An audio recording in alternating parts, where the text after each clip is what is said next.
Yeah. Dear Donald, I never wrote you up in calling. Yeah, I voted for you last time, cause I thought that you were honest. Yeah. No, not honest, but maybe less a liar than your bullshit critics. It honestly pains me to have to put your bitch ass on the bitch list. Hello, President of Peace who said he just wanted to see all of the dying. Stop the spying, stop and drain the swamp. Bigly, you said the deep state would be shaking. We didn't know that that would mean shaking your hand for all you've done and spanking BB's enemies. But done, it seems like things are different than you swore that they would be. It's been a decade since you ran on we should lock up Hillary, and now she's implicated with Bill and your pedo friend Epstein. And now suddenly you're silent when she skips a court hearing. Man, just be honest, are you bitches all on the same fucking team? Because it's a matter of fact, you are hired for exactly that, to lock up the criminals running the country. Yeah, we had your back the whole damn time. You were at least pretending that you were a victim of all the fake media. Dinosaur hypocrites, feminists raging, the leftist hysteria. Russiagate, piss tape, stolen elections, indictments, and Stormy Daniels' very expensive tits. Yes, they were wrong. Yes, you were right in a lot that you said we believed at the time. But now that you got all the power to tower above all the leeches, you cower to please your donors and demons and marks of the beast. Cause you think they can save you, but now you're on your knees.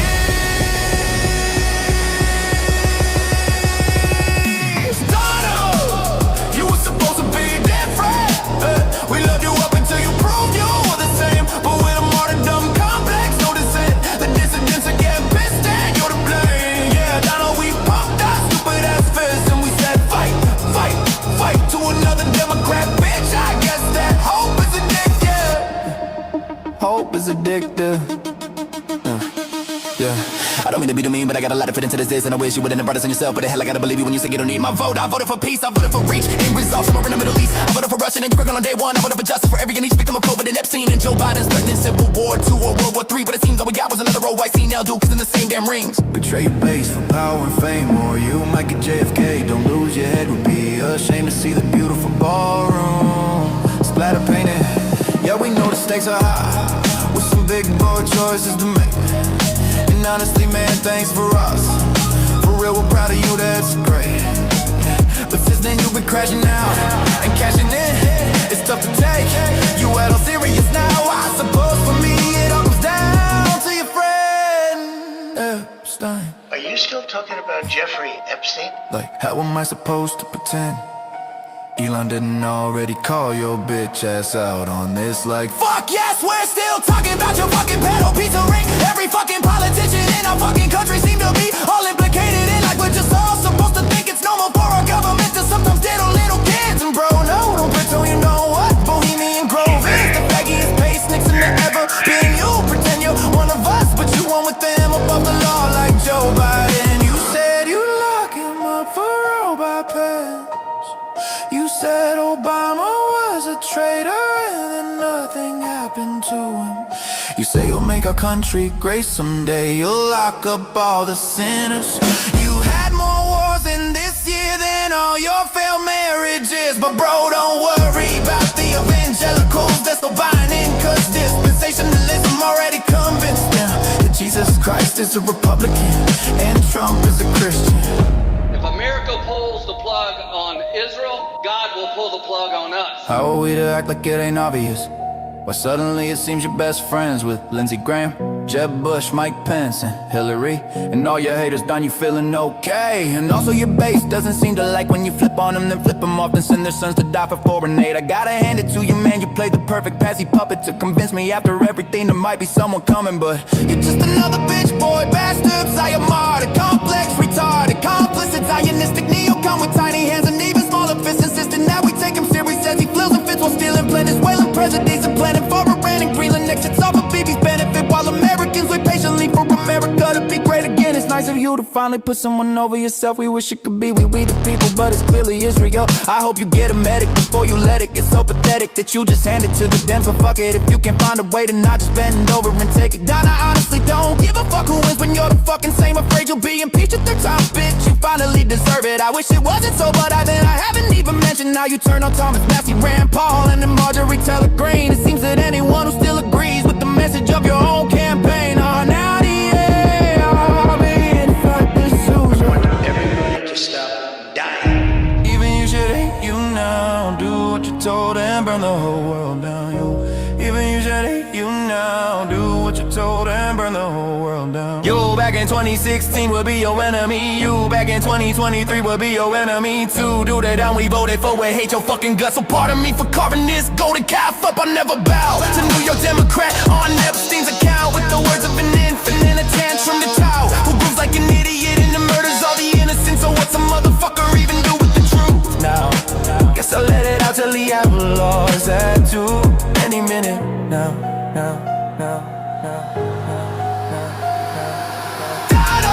You were supposed to be different. We loved you up until you proved you were the same. The dumb complex, no dissent. The dissidents are getting pissed and you're to blame. Yeah, we pulled the stupid ass fists and we said fight to another Democrat bitch. I guess that hope is addictive and I hope no, never fall for this again. Hope you'll never fall for this again. Hope you know we'll never fall for this again. Hope you know we'll never vote for this again. It's the Homeless Left with Matt Weinglass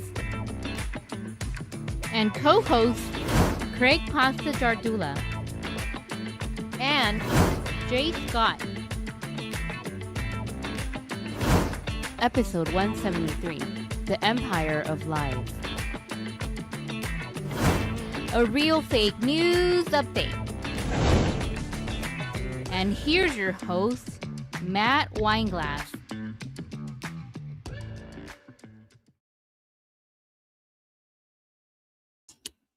Welcome, everyone. Welcome to another episode of The Homeless Left. I'm here with you guys. I'm Matt Weinglass. This is the non-tribal approach to news show, news network. We'll be streaming with you guys all afternoon today on this Tuesday. And we're calling this episode The Empire of Lies.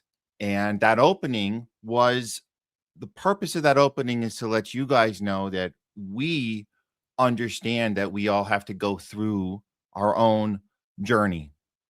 And there are those that we know that were part of our show for the first few years and leading into the election that wanted to believe that this is a guy that was going to bring the change. And, you know, clearly that didn't happen.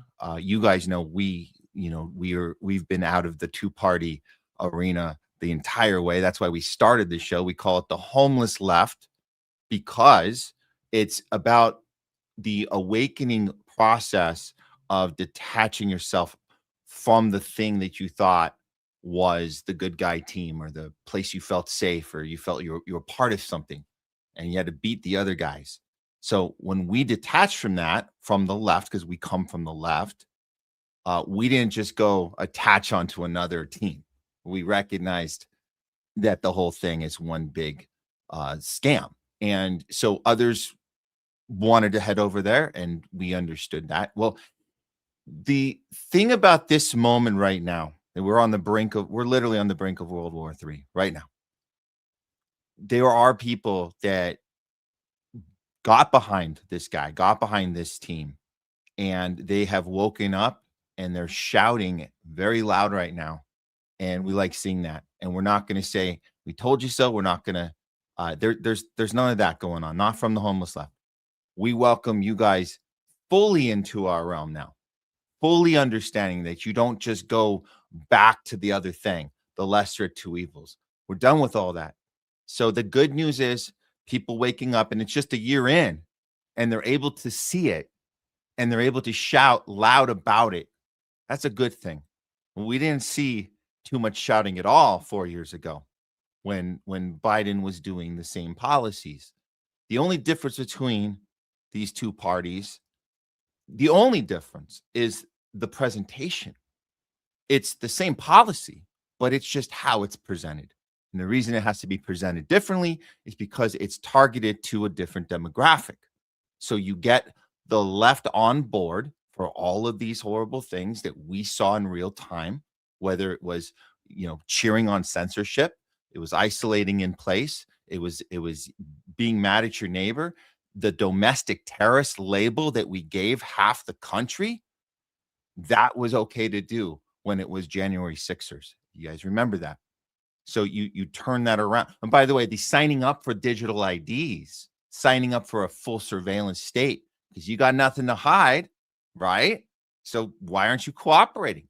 It's better for all of us, right? It's good. It's good that you have everything in one place. You might as well just put the chip right into your shoulder, right? Along with the vax. So these are things the left signed up for. How do you get the other half of the country on board for the same policies?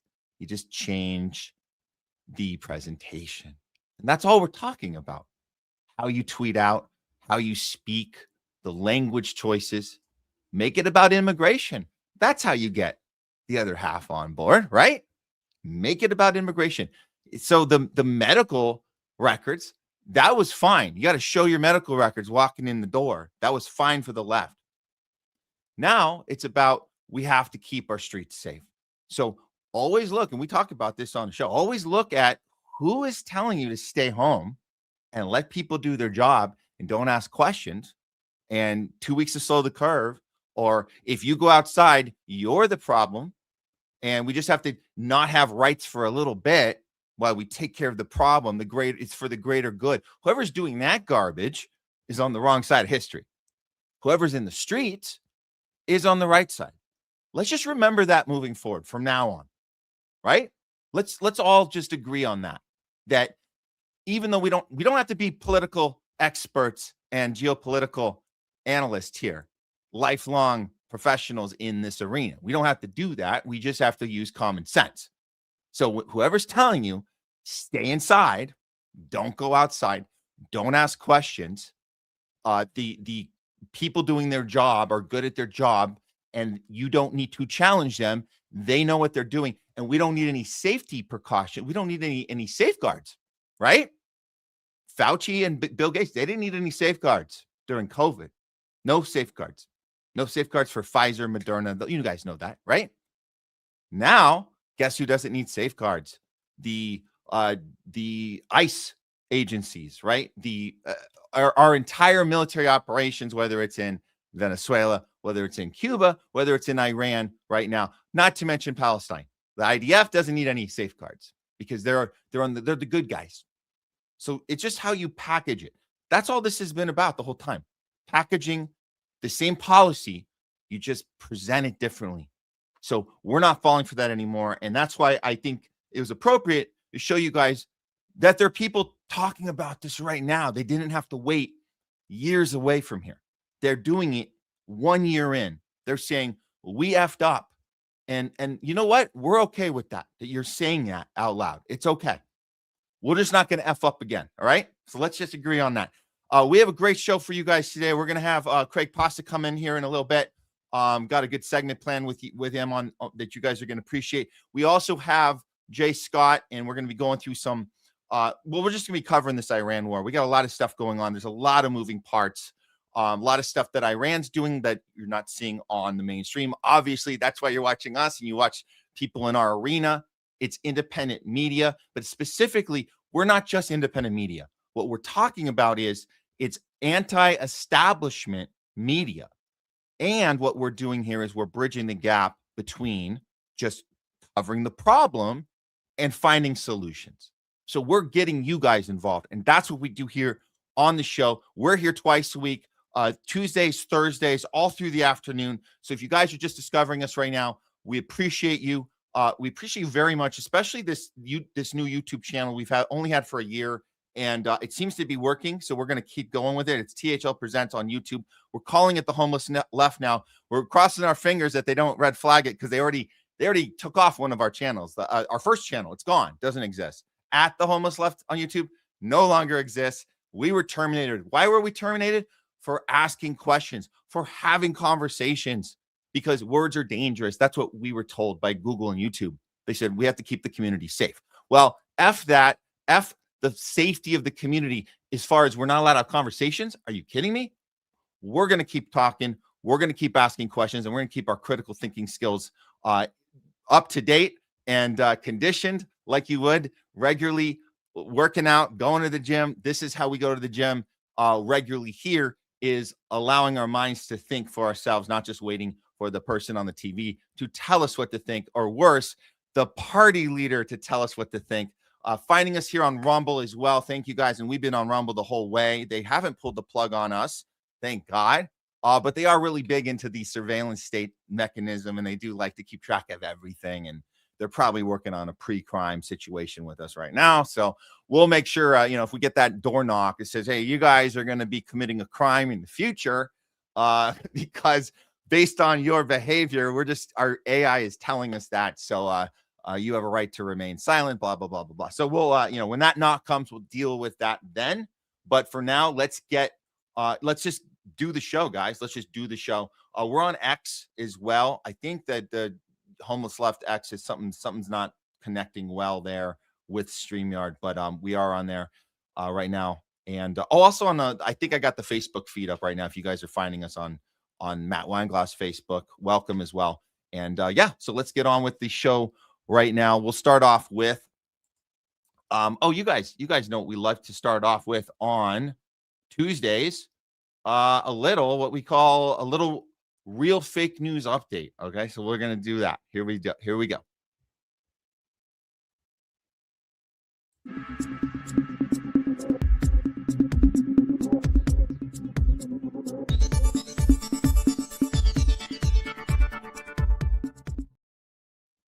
It's a real fake news update, not brought to you by Pfizer.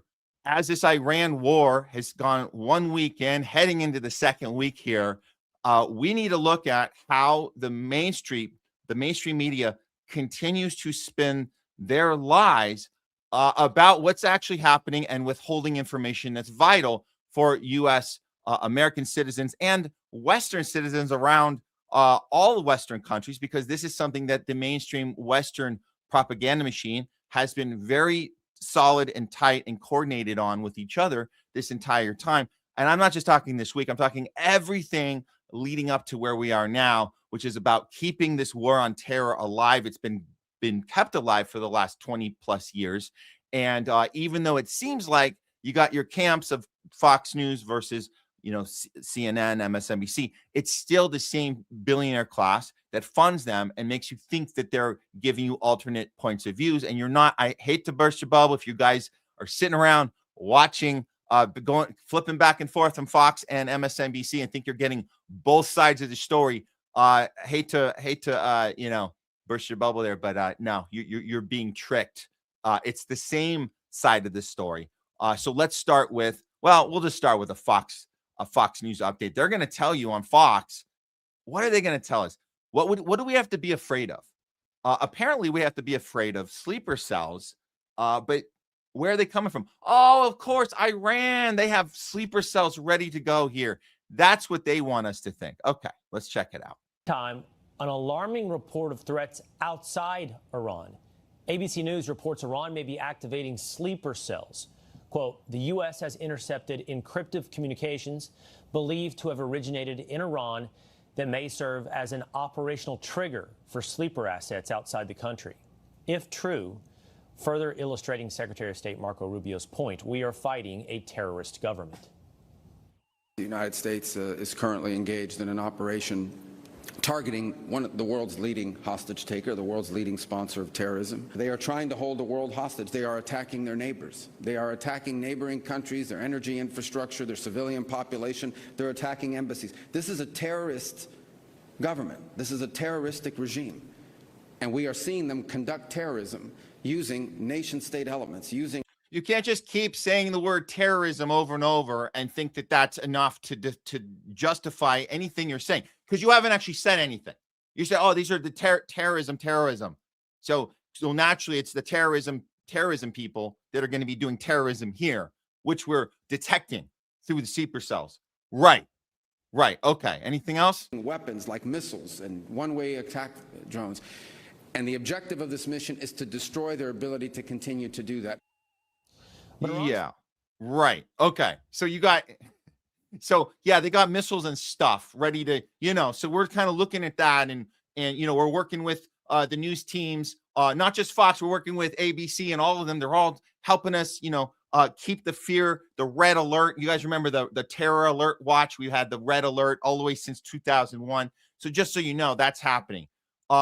However, that's not actually the thing we should be. If you want to talk about sleeper cells, why are we not talking about Israel and their false flag operations? We've been actually covering those on here the entire time. And so you guys understand that this is what the rest of the country is looking at right now. They're looking at the Israel false flag operations that we've seen time and time and time again.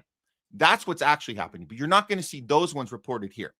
So every time we see an actual incident, we look closer and we say, okay, who coordinated that incident? Was it the FBI, CIA? Who put that thing together working with the Mossad? And it's the same thing every time. So that's what, again, they're not going to talk to you about that part on Fox or any of those networks. You know what they are going to be talking to you guys about? They're going to be telling you about very few U.S. soldier deaths. They're going to give you a very, very small number. And I have to admit, honestly, I did not think they'd keep this number so low right now. But here it is. New death reported. This is official propaganda, mainstream media officially saying it's the 7th. And this is USA Today. The 7th U.S. soldier has died in Iran. 7th. That's it. What is that? One a day? The Pentagon has identified the 7th soldier killed in the Iran war as Army Sergeant Benjamin Pennington, 26. He died March 8th from injuries he sustained in an Iranian attack on March 1st. So the attack on the 1st, he died a week later. He was on an air base in Saudi Arabia. So look at the language happening here. They said the Pentagon has identified the 7th soldier killed. So it's up to them. It's at their discretion of who and when they want to identify a soldier. That's what we're actually talking about. So if you look at the language, even in the header, they have to be careful because they're not exactly lying. If you really look at the verbiage, they're saying the Pentagon has identified the 7th soldier because that's what they choose to do at this time. They're not going to identify anything else. Are they? Well, we know that there's a lot more going on here than 7 deaths, correct? We know that friend of the show, colleague on Truthwire, we know Fiorella. This was put out a week ago. We already know this because all of the U.S. bases that have been hit, that have been, quote unquote, in Kuwait, entirely decommissioned. In Bahrain, they've been hit by drones. That's severe damage. The Lincoln, the U.S. Lincoln was attacked with 4 missiles. So we know that these areas are absolutely, completely loaded with soldiers. So for them to purposely not want to identify these people. So again, look at how drastically different the numbers are. And this is a week ago, we knew it was at 560. So we've been seeing reports of so much more than 560 now, anywhere from 800, 1,000 plus. This is just a random example. And I've seen some of these eight. So we know this is actually the most specific we're seeing from American soldiers, 1,338. Just to be clear, I don't think that picture that's not verified as part of the bodies being gathered and put in coffins. So just to be clear, that's just probably a stock picture from a previous, situation of some sort. But these numbers, we're seeing all sorts of them, but I'll tell you what, none of them are in 1-digit range. Okay. So we'll be very, very clear. And we have to account for the Israeli soldiers also being killed, don't we? I guess we have to at some point at least mention that. But are we even talking about all the casualties? No, we're not talking about all the casualties. Here's another part that I think is that this also intentionally gets left out. So not only have we hit all these, Iran has hit all of these different bases. They've wiped them out. It's really bad. We're looking at the fact that these U.S. soldiers that are alive have no base left. and they're stranded and they're stuck. And we talked about our government's not doing anything to even get them out. It's pretty bad right now. It's pretty bad. They have a phone number to call for assistance if you're stranded. When you call the number, you get a recording that says we don't have any information for you right now. That's got to suck. So that's happening now with the soldiers that are still alive and have nowhere to go. Here's another part that the mainstream misses. And this was reported in the Military Times. And so look at how, I don't want to say scary, but this is, let's just say this is very concerning, that the largest U.S. military hospital abroad halts labor and delivery services amid Iran war. Why would they do that? And this was on Thursday. Why would they do that? Well, the largest U.S. Department of Defense hospital abroad is pausing. Wait, did you say the largest? Yes. The largest Department of Defense hospital. They're pausing labor and delivery services until further notice. To focus on what? The needs of the conflict. What does that mean? The needs of the conflict? Wouldn't the needs of the conflict in the Middle East be for you to provide labor and delivery services for the largest U.S. Department of Defense hospital in the entire area? What would you be able to focus on if you're closing that part of what you do in your operations?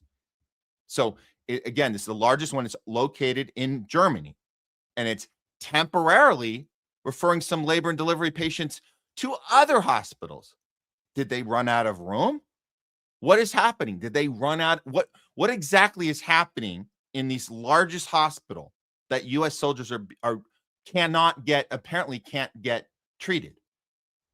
So they send a notice to halt the services, the patients through a Tuesday memorandum, which was last Tuesday. It circulated on the unofficial Air Force Facebook page. Our staff is in direct contact with impacted patients to provide additional information and facilitate a smooth transition to our healthcare partners. Okay. It's still not saying what exactly is happening. And it's saying, oh, wait, we have to do this because it's due. The closure of labor and delivery is due to the hospital's primary objective, which is what? Again, isn't that the objective? To do the thing you're saying you can't do. So, of course, the memo doesn't elaborate on what that objective is. The hospital's primary role in critical combat care is to treat patients that are injured during training or combat operations throughout Europe, Africa, and the Middle East. Wow, that's quite a load. That is quite a load there. Combat operations throughout Europe, Africa, and the Middle East? Huh. So that's your mission statement. So it's going to continue its role as combat care, but it's not providing the services needed. I wonder where all those patients are being shipped right now. Huh. That's very concerning. As we say, very concerning, to say the least. To say the least. Okay. Okay. So is there anything that the U.S. is getting right on the mainstream media? Are they going to give us anything of what the actual circumstances are right now? Let's see if CNN can give us something of an indication that they're looking to see what the stakes are right now, what is happening, and what is the way out of this impossible game that we seem to be playing on not just the Middle East and Iranians and U.S. soldiers, on the entire planet. This game we're playing. What are they? Are they able to actually have this discussion? Okay, so this is we already have this clip. Okay, this is from CNN. This is the Iran foreign policy advisor sitting down for an interview on CNN. Let's see if we hear anything truthful in this exchange. As a new supreme leader, what does that mean for your military effort and the confrontation with the United States and Israel? That means the system is quite functioning. So the United States says it's drastically degraded the Iranian military, the capabilities as far as missiles is concerned, drones is concerned. How much longer can you do this? That is one of the false narratives that the United States government is producing. Iranian military is quite strong, as you see, because they have the motivation, they have the arms that they need, which are produced in Iran. As a matter of fact, we are not dependent on any other country for weapons and arms. So your side is ready for a long war if the United States and Israel choose that. Do you consider this an existential threat to the Islamic Republic? It is an existential threat to the Islamic Republic, and therefore we have to stay with full might, as we are doing now. Is your side seeking, or will you seek, a ceasefire with the United States at this point in time, and with Israel? I don't see any room for diplomacy anymore. Now, this part's important, and I don't think this interviewer was really ready for this honesty and bluntness, because this is actually what is happening, and CNN's been guilty of not covering this part. The fact that we've been in negotiations, we're always right at the handshake, right? We're always signing paperwork, and then we bomb people. We do that every time. And so he's going to explain that. And I think that if you're the 3 people left watching CNN, you might be really shocked when you hear this, because he articulates it very well. Here we go. Because Donald Trump had been deceiving others and not keeping with his promises. And we experienced it in 2 times of negotiations, that while we were engaged in negotiation, they struck us. How does all of this end then? If you say right now there's no room for negotiation, President Trump says he wants complete surrender, what does that lead to? There's no room unless the economic pressure would be built up to the extent that other countries would intervene to guarantee this termination of aggression of Americans and Israelis against Iran. Finally, what is your message to President Trump as we sit here, as the war is going on? That means that what is important for us is the end of this game. And we are ready to continue that game. The end of this game, you mean how this war will end? Yeah, the end of the game would be the time that Americans and Israelis would come to this understanding that this strategy is not working. And they have to stop their aggressions against Iranians. In other words, they're in it for the long haul. And maybe we should have thought of that before we reneged on the deal that we seem to have in place right before we bombed the crap out of them. Specifically, that first day when we went after. Well, we know about the girls' school. That's a shame. Well, I'm going to do an update on that one just a second, but just to let you guys know, the U.S. withdrawal is happening. This is happening right now because these bases have been hit. We have to retreat. This is a retreat that's happening. So it doesn't matter how tough and mean and forceful and all the tweets you're seeing from Trump and all the Hegseth and all the reports and all the Fox News crap you're seeing. This is actually happening. The U.S. has announced a withdrawal from all of these military bases, from Qatar, Bahrain, Kuwait, Iraq, Jordan, and United Arab Emirates and Syria, and the several Gulf countries as well. And here's that. These are the actual U.S. soldiers packing up and leaving. I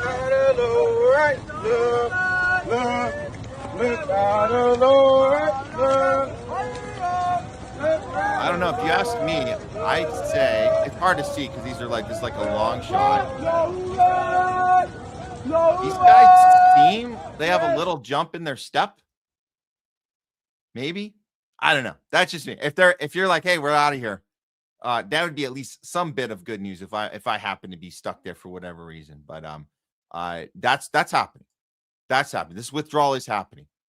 Now let's give them one little.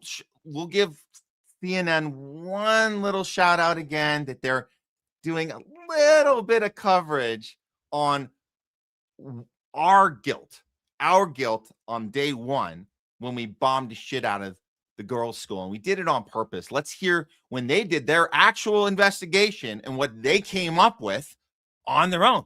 This is exciting. Look at CNN doing some journalism. Now let's not say 100%. They're not going to get a prize for this one, but it's in the right direction. We'll see where they kind of stop short, but this is good. Again, if there's 3 people watching CNN still, they're going to at least be told that we are guilty of mass murder of innocent girls in Tehran. Here we go.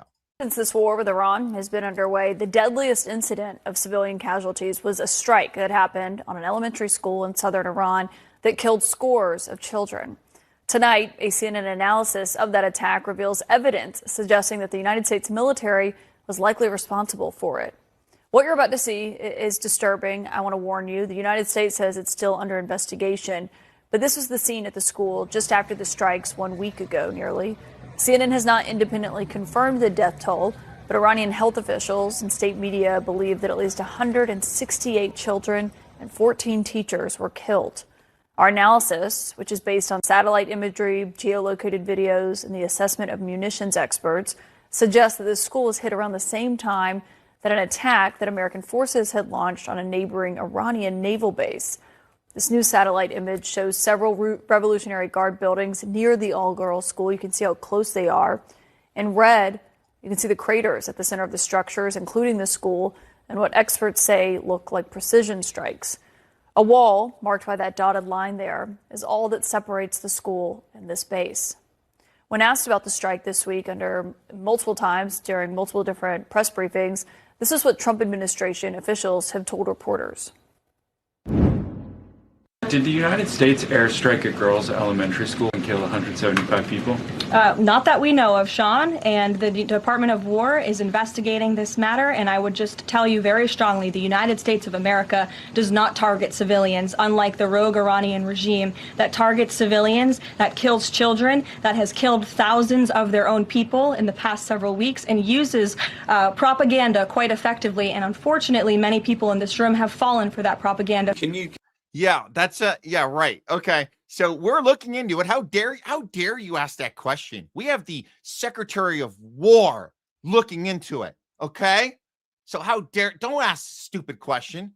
Don't fall for propaganda. We have the best person on the job to investigate this is that war psychopath guy, that guy. And by the way, we're investigating ourselves, which is totally cool.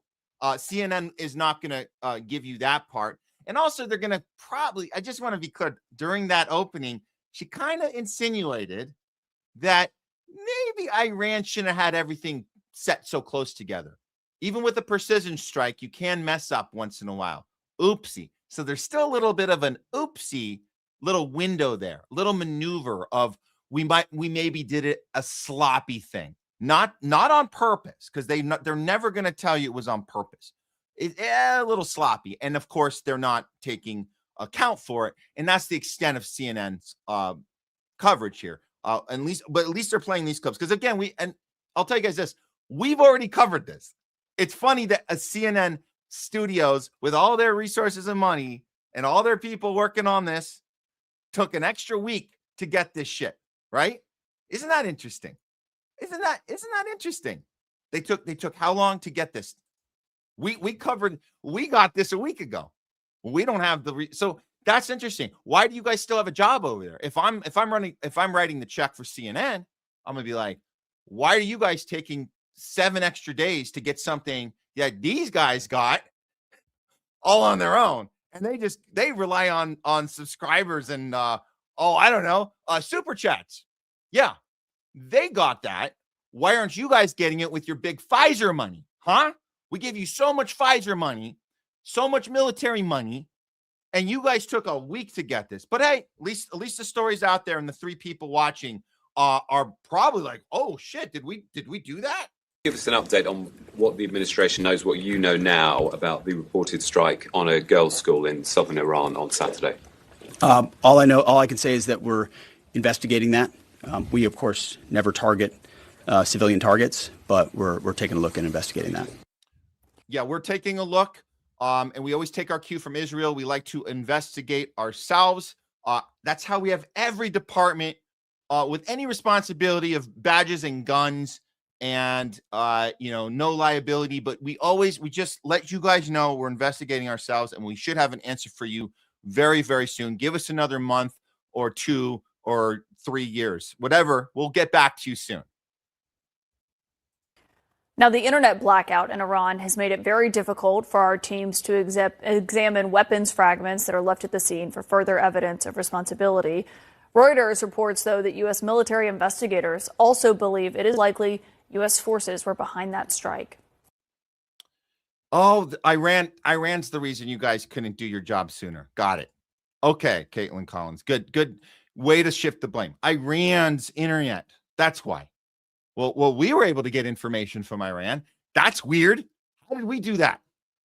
But yeah, I get it. You need to make excuses. You got to keep your job. How are you going to keep cashing your checks? If you guys are just sitting around on your thumbs. Meanwhile, hundreds and if not thousands of casualties are happening and not being reported on while you guys take this long to get the story to your viewers. But hey, at least you're covering it. Good for you. Good for you. And that should do it for a real fake news update, not brought to you by Pfizer. All right, moving on with the show here. See, we got a lot of action on our YouTube, guys. Thanks for coming in on YouTube. I wonder what's going on here on the Rumble channel. It's a little low on Rumble, but you guys will eventually find your way over there. So we always know that you guys will eventually come through. So we will continue and keep sharing this out, guys, and keep putting up comments. We'll get back to you guys with some talking back, literally engaging with you guys and responding to your comments later in the show.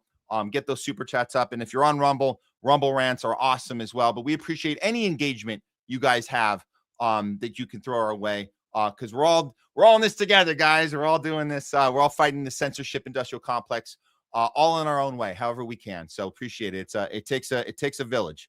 It takes a village. Okay, moving on with the show. Let's go ahead and bring in co-host coming to you guys. You guys know him, you love him. Please welcome back to the show, Craig Pasta Jardula. There he is. Oh, got the mute. The mute. No. The mute button.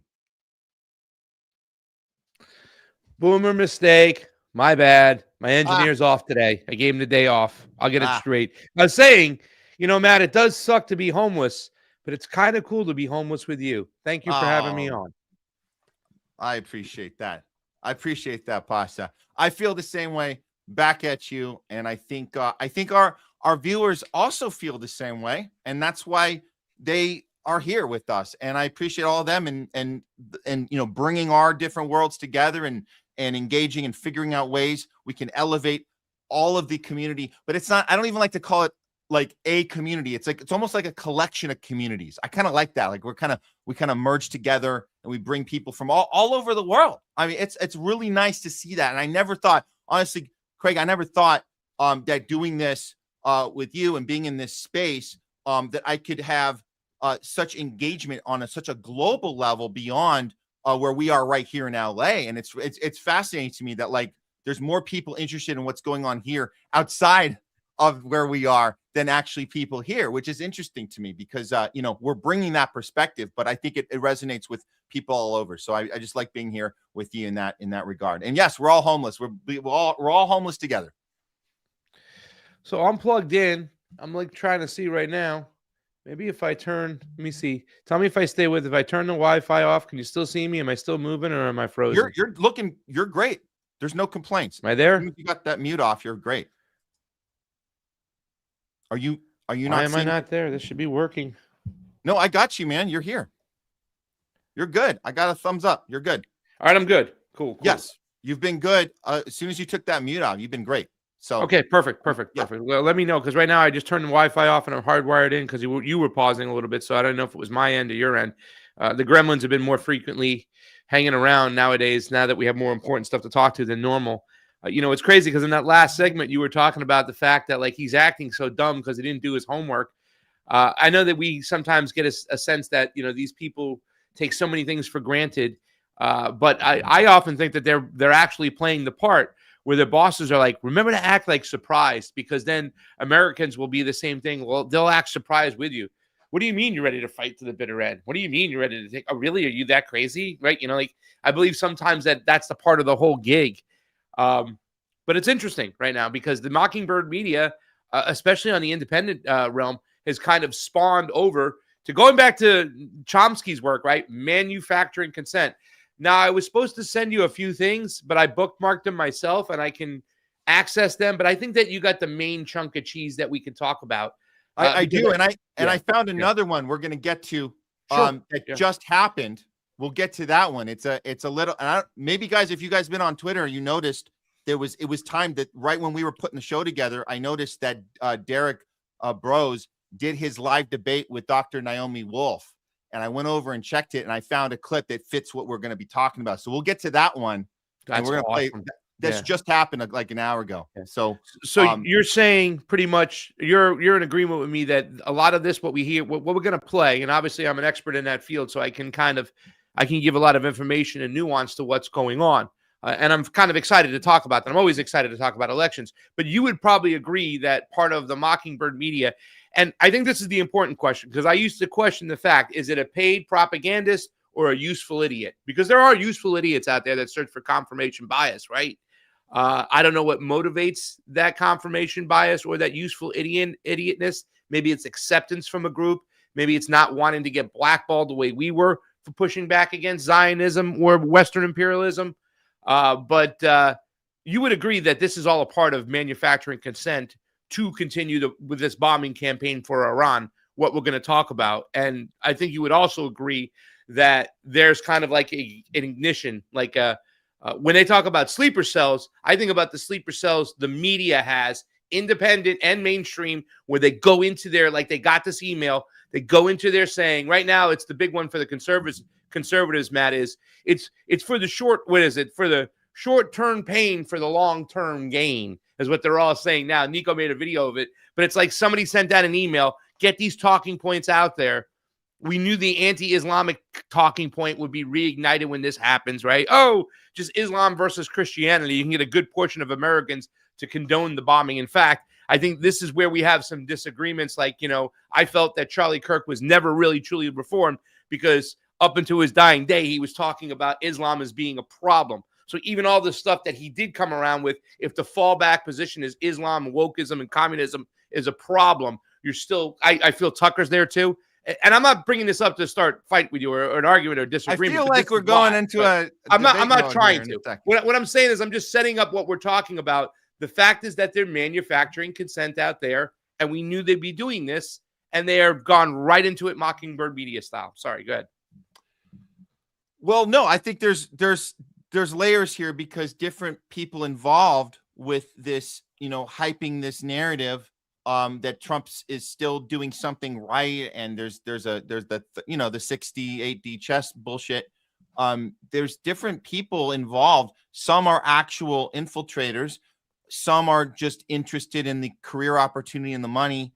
But I actually legitimately think that some are genuinely confused and brainwashed by the war on terror, and they can't shake it. And so I think we have to identify who's who and what's what. But maybe we don't. Maybe it doesn't matter because it gets the same outcome, is that they're doing the bidding of the thing. But it's interesting to have that debate. It's interesting to have the debate because, and I'll get to the Naomi Wolf one with Derek Bros, because I got to see it's worth asking that question. If you are Derek Bros and you're going into a debate with one of these people, like he did very courageously, by the way, he did a great job, to try and at least figure out the mindset of the person you're engaging with and see what do you think going in? What do you think? So we'll get to Naomi Wolf in a moment, but I want to start with the Mel K one. And we'll start with that. But again, let's not just look at this from an analytical assessment. Let's look at it as, and I'm glad Derek did this with Naomi, because let's look at it as if we're going into this debate ourselves. Yeah. Who are we addressing? Are we addressing somebody who's taking money? Somebody who is an actual infiltrator? So is it a careerist? Is it an infiltrator? Or is it somebody who's legitimately captured by the fear mongering of the war on terror that's been in our lexicon since 2001, right? Yeah. So what are we looking at? So let's start with I want to play the Mel K one because you brought this to me, and we both were talking about it. We're like, this is QAnon level shit. This is QAnon level shit, right? This is our little Instagram post. This is just a little mashup of her. I don't even know how long this full interview was, but it just seems to me this moment just kind of tells it all. So if you guys get ready to puke here, but this is the journalism going on in this. I don't know what we call it. Is it right wing? Is it pretend right wing populism? But it's pro war. It's pro establishment, but pretending not to be. Yeah. Here it is.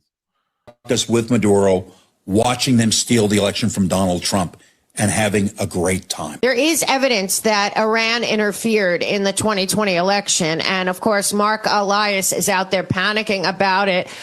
So just one last thing before I let you go, because I just remembered this, and I know Lara put it up, and these people have been working very hard for a very long time. And I think you should know that this is absolutely true. And the strike in Iran is multifaceted. There is definitely a connection between Venezuela and Iran and the election. But take a listen here to one of the former intelligence officers that tells Lara Logan the truth, and then I'll let you go. The Iranian foreign minister was actually in 2020 in Havana, in Caracas. Which is the capital of Venezuela. Was in Caracas with Maduro, watching them steal the election from Donald Trump and having a great time. So he was brought over to watch it there, watch it steal it from Trump. Watch us punish the Americans. Pasta, as an election integrity specialist analyst, you have plenty of years looking into election fraud all over the globe. What the hell are they talking about?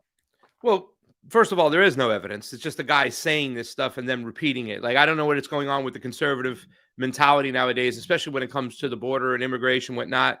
They never look into the actual data to get the truth. They just hear a talking point and they go along with it. Now, this is like QAnon-like, right? Because the guy is not presenting to you any paper trails or whatnot to say this is actually happening.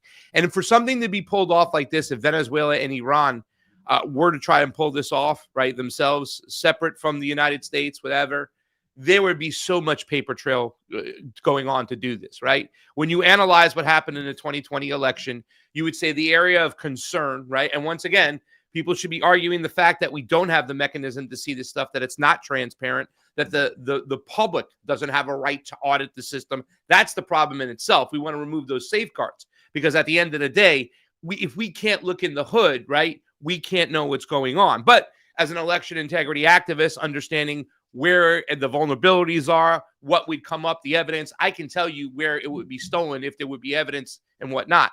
There's zero paper trail for this whatsoever. It's not like a memo from the Iran and Venezuela working together saying, Operation, let's fix the election, right? And you know, I can't wait for you to make your point, because when you look at this at itself, it's like they wanted to punish America by not letting Donald Trump in there. I don't know. I feel like we're being punished right now, and Donald Trump and the Republicans are running things. So that's kind of stupid in itself. But that's the theory, right?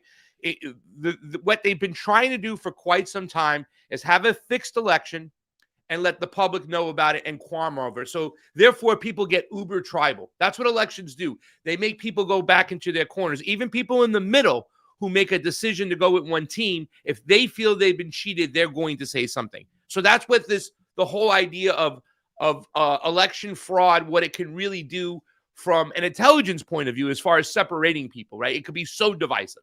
The way it is in Brazil, the way it is in America, they do that on purpose. All right. So the area of concern was it was a COVID era, 2020 election, where states were granted to send out a ballot to everybody on the voters list. Now, the voters list are controlled by the states. So essentially, the governor's office of that state is going to control who gets a ballot and who doesn't get a ballot, especially in a blue state. So the idea that the area of concern of where I would say, where I'm convinced that the election was fraudulent, is it was clustering, stuffing of ballots, right? You don't need people to throw an election. You only need a ballot. So they would have to get a bunch of extra ballots, ballot harvesting, which is legal, which I'm saying the number one thing that needs to be tackled in election integrity is eliminating ballot harvesting, but stuffing of ballots. Well, what's the connection between Iran and Venezuela and stuffing those ballots? Did they work with somebody? Are you saying they worked with the Democratic Party? Where's the paper trail? And the fact that Laura Logan, and once again, I brought this to the table because it's not just Mel K, it's Laura Logan spewing out this bullshit. They're trying to manufacture consent for Donald Trump's war of bombing fucking Islamists in the Middle East, in Iran for this case. We're supplying weapons for Israel to go after Beirut like crazy. That's what they're doing. They're trying to manufacture consent. So this is now the next monkey wrench in there. We already have the anti-Islam kind of faction where I have a lot of, influencers of sorts, people like Don Lucre, Eric Doherty, where they're going after, it's Islam's the problem. Islam's the problem. Islam's the problem. The religion itself. There's a video in Turkey of a guy slapping his bride. And they want to paint that picture on all of Muslims and all of Islam. We knew that was going to be there. The parallels, Matt, are almost identical to what we saw in Iraq. The demonizing of Muslims, the demonizing of Islam, right? Yeah. Also attached to that, you can make a geopolitical argument that Iran is the #1 sponsor of terror. Remember, our president, even after going into Iraq, didn't know the difference between a Sunni and a Shia. They're trying to sell it out to the public because the public is so low informed about Islam and about Iran and about Sunni and Shia. They're making the argument that Hamas was funded by Iran. That's a Shiite facet funding a Sunni facet. It doesn't make sense, but they can still argue that with the anti-Islam rhetoric. This is now the new thing. This is another area. It's pro-war to manufacture consent for bombing. Hey, guess what, guys? Iran worked with Venezuela to steal the election from Donald Trump in 2020. They don't produce any paperwork whatsoever. This is happening from within inside the house. And I didn't even give you the argument. Somebody even said, Jamie Cheese Slice, our guy, he goes, somebody has there's a foreign entity that has influence on our elections. And it begins with an I and it ends with an L. I would argue that he is 1,000 correct, that they have way more influence in fixing elections, Zionist entities, than anything from Venezuela, from China, that Patrick Byrne had also argued. These conservatives have attached a boogeyman to this election simply to use it and weaponize it to manufacture consent for more foreign wars and more foreign fucking adventures from Donald Trump going into other places to create more adversaries, to create more enemies. That $1 trillion that they have in the budget, now they're going to give them another extra, I heard $50 billion extra out of the blue. We can't have roads, we can't have schools, but hey, man, you're going to manufacture consent for this because now two popular people, Laura Logan and Mel K, are telling you that Iran, where there's smoke, there's fire. There's a relationship between Iran and Venezuela. Yeah, an anti-imperialist fucking relationship. Iran went in there and helped put supermarkets in there and helped provided food during a blockade and all this stuff. Of course, there's a relationship out there. That doesn't mean that these people stole your election. And I would like you to give your opinion on what you told me yesterday, because it was just like, man, Matt, that's great. Because that is 1,000% correct on why these people would steal the election. But there is no evidence whatsoever, just like there's no evidence that immigrants steal elections, illegal immigrants, right? We need to unmask the system, and it's ourselves. The call and the enemy is coming from inside the house, not a foreign entity. So what I'm seeing here, and we discussed this earlier, and it's obvious to me, looking at this very weak argument, like you said, there's no evidence for it. Just because Mel K says there's evidence doesn't mean she's not showing anything. No one's showing anything. They're just saying it. Neither is Laura Logan. Yeah, there's nothing there, but they're saying it. And I would say on one hand, it's actually interesting that they would even attempt to do this, because that tells me that their fear of Islam in general, maybe that narration is running its course. Maybe they need to do this now, because we didn't hear any of that during the original war of terror. It was enough to do just fear baiting that they just all want to kill us. They hate us for our freedom. And that was enough.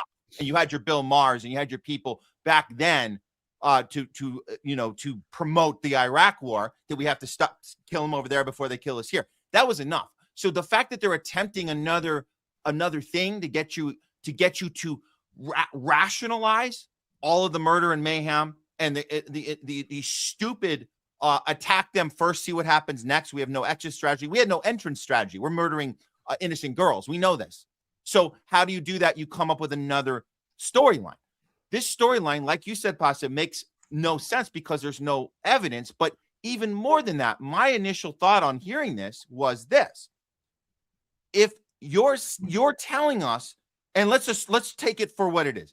Okay, Iran and Venezuela are working together to stop Donald Trump to get into office in 2020 because why? Because they would rather Joe Biden was in, Kamala Harris was in, because they wouldn't have exactly the same policy in the Middle East. So when you sit down and think, well, what kind of plan is that? That costs money, it costs resources, it costs a lot of effort and energy to do that.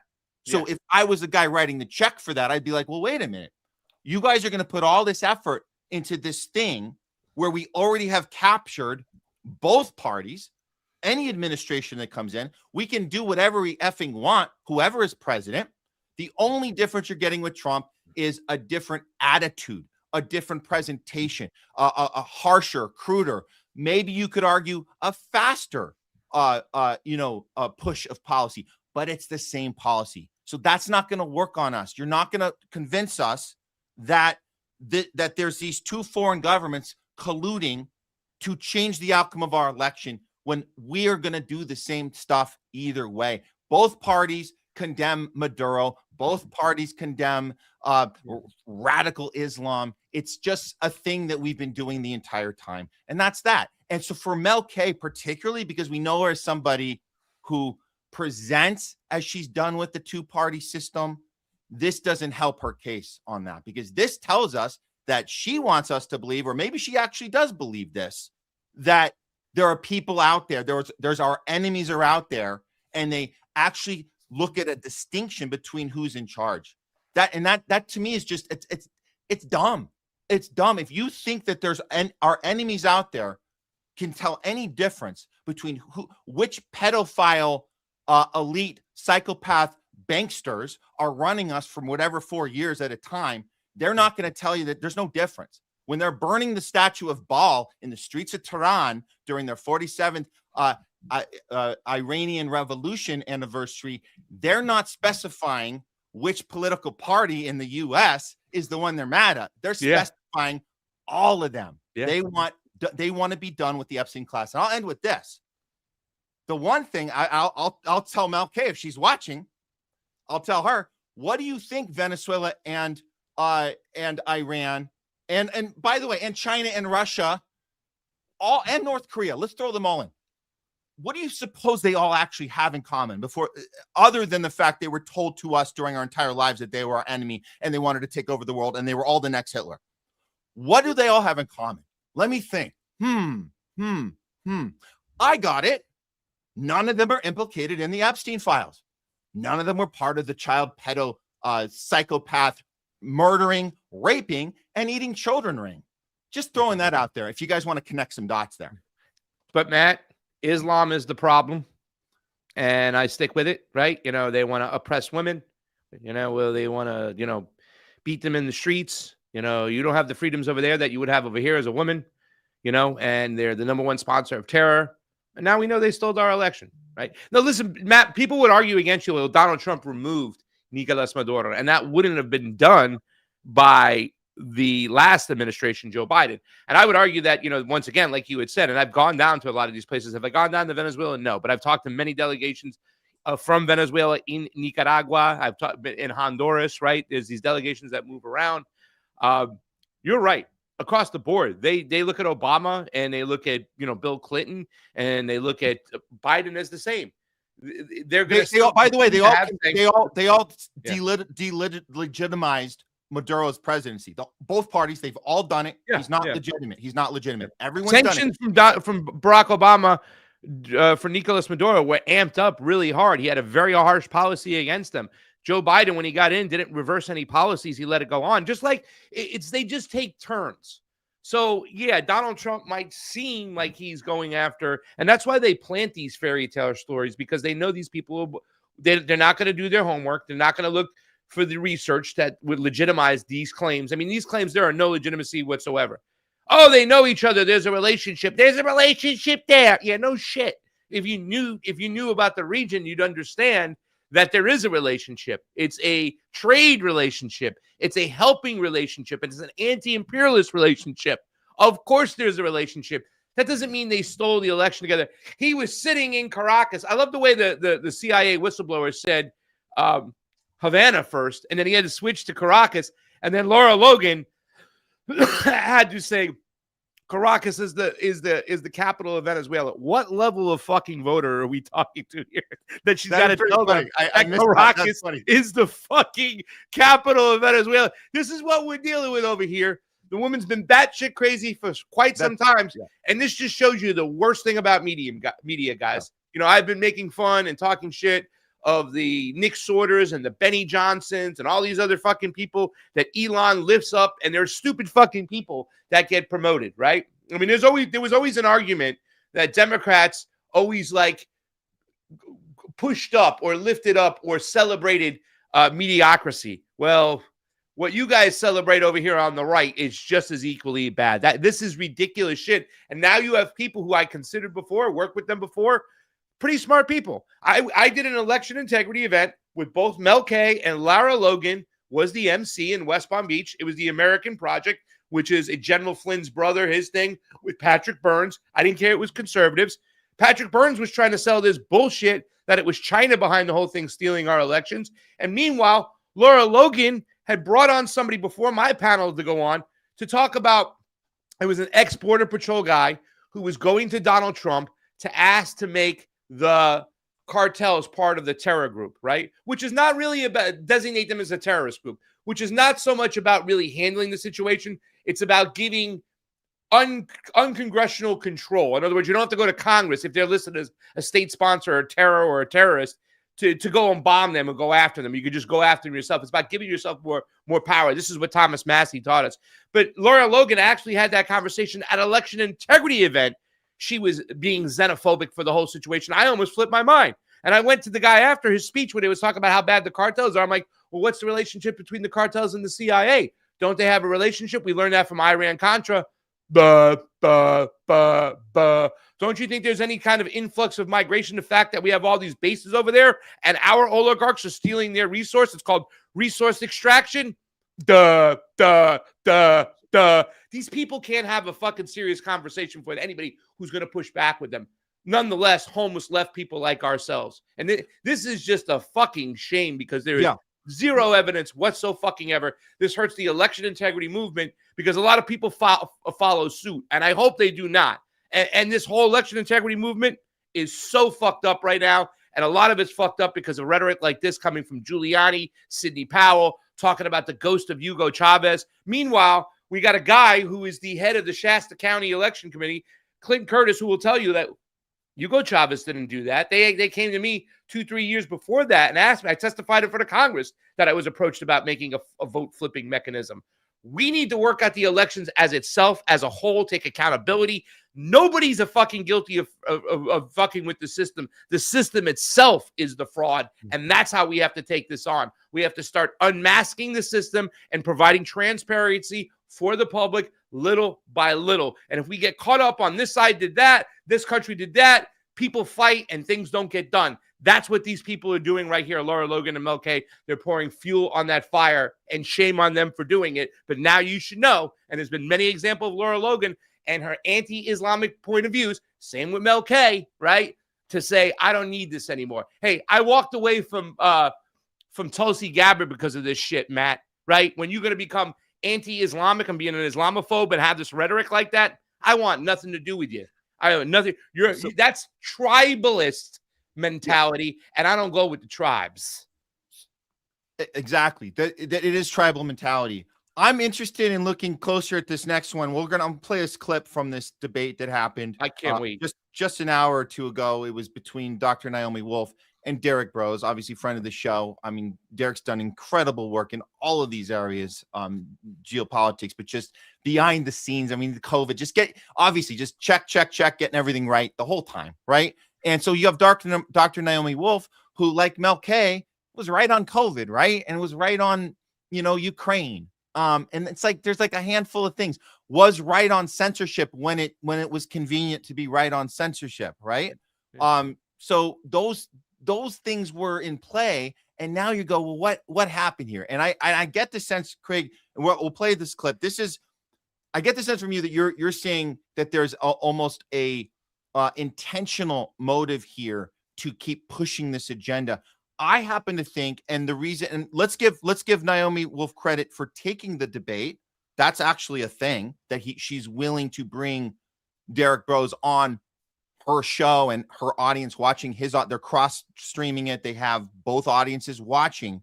I happen to think that she's really captured and almost has this self-destructing element happen when Derek Bros tries to chime in. This is a clip of her responding to very clear points that Derek lays out. I'm not going to play those points because you guys know it's the same points we play here. His delivery is very calm, patient.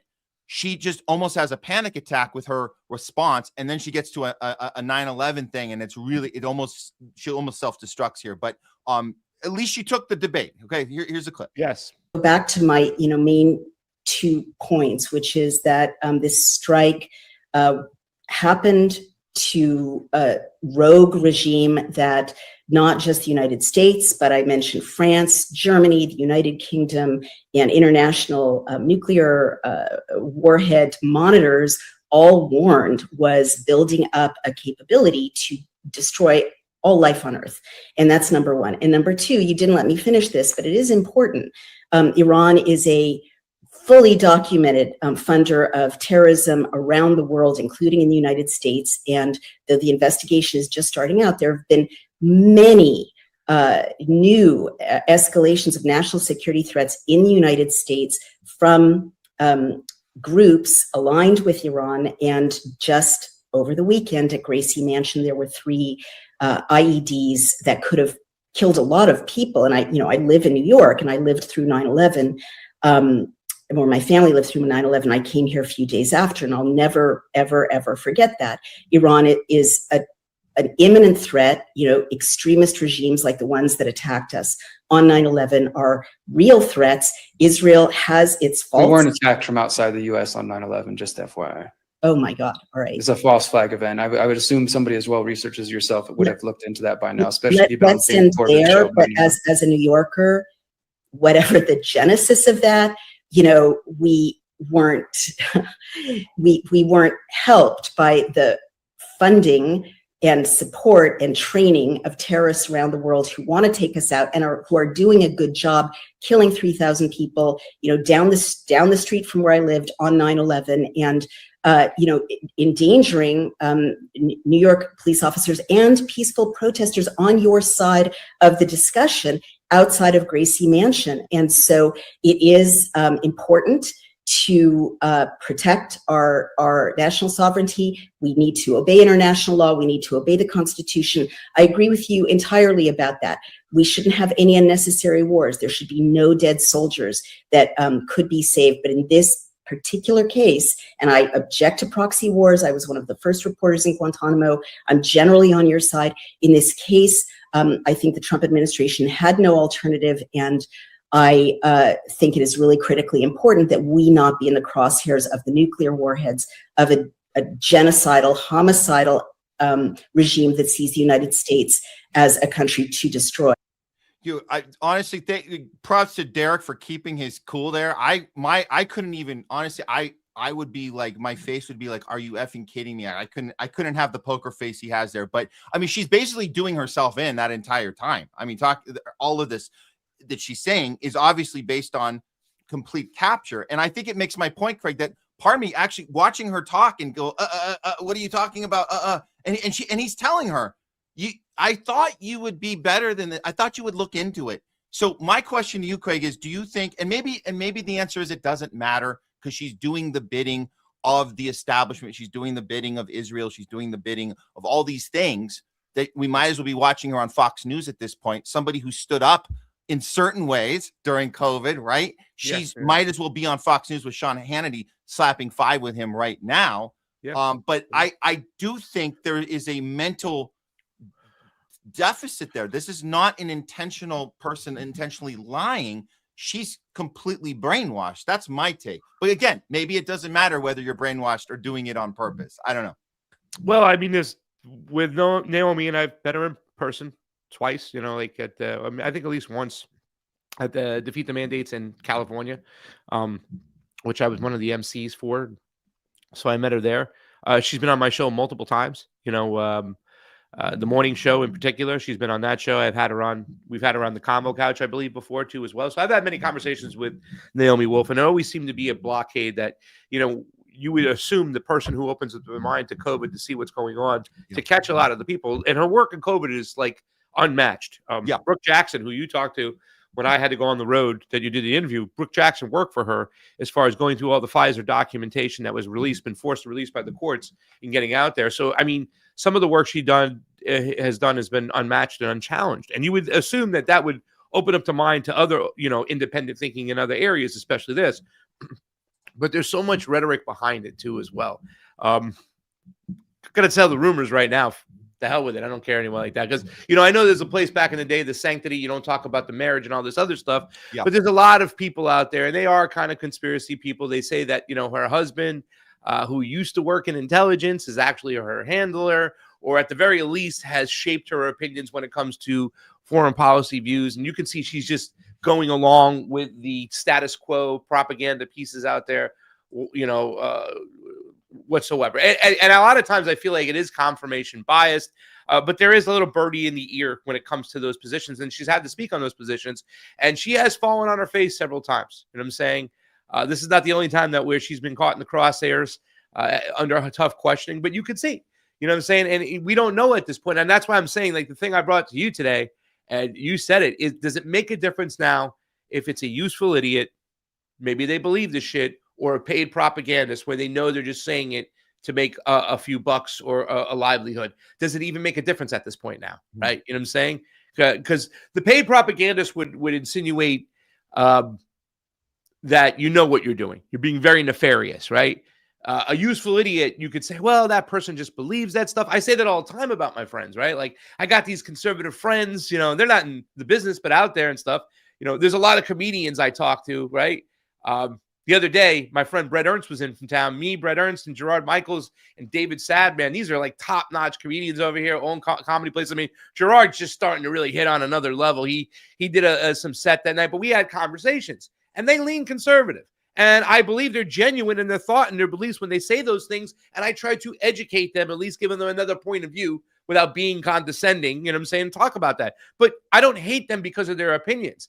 So why is it different with Naomi? Well, anybody in this arena, I'm sorry, at this point, you don't get the luxury of being a useful idiot anymore. If you don't know, that's on you.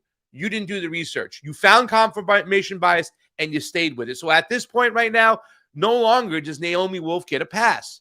Shame on you for repeating that fucking bullshit, right? And if you got a birdie in your ear telling you something, I don't want to interfere with your relationship, but maybe you should challenge some of those fucking theories out there, because what you're saying is the same thing that Matt says. You might as well be high-fiving Sean Hannity right now. You do not get a pass. Well, I want to watch more of that now. Yeah. So. Yeah, guys, go check it out. It just dropped. They did it live earlier this morning. And it should be up on Derek Brose's network, and Naomi Wolf also aired it on hers. So she was at least walking into a space where she wanted to have a debate, and I think it went over an hour. So I just grabbed that one clip, but I think the whole thing is pretty interesting. And again, shout out to Derek for keeping his composure through all that shit. And I think that the line that you guys heard him say, and he said some great stuff earlier, so you guys got to see the whole thing. Yeah. But the thing he said about, I thought, as such a scholar as you are, that you would have looked into that by now, referring to 9/11. I mean, that just says it all. You just go, wow, you really have chosen not to do any work on that. Wow. Yeah. Okay. Well, the point where I would have done something a little bit different is I like to use the same bullshit rhetoric against them, because that's when you talked about the fact is like, well, why would China, Iran, or fucking Venezuela go out of the way to steal an election for the other side that's going to be just as painful to them whatsoever? What, they get a little bit less fucking in the ass in Cuba. Joe Biden, it took him a while before he lifted the state sponsor of terrorist off them, and then they slapped it back on when Donald Trump got on there. He waited forever. He opened up remittances a little bit, and he fucking allowed the flights to flow a little bit freely over there.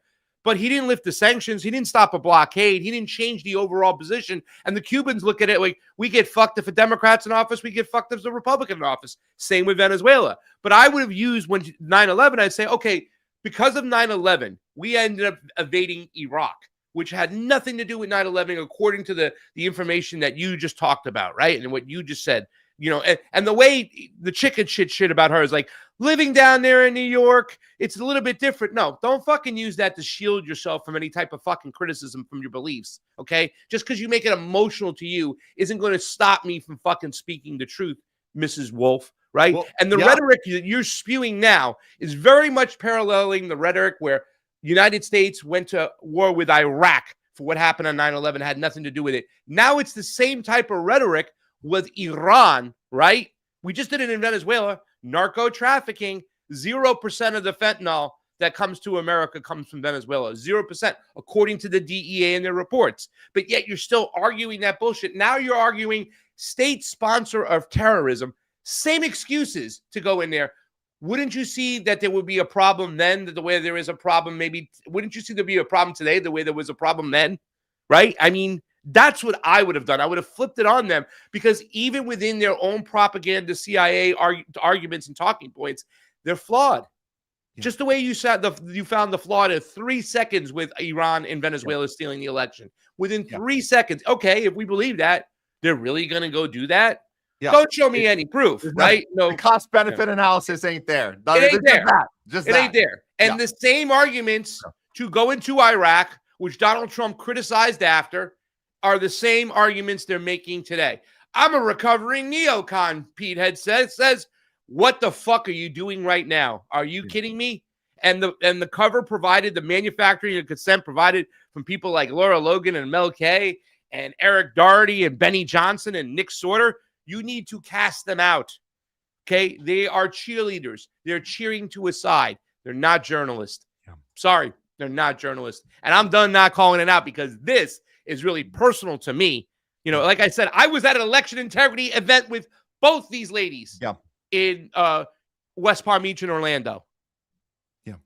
Yeah. Mel was not there in Orlando. Mel's been on, by the way, Mel's been on the Homeless Left, and we had a discussion. I remember bringing up Israel with her. We were talking about JFK, and I just wanted to see how she'd respond, because she's all into, you know, CIA, this and that, which is great. But as Oliver Stone tells us, he had to limit the extent of what he put in his film and stop it at CIA was like kind of the top. You can't go above that. Why? Because he had a Mossad agent literally on set with him every day filming his film. I thought I'd bring that up with Mel, and she was like, well, it didn't seem like it. I was like, that's weird. You don't want to, because she loves the JFK topic, but she just, anyways. Did she call you a communist sympathizer? Yeah. Right. If you call you a communist, because these are the attacks you'll hear. Yeah, like I've heard exactly the other day, my friend said that, well, you're a communist sympathizer. Yeah. Yeah. Well, let's see what I sympathize with, because it's not communism. I sympathize with a middle class that can thrive. I sympathize with the people on the streets that can't find a home. I sympathize with the people who got to cut down on their medications to put food on the table. That's who I sympathize with. And how do we put that sympathy into action? We hold the empire accountable. That's it. Yeah. Just because there's ideas in communism that I think are good doesn't mean I'm going, once again, I believe in a mixed economy. I'm an independent fucking thinker over here. But that's the argument these people will use against you, Matt. They're going to call you a socialist or a communist sympathizer. That's what the Nick Sorters and the Benny Johnsons do. That's what these people do when they cannot. Even sometimes I've even seen, and I don't want to hate on him right now because I'm really happy that he at least admitted that he was wrong, Dave Smith. But I've seen him in an argument with Caleb Maupin or Nick Cruz where he'll kind of digress right to that. Oh, you want a healthcare program for everybody. Oh, you're a communist sympathizer. Like, no, I mean, we got to stop this fucking bullshit. Just because I want healthcare for everybody, I think it's a right, doesn't mean I'm a communist, right? It's so stupid. But at this just point, because I believe central planning can work doesn't mean I'm a communist. I just want to see people not suffer, man. I'm sorry. Go ahead. At this point, why don't we just let add the name to the list? I don't give a shit at this point. Add it to the list. How many other names on that list? Anti-vaxxer, anti-science, Putin puppet, conspiracy theorist, anti-Semitic. Oh, that was a fun one. No, what about pro? No, what about the other side? Pro-immigrant, pro-communist, communist sympathizer. What about Add it them? to the list. Because that's what we're Add getting it to now the is the list. attacks from leftists like us from the conservative side. It's That's insane. the You're right. threat now. So we'll have a list. We'll put the line down the middle and all the attacks coming from both. It doesn't matter. Keep adding them. We don't care. We're still going to call out empire. We're still going to protect the innocent, and we're still going to demand justice, truth, and by the way, free speech for everyone. And can we just be anti-war? Can we just do that? Yeah, we're anti-war. That's it. Well, no, we're anti-imperialist, and here's the thing. Yeah. When the left and the right are both mad at you, and they're both mad at us, Matt, right? Like, you know what I'm saying? Like, we would get criticisms from the right for our coverage on COVID. We would get criticism for the right, you know what I'm saying? Because we wouldn't necessarily capitulate to the argument that, you know, they're domestic terrorists on the right for what we wouldn't say that January 6th was an attempted overthrow by the government, and we might get hate for that kind of shit. But, you know what I'm saying? We'll also get hate from the other side. And when both sides are mad at you, and people out there watching the show and stuff like that, when you see people out there that both sides are mad at, that's the people you want to pay attention to. Yeah. The right and the left both hate me and Matt. Bring it the fuck on. The American versions of it, bring it the fuck on. We're ready for it. We don't care. We're principled. We're not going to fucking thwart our principles just to make a fucking buck. I'd rather suffer and be honest than lie and have money. That's the way it goes with me. And that's the way it will go with us. Awesome. So congratulations to the audience who's watching this. You got it right. Yes. Congrats to our audience indeed for being on board and understanding that it does take courage. It does take conviction, and it does take principle to take that with us every day beyond what we're watching on our screens right now. And we appreciate you guys watching us. Hey, Craig, Pasta, Jardula, thank you so much for bringing this story to me. There were so many things moving around, all these moving parts, and this was an important conversation. I appreciate that. Where can people find you, and what do you got going on next? Well, tomorrow's Wednesday, and Wednesday is one of my favorite days. We got a Truth Wire during the day. We have a great guest on tomorrow. I don't want to say it just to make sure it's confirmed, but we're supposed to have a great guest on from that region of Iran. I've been talking to somebody there on a regular basis, getting updates. Iran International English on Twitter is the channel that's very much anti-government, pros Shah mentality in Iran, right? And there is a small portion of those people in Iran. You know, that's the thing. Patrick Bet-David is lying when he says 81% of the people want the government gone. It's the other way around. But there is that 20%, 25% faction that wants the Shah back in power. Well, they watched that Iran International. And I think they thought that they were going to be able to weaponize that as a news channel. The West did. It's based out of London. And they were going to be able to use that to get the anti-government people in the streets. Maybe have the Kurds come in after a bombing campaign of bombing hospitals, bombing police stations too as well. They want destabilization across the way. Thought they can convince the Kurds to come in, that this faction of Iranians would get out to the street with them. It ain't happening. The people who are pro-government, who don't want a ceasefire, they're in the streets daily, and they outnumber 3-1, my friend said, from the other group at least. They're in the streets daily protesting what the United States did. You know what I'm saying? When they say death to America, they mean death to the American imperialist. That's what they want, and not the everyday average citizen.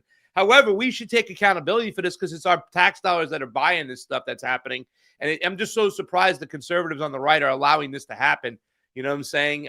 But they are. But we're going to have a great guest tomorrow from Iran.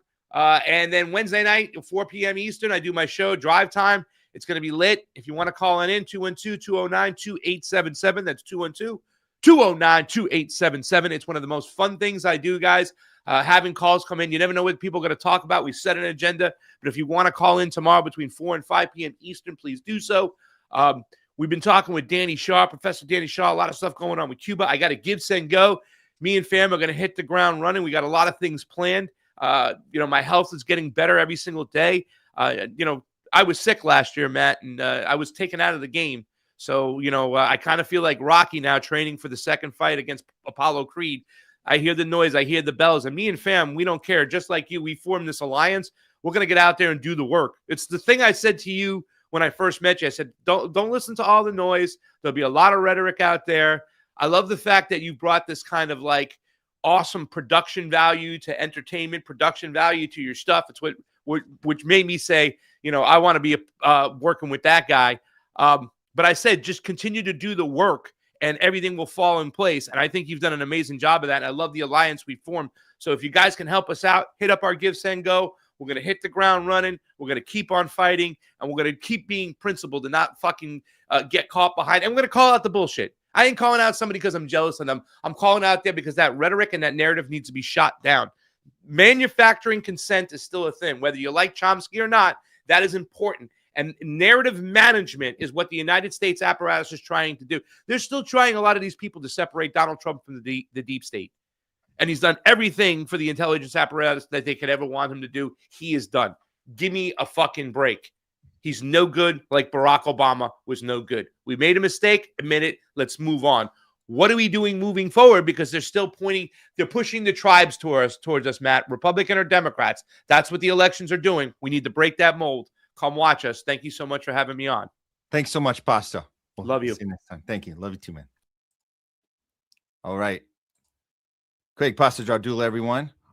You're tuned into the Homeless Left, non-tribal approach to news channel. We're here for another few hours, actually. We got a lot more show coming up. If you missed anything, you can always go back and watch the replay, the live replay. Stay up on Rumble. They actually now are staying up on YouTube. We're getting a little bit, our relationship with YouTube's getting a little better. I think we're just kind of inching our way forward. You got to have to play, right? It's like the dating game. Kind of have to be cool. Don't come on too strong, or they'll axe you, which we've been axed. We've been axed on YouTube before, so we had to be very careful.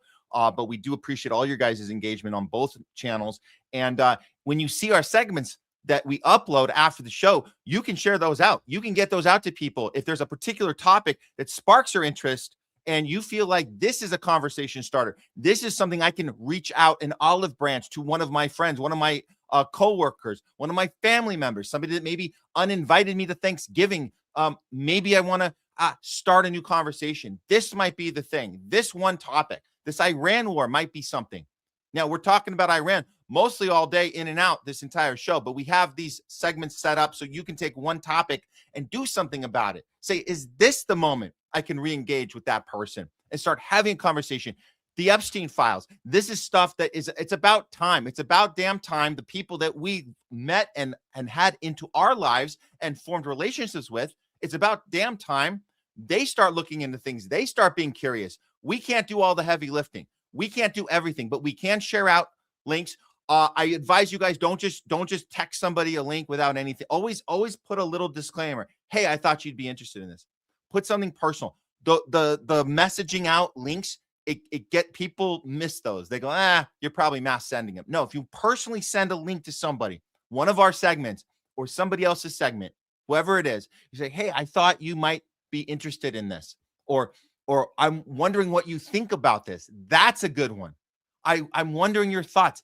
Curious of your thoughts on this. It kind of reels them in to actually watch it. So we keep them short. We try to 15 minutes, 20 minutes. I know a lot of them are 30 sometimes. It's okay. But say, I thought you might be interested in this.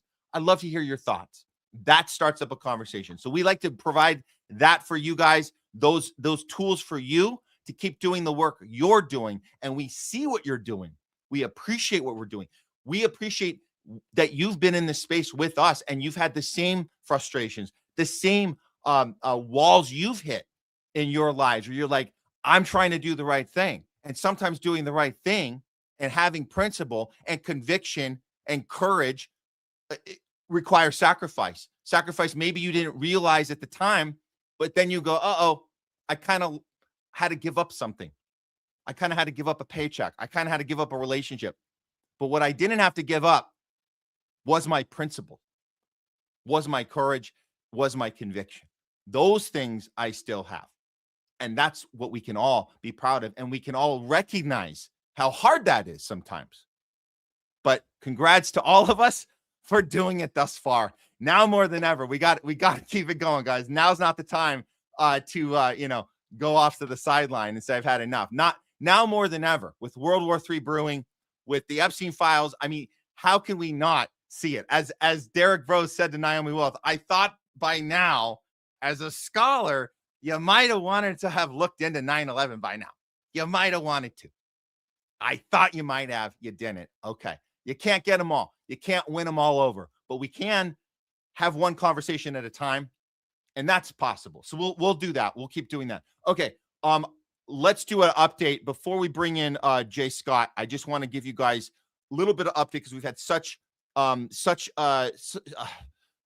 a lot of action on the ground in Iran. So let's do this. Let's do a little World War III watch here. I'm just going to give you guys a couple updates, and then we'll get on to some of the other conversations here. And then we'll get to you guys too. We're going to do some talking back with you guys, respond directly to your comments on both our Rumble and on our YouTube channels. Let's get right into it. Here we go.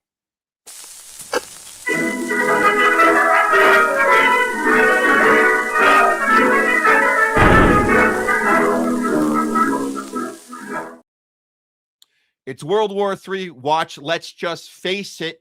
It's already started. And by already started, I mean, we've never been this close to nuclear war in our entire lifetimes. And you can forget about the Cuban Missile Crisis, which we all learned about in school, or some of us might be old enough to remember it when they were in school. But regardless, this is it, guys. This is all the pieces on the chessboard ready for this nuclear war. Here's what we have come to learn in the last few hours, what's happening on the ground in the Middle East. And this is because it seems that the U.S. and Israel have greatly underestimated the power and ability and precision of Iran.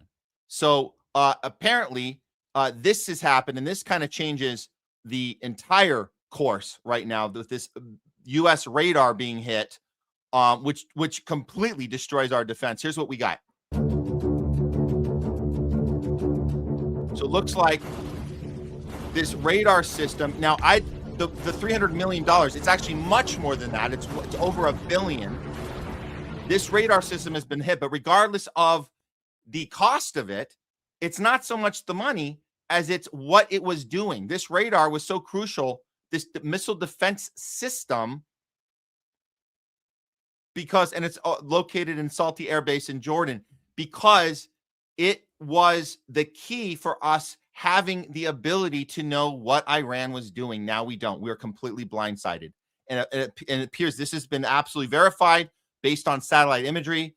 U.S. official confirms the damage to the defense system, and it doesn't seem like it's repairable damage at all. So we have a lot of reports coming out about this strike, which I would say is very successful in the sense that you can't now continue to do this diabolical approach to kill them all, which is the policy. Just to be clear, the policy is kill them all, rain down death and destruction. That's been the policy of this administration. More than this administration, it's a policy of our entire U.S. government and U.S. imperialist and Israel war machine. This administration just happens to like to say this stuff out loud and, grinning and salivating like Lindsey Graham likes to do. But this is the actual damage. We're talking about $1.1 billion U.S. radar has been destroyed. This means, and it took 101 missiles to be intercepted, but 2 got through. And now, as a result, the U.S. missile defense is completely blind. We don't know where their attacks are coming from. And Iran, this is also very important. Iran has more than enough missiles remaining to keep firing and firing and firing. And now we don't know where they're coming from. So the 5-week trajectory looks pretty accurate right now. And this is the estimated, and we've seen different assessments. And again, this is speculation, but we're already at the end of week 1 here, and we already understand the fragility of the markets right now, the supply chain collapse, which is happening. We're going to see in week 2 oil skyrocketing, like significantly, not over a long period of time, very, very rapidly. We're going to see that. We're already seeing gas prices extensively just raise out of nowhere, like overnight. It's happening right here in LA, and you guys are probably noticing it where you are. Week 3, the inflation will spike, and that's where the supply chain unrest will be at full force. And then you get to the 4th to 5th week, we cross over into 1 month, and now we're talking about a global recession, which equals, as we know, civil unrest. Well, at least the people in the street. Generally, we're always the last to get out in the street. You guys know this. The US, we're the last to get off the couch and get out in the street. But make no mistake, if you're in one of these other countries that is a little more tuned in, a little more aware of what is happening, they'll be the first ones to revolt. And so we'll certainly see that civil unrest. And now we just got this new update, a new level that we've just hit, because now the conflict is now spreading across continents. In the last few hours, this was like early this morning, Iran has mass text every phone in Israel. The last U.S. radar systems have been destroyed. Your government is lying. Missiles are on their way. No shelter can provide safety. Signed, Islamic Revolutionary Guard. And if I'm in Israel right now, I wouldn't be in Israel. We know we wouldn't be in Israel right now, because why the hell would you want to put yourself in an ethno state, apartheid state, psychopathic state that's in the middle of committing a genocide on your effing neighbor and turned it into an effing parking lot while you bomb all your surrounding neighbors around that, and you declared World War III with nuclear bombs that you don't have to even account for, but you're ready to fire at Iran, who is ready to destroy you and is telling you on a text right now, don't listen to your government. We're sending our missiles right now. This is happening right now. The Western media is silent about this part. They're pretending that there's just a little, just a bump in the road, and we're gonna figure it out, right? We're gonna figure it out, right? No, we're not gonna figure it out. But we had this report from Scott Ritter on specifically the bombs that were dropped on targets. Guess what? Guess who got targeted? Well, we'll let him describe it to you. Hold on to your seats if you didn't hear about this one yet.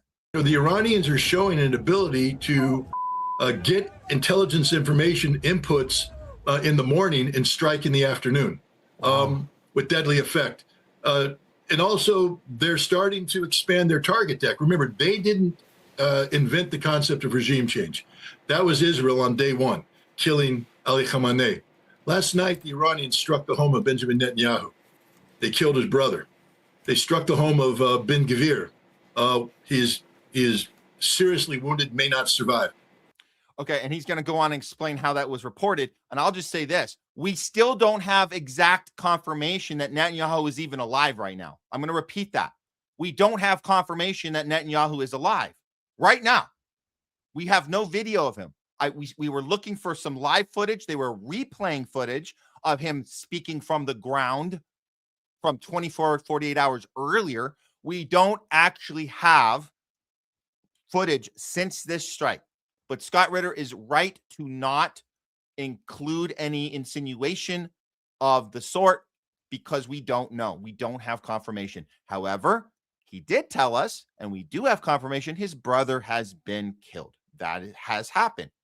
And now we're going to see how they're spinning the other story on the BBC. And you're going to see this RT anchor is going to smirk. And some people think, well, why are you smirking at this? Well, it's because we know how the Western media is going to report on this. Check this out. Iran is going to start to take out the totality of Israel's leadership. This is the reality of this conflict. Israel played the regime change game. It's going to be the Israelis that are going to be paying the highest price. The Iranians are no longer wearing kid gloves. They've taken them off and they're coming in bare knuckle. They're reporting it. This is interesting. I looked it up as soon as you said it. The BBC is reporting it as Ben Gvir was in a car accident last night. Does that surprise you? They can report it any way they want. We know that his home is on fire. So maybe he crashed his car into his house. That's interesting. The only reason I just can't help but be amused by this, because it would not surprise me for the BBC to provide cover for a story like this. Yeah, you and I now know that the BBC reporters that work overseas are vetted by MI6 before they're allowed to take on their assignments. Can I just compliment this conversation happening on RT that you never ever would see on CNN? You would never see like could you talk about reporters speculating all the time. They always are speculating. Go on CNN, all they do is make up shit. Oh, here's going to happen, and this is going to happen, and that's going to happen. It's all speculation. So if you're going to speculate, at least do it with some critical thinking skills. He looked it up. This is good journalism. He looked it up. He goes, oh, look, the BBC is telling us there was a car accident. That is obviously a dishonest take. Can he prove it in a court in this exact second? No. So rather than going, oh, how dare you report? No, he's saying, I'm going to piece it together, and I'm not going to wait a month, 2 months, a year to tell you, oh, you remember when that thing happened and the bomb, and then they report. They might have been lying. They might have been lying to their BBC audience. And it is kind of funny because we call this shit. We know this shit in advance. So that's what's happening. So we'll appreciate these type of conversations, and we appreciate when we have a chance to go on RT and discuss these topics. And it's okay to speculate. We can have a different, analyzation is a little different than reporting on, but you get the right combination and it works pretty well. And that's what we got. We got reporting from Scott Ritter. We got, the analysts, the discussion back and forth. How are they going to keep? And that's really the question. How are they going to keep telling these lies? And how are they going to keep, if Netanyahu is in fact in a position where he's either not alive anymore or he's seriously injured and can't show himself on camera, there's going to be a breaking point. They're going to have to figure this out. And there's probably people around huddling right now trying to figure out what to do, trying to figure out how to spin this. So I wouldn't want to have their job right about now. But make no mistake, these Tel Aviv strikes are happening right now. It's truly astonishing. This from Dr. Sam Yosef below. What was once a dream for some has reportedly occurred. Tel Aviv experiencing unprecedented strikes, the likes of which were previously seen only by Muslims in historical conflicts. And then, of course, our co-host Jay Scott saying after nearly 2 years of carpet bombing Gaza, causing a tragic humanitarian catastrophe in Tehran, Israelis are seeing what it's like to be bombed right now. And that's an honest take. That's actually what's happening right now. Ya Allah, this is what's happening in Tel Aviv. And don't be mad at yourself if your stomach is feeling a little like excited. It's okay. We're not wishing for death and destruction on people, but there is something about you're finally feeling the thing that you've been inflicting on your neighbors and laughing about it this entire time, mocking it, mocking Gazans, Palestinians starving to death as you dance in your dance clubs. You've been doing that. And now you can feel at least the sense of the fear that, we might not make it through today. And that is something. That is something. And that's all. I'm not going to say, I'm not wishing for body parts to be blown off like you guys have been doing to little babies for the last 3 years. And before that, I'm not wishing that, but there is something in your stomach that you feel when you're like, oh, this might not be good for, they might not be having as good old time in their dance clubs right about now. They're probably not going to the dance club now because they were going there. They were going there partying and celebrating and asking DJs, I'm telling you, in Tel Aviv, DJs to put a live shot of starving Palestinians while they were dancing at the club. I bet you that DJ's not working tonight. I'm just throwing it out there. Probably no club is open right now. I'm just throwing it out there. Probably no clubbing going on right now in Tel Aviv. So there you go. There you go. That is World War III watch. For now, it's ongoing. We're going to continue covering Iran moving throughout today, but let's go ahead right now and bring in our other co-host, help us out with this coverage because there's a lot to get to, guys. There's still a lot to get to. We're trying to get, flush it all out and get it to you the best we can and give you guys, our honest, critical thinking takes. And who better to do that with but your other co-host that you guys know and love. Welcome back to the show, Jay Scott. What's going on, Matt? As you can see, I got the APAC as a foreign agent shirt on today. Got to make sure I have the right attire, for the mood that's going on right now. And I just wanted to remind all of my fellow Americans that, we need to get rid of this foreign lobby that is having way too much influence on our foreign policy right now, because it's about to get pretty ugly. And we got to make sure, the people responsible or the people heavily involved in what's happening are facing accountability for it. So long live JFK. That's Long what I live. got to say. Yeah, man. And I don't know if you remember, we covered the Oliver Stone, like he's admitted he could only do so much in his film, but he believes in this shirt too. People say, well, why? Well, Oliver Stone, well, I didn't see any of that when I watched JFK. And it's like, because he wasn't allowed to mention that AIPAC thing. He wasn't allowed. One of the executive producers was a former Mossad guy, Arnold something. I forget, his last name, but like one of the executive producers assigned to the movie, I guess by the production company, had to make sure that there was no reference, to any Zionist involvement. But when what's his name? What's the name of the guy? Jack Ruby. When I realized what his name stood for, I was like, wow. I guess there is a lot there. Like Jacob Rubenstein to Jack Ruby. Those are two very different names right there. But that's a story for another episode. Yeah. Well, look, we need to get into the psychology issue here. There's a psychology disconnect when we talk about the mindset of Iranians and then the mindset of, well, let's break it into three: the mindset of Iranians, the mindset of Israelis, and the mindset of Americans. There's actually three different things going on here. So let's try to understand this. Americans, this is actually the easy one. There's a difference between Americans, citizens, and American rulers. American rulers are the pedo elite, bankster, psychopaths.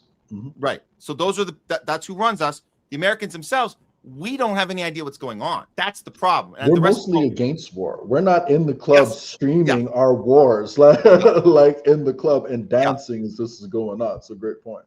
Yeah. And then you have Israelis who are way different than Americans. And I want to be clear, if anybody's afraid when we do this World War III watch, we're not trying to fear you guys. And we tell you guys, Israel, if you're in Israel, you kind of signed up for this. Just like if you signed up to be a Marine, a soldier, you kind of signed up for this. They make the distinction too. They know there's a difference between Americans and Israelis. They know Israelis signed up for the ethno state. Israelis signed up for the apartheid state. Americans we're victims. They know that. And when they say death to America, they say death to the pedo elite Epstein class of psychopathic banksters that think they can do whatever the F they want on this planet with no consequences, like eating and raping and murdering babies, they know that too. So that's all part of it. So understanding the different mindsets, we're having a hard time understanding their psychology. We're having a hard time understanding Iranians and how they think when their leader, what state of mind are they in when their leader gets martyred? What does martyring even mean? I think a lot of people who don't even understand that feeling of being on the right side of history, this calm, this peace that you feel, and really an enormous amount of courage that that these people are going to go the whole way. I think the closest comparison we can think of in like a U.S. film when we're like, yay, 300, right? With Gerard Butler, and like we're gonna die the doing what we believe in. We have we're modern not examples. I'm wearing the shirt of one of them, JFK, like Martin Luther King, Malcolm X. Like these kinds of people knew that their lives were at risk, but they did what they thought was the right thing anyway. So we have modern examples of it. It's just they have a specific name for it, like they're becoming a martyr. So let's start with the part that our media is not covering, but it's important we show how bad what we did to them and how they're recovering from this. But this is really, really bad.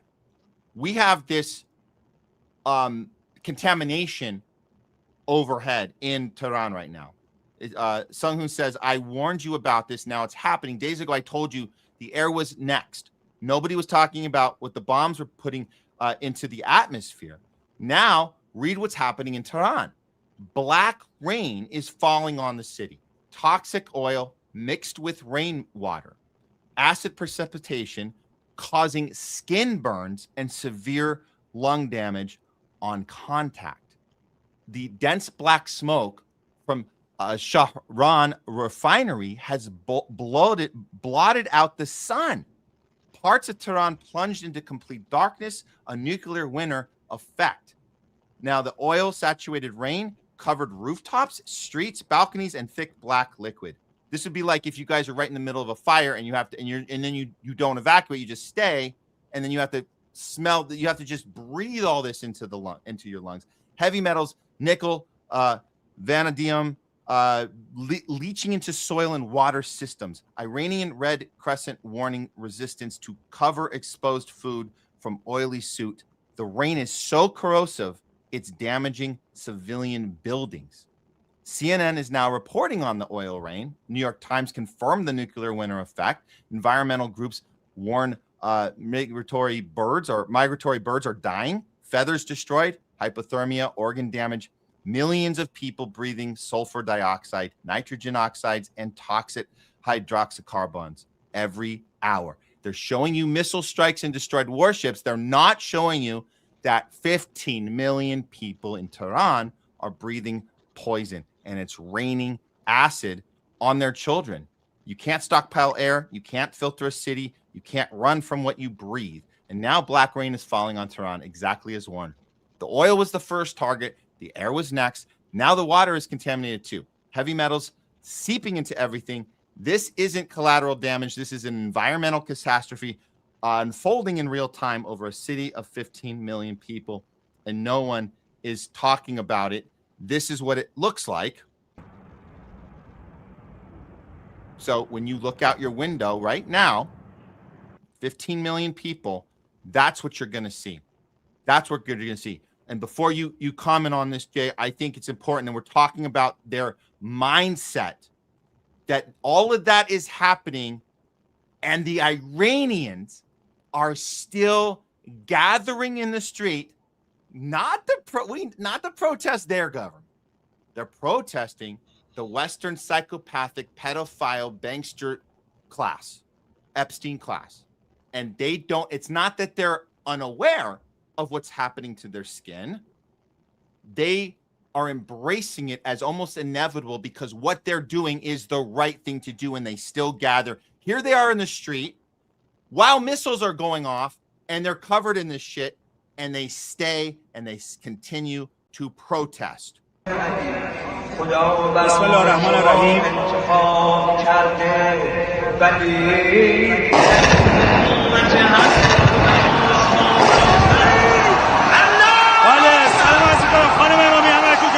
شما صحبت میکنم هدفمند داره عمل میکنیم و ما شاهد اجتماع حضور مردم هستیم در میدان انقلاب. ما نمیترسیم، ما اینجا هستیم. I'll turn that down. Jay, can we explain to somebody who doesn't have any idea how this makes any sense? And it's obviously, if anyone's been to any event with a large gathering, a protest of any sort, and you heard gunfire, everybody would scatter and run. We know that. So what is happening here? What is this? What do you attribute this to? They believe they're in a fight of good versus evil, and evil is coming for them. And can you blame them, for thinking that, considering not just what we've done, to the region since World War II, but looking at what we're seeing, like in the Epstein emails, like our leaders are literally eating the intestines of little children. And I don't mean to keep going back to that, but I remember the quote about George H.W. Bush, Big Bush, and the fact that, Epstein is emailing back and forth about him doing that. Now there's no accusations that Trump was sexually assaulting his own daughter, Ivanka Trump. Like, these are the people leading us. So they believe that they are in a fight in good versus evil. And so they are ready to put everything on the line to get out there to show their support for the current government. And if you even look at how we started out this fight, we started out by bombing 180 girls, like a school of 180 girls. And we started out by killing, their leader. We martyred their leader, just like you said. So right now, they feel like they have to, if their leader was willing to put his life on the line, because they know that their leader was planning for succession. They know that their leader made speeches saying how he wasn't going to make it, if fighting did pop off, but he was setting things in place to make sure they will emerge victorious. When you hear that, and this is someone you looked up to, you were ready to put it all on the line and to try to make sure that your country and your people, emerge victorious. And throughout all of this, throughout all the humanitarian catastrophes we're causing inside their country, and I don't know if you had a chance to touch on it yet, but we've already started bombing,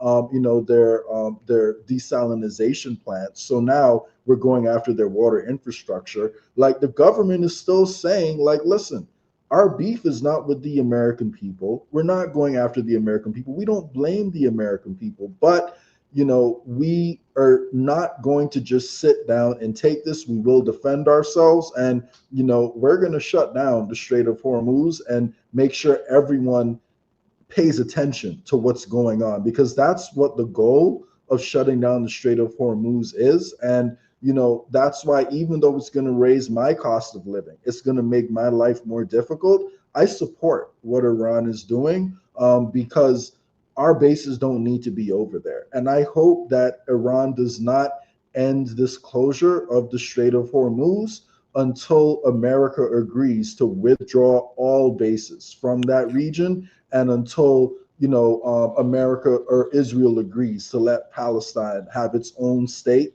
and control its own borders, to be fully sovereign. And I can't tell them what to do, because I'm not the one with bombs raining down like on my head right now. So I don't know if they're going to stick to that throughout the whole thing, but that's what I personally hope for, and I'm sad. I'm like, sad isn't even the right word. Like, it's tragic to see the damage that we're doing to their capital city, Tehran, which is one of the most ancient cities in the world with the longest histories. Like, Persia was one of the greatest empires, of the ancient past. And of course, sometimes it's painted as the bad guys in history now, but they were the first empire to embrace religious freedom.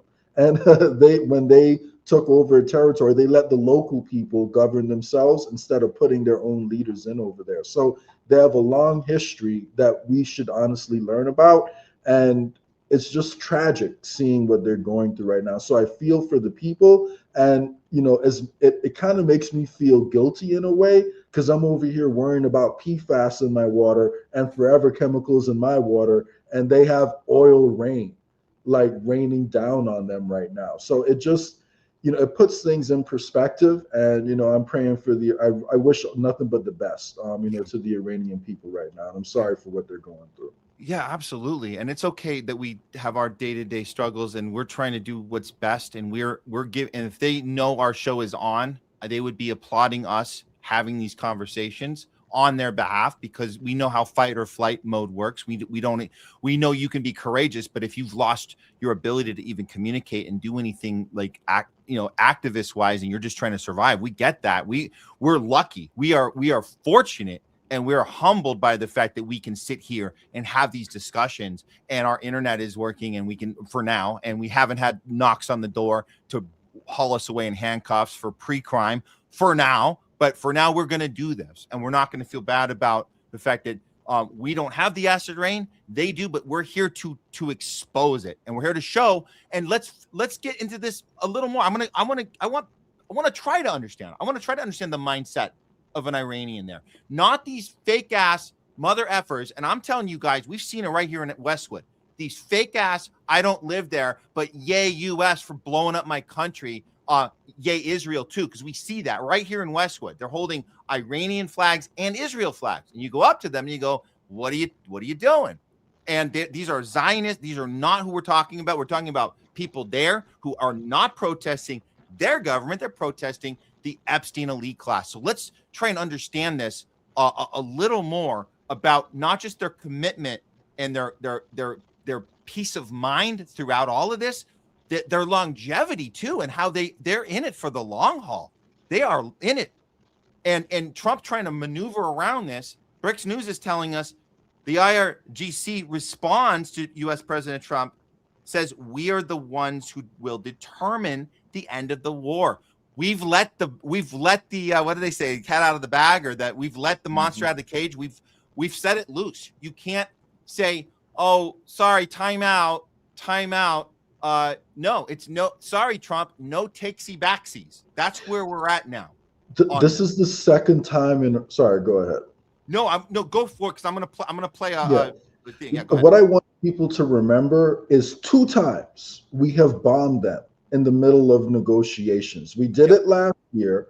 We were making some progress. They were hopeful that we would get somewhere, and we came in and we bombed them in the middle of negotiations. This time, we bombed them right as Iran was essentially giving us everything that we had asked for. Like they were agreeing to a timeline of no nuclear proliferation, which is absurd because it essentially damages their own ability to have a civilian nuclear program. So if you're Iran, why would you trust America at this point?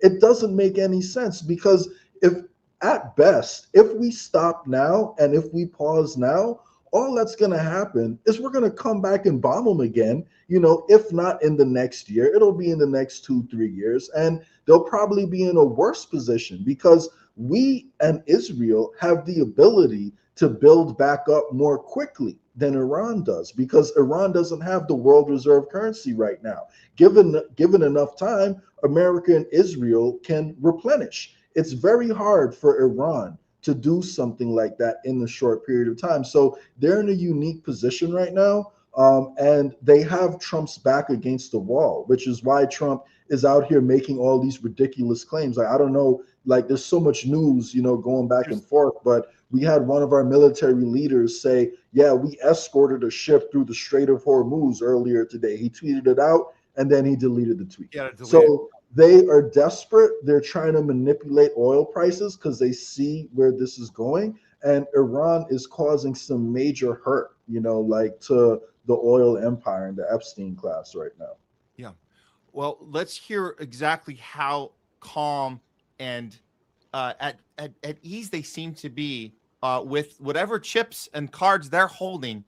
We might have walked we certainly have walked in to a poker game that we didn't bring enough chips for. And we forgot to learn the rules of the game too. So we just kind of sat down cold and thought that a few Bloody Marys in, we'd figure it out. Meanwhile, sorry, they're sitting there with stacks of chips and they're very calm, just like a good poker player is very calm and just at ease while everyone else is scrambling about how they can hold on to whatever chips they have left. Here's a very a nice breakdown about it. I'm going to try to read along on this. Okay, so because we hit the radars and infrastructure today, truly, Mr. Trump and Netanyahu are trapped in a slaughterhouse in the Persian Gulf. And so we covered the radar earlier, guys. Iran took out the radar system that they were able to detect anything Iran was doing. They're completely blindsided now. And Iran has at least 3,000 more ammunition missiles ready to go. And we can't see any of it. So here's what it's going to look like. Not according to our media or our government. Here's what they're saying is what's going to happen next. And in the coming days and weeks, much more joyful news will be delivered to the dear nation of Iran. Oh, really? Okay. Well, what's the good news they're going to get here?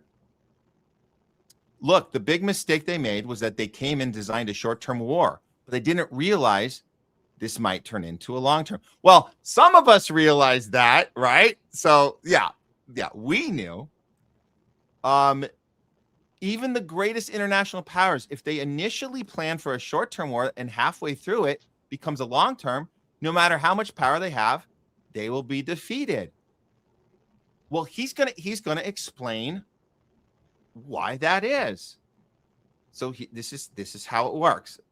Okay, I'm trying to keep up with because short-term wars have a specific design. They require limited logistics and limited preparations. A long-term war requires abundant logistics, extensive planning, and they have to anticipate many consequences.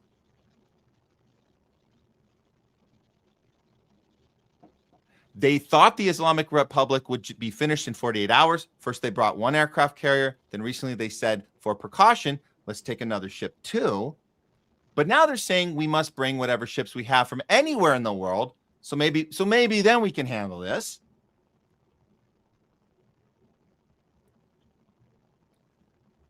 take the USS Ford, and now it's come towards the Mediterranean. It is currently their time to leave. There's 5,000 to 6,000 personnel saying we need to go leave. It's because you can only be there so long, right?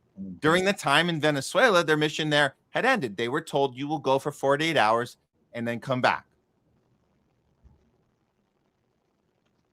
Furthermore, these ships usually need maintenance with every 6 months. They need to be resupplied with ammunition and many other things to be done. They came for 40 hours. Now they want to stay long term. The fatigue of the forces of the shortage of ammunition will be the burden with other problems. So he's saying they're not.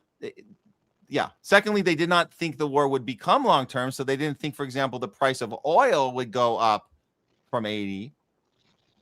It's already gone up to 110. You should expect 120 and 150 oil in the coming days. We're getting close to 150. Yes.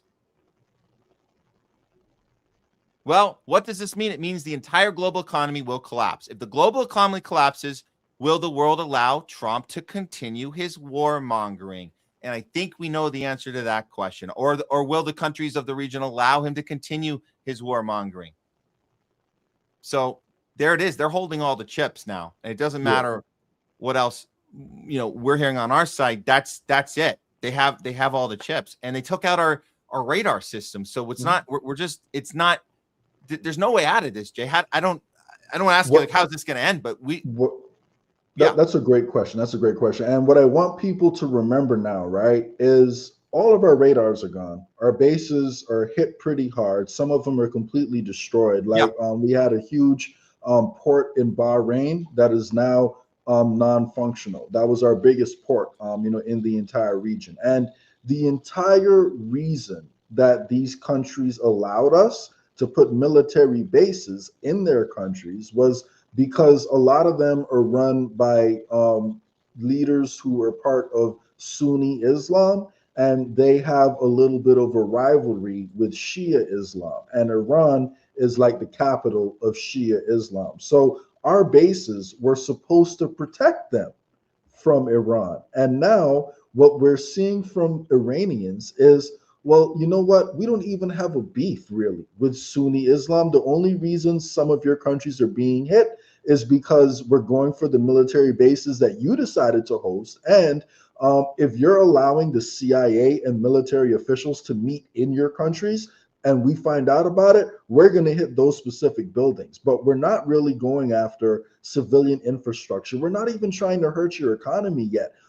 Their oil refineries have already been hit inside Iran, but there's no actual evidence of Iran taking credit for hitting oil refineries in the other GCC countries. Instead, what we see is Israel hitting the oil infrastructure to try to create a false flag situation, which we'll get to, in just a moment. I think I had sent you a clip on that too. But long story short, the whole reason we're there is supposed to be to protect them from Iran. And now that the confrontation has started, we've shown that we cannot protect them from Iran. And we've shown that they are the side chick. We're really worried about the main piece, which would be Israel. That's the wifey. And we're not really too worried about all those little side chicks, UAE, Saudi Arabia. Sure, they're nice for a fun night every now and then, but we're using up all of the missile interceptors to protect Israel. We're taking away our defensive capabilities from all over the world.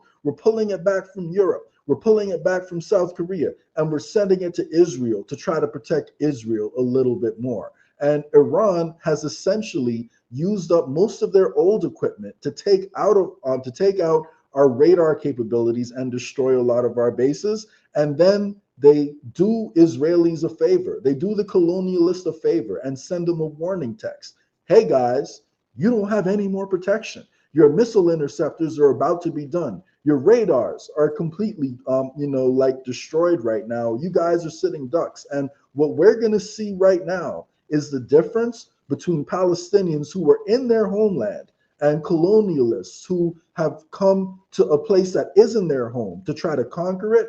And I guarantee you that they're going to scatter. They're going to go back to where they came from once times get tough. And then the difference between Palestinians and Israelis will be on full display for the whole world to see. So, it's again, it's sad seeing what Iranian people have to go through to get to this point. But, as far as the empire goes, like, I think Trump will go down as the worst president for foreign policy, possibly in American history, because this move has caused it's exposed essentially how weak we are. Because don't forget, now former officials from the Joe Biden administration are coming out and they're saying, yeah, Israel tried to get us to hit Iran. They told us that Iran was half an hour away, from striking us too, but we didn't go for it and we didn't do the preemptive strike. But Trump is actually the only president who was dumb enough to launch the attack, or corrupt enough, however you want to frame it. He was the only one who actually took that step. So I think Trump may go down as the worst president of all time for foreign policy because of this mistake and the ramifications it's going to have on trust in the US. And let's not forget, if Europe gets directly involved in the fight and we push them into it, we're already taking away their defensive capabilities and the missile interceptors we had over there to give to Israel. So we're literally saying we don't care about any of our allies, except for Israel. So let's see where it goes. Yeah. Let's switch gears to how we're doubling down on really no chips in front of us, but I guess we're going to be taking out some more loans because we're really good at that with our little privatized banking system. It's time to take out some loans. I want to start with this clip of Lindsey Graham, and you guys know he's been nothing but a warmongering psychopath talking about Cuba's next, and we can't wait to kill everyone, kill, destruction. It seems he's might be backing off a little here, at least because he sees our relationship with Saudi Arabia is highly affected right now, and it looks like he's got to do a little maneuvering. But I want you to give your opinion on this take from Lindsey Graham, because I think it looks like we might be throwing out a Hail Mary here. In Saudi Arabia, I've been your biggest champion. I think the Crown Prince has taken Saudi Arabia in a completely different direction in a good way. But here's what I want to say to Saudi Arabia tonight. I'm willing to do a mutual defense agreement with your country to give you protection in perpetuity. Under the agreement I've been pushing, and I hope we can continue to talk about, if you're attacked by Iran, we would go to war for you. What? Yeah. Go ahead. Sorry. No, what he's saying, I'm willing to what? The audacity of this clown that he's saying, I'm willing to go to war for you. Not you, dude. Who are you? What are you talking about? I'm going to go. Anyways, he's giving himself way too much credit, but maybe it's deserved. Maybe because everything he's wanted this last year, he's gotten every single thing he wants. So at this point, he can just say I, and the thing will happen. It might as well be President Graham at this point. That's what I'm seeing. It seems like he has the most control over our foreign policy, which is extremely scary because he's insane. And I really wish that there was a law in place that any senator or any congressman who pushes for war, their closest family member of military age, or if they are of military age, should be put on the front lines, in that war. And if we were to pass some law like that, I have a feeling, these wars would start to slow down pretty quickly. But, for him to say that, it just shows, I guess, how desperate they are, because the only reason that Iran has a problem with Saudi Arabia nowadays is because of the fact that Saudi Arabia is trying to normalize, with Israel. And they're kind of doing it behind the scenes, and they're allowing America to come into the region and to project power,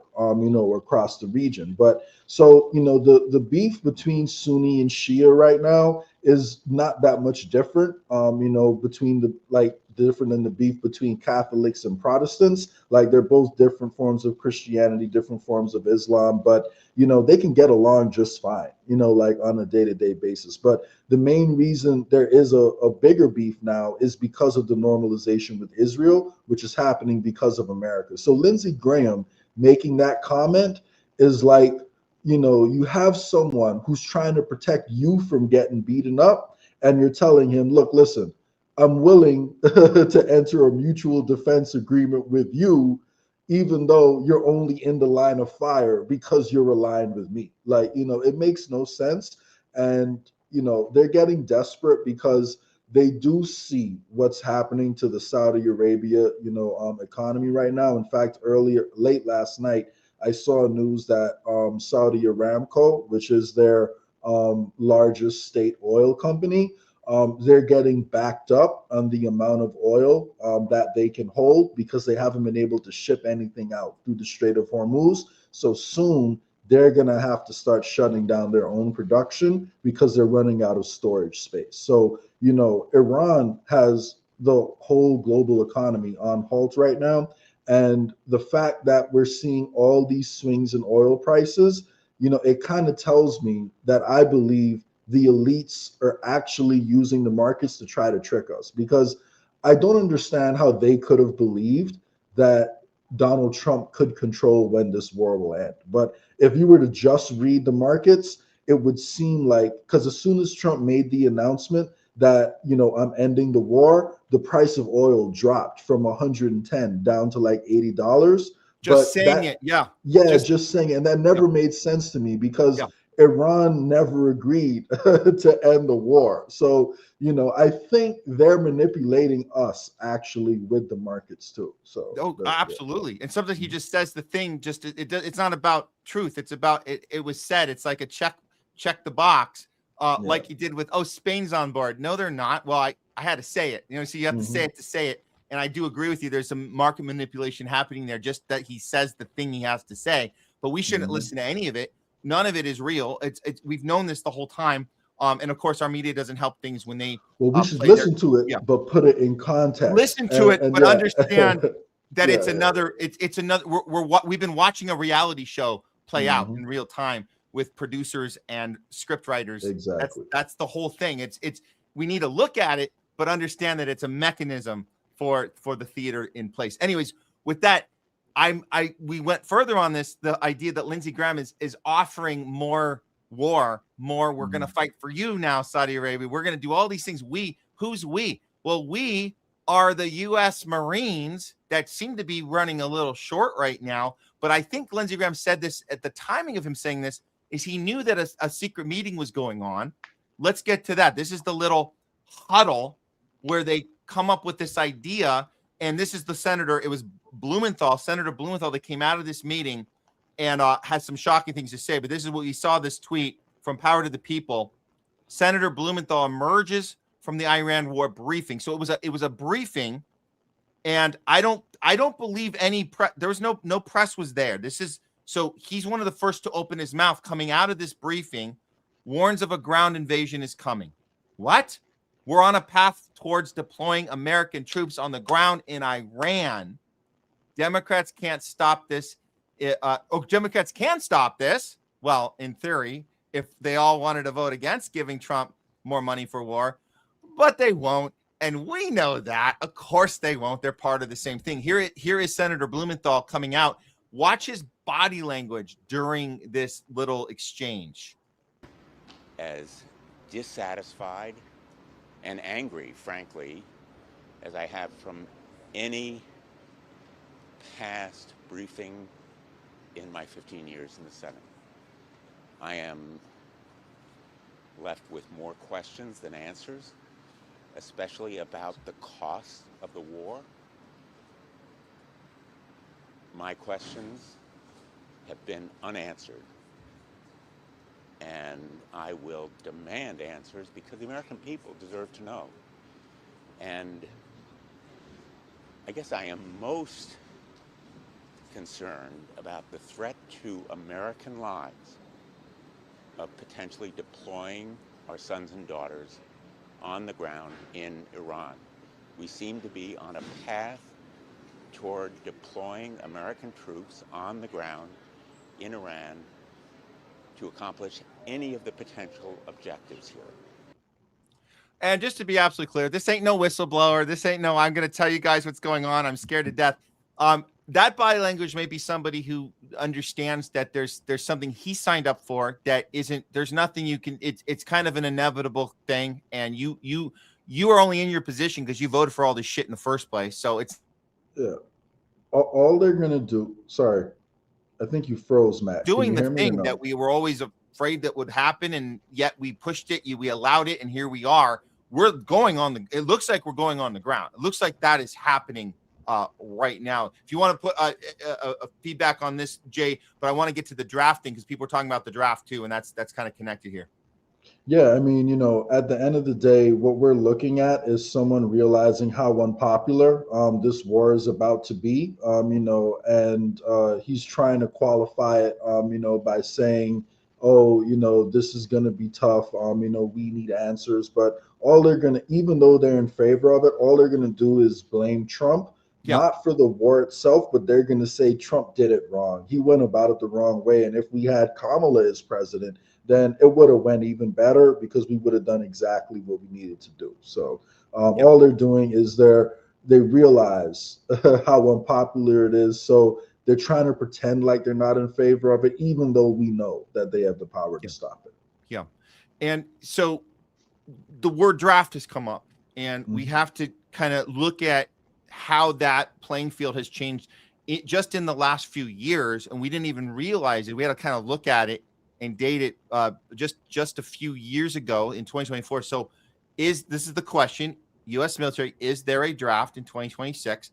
Well, what happened was in 2024, the House passed a measure to automatically register men aged 18 to 26, and that includes anybody identifying as male. Just kidding, that was a joke. But anyways, anyone, hey, if you don't want to identify as male anymore, now might be the time. If you're starting to have a little question about what gender you are, I'm just saying it's so fun the left has been okay. Anyways, that's another. No, you're joking, but Pete Hegseth issued, like a whole statement saying, "Oh, if you're trans, then you're not allowed in the military." And the thing is, all you got to do is say you feel like you're something different, and you can be labeled as trans. I don't mean to trivialize it, but some people can do that. That's all you have to do, really. So if you feel like you might be a woman, I mean, that's it. You just got to say that's how you feel. We might all feel like we're trapped in the wrong,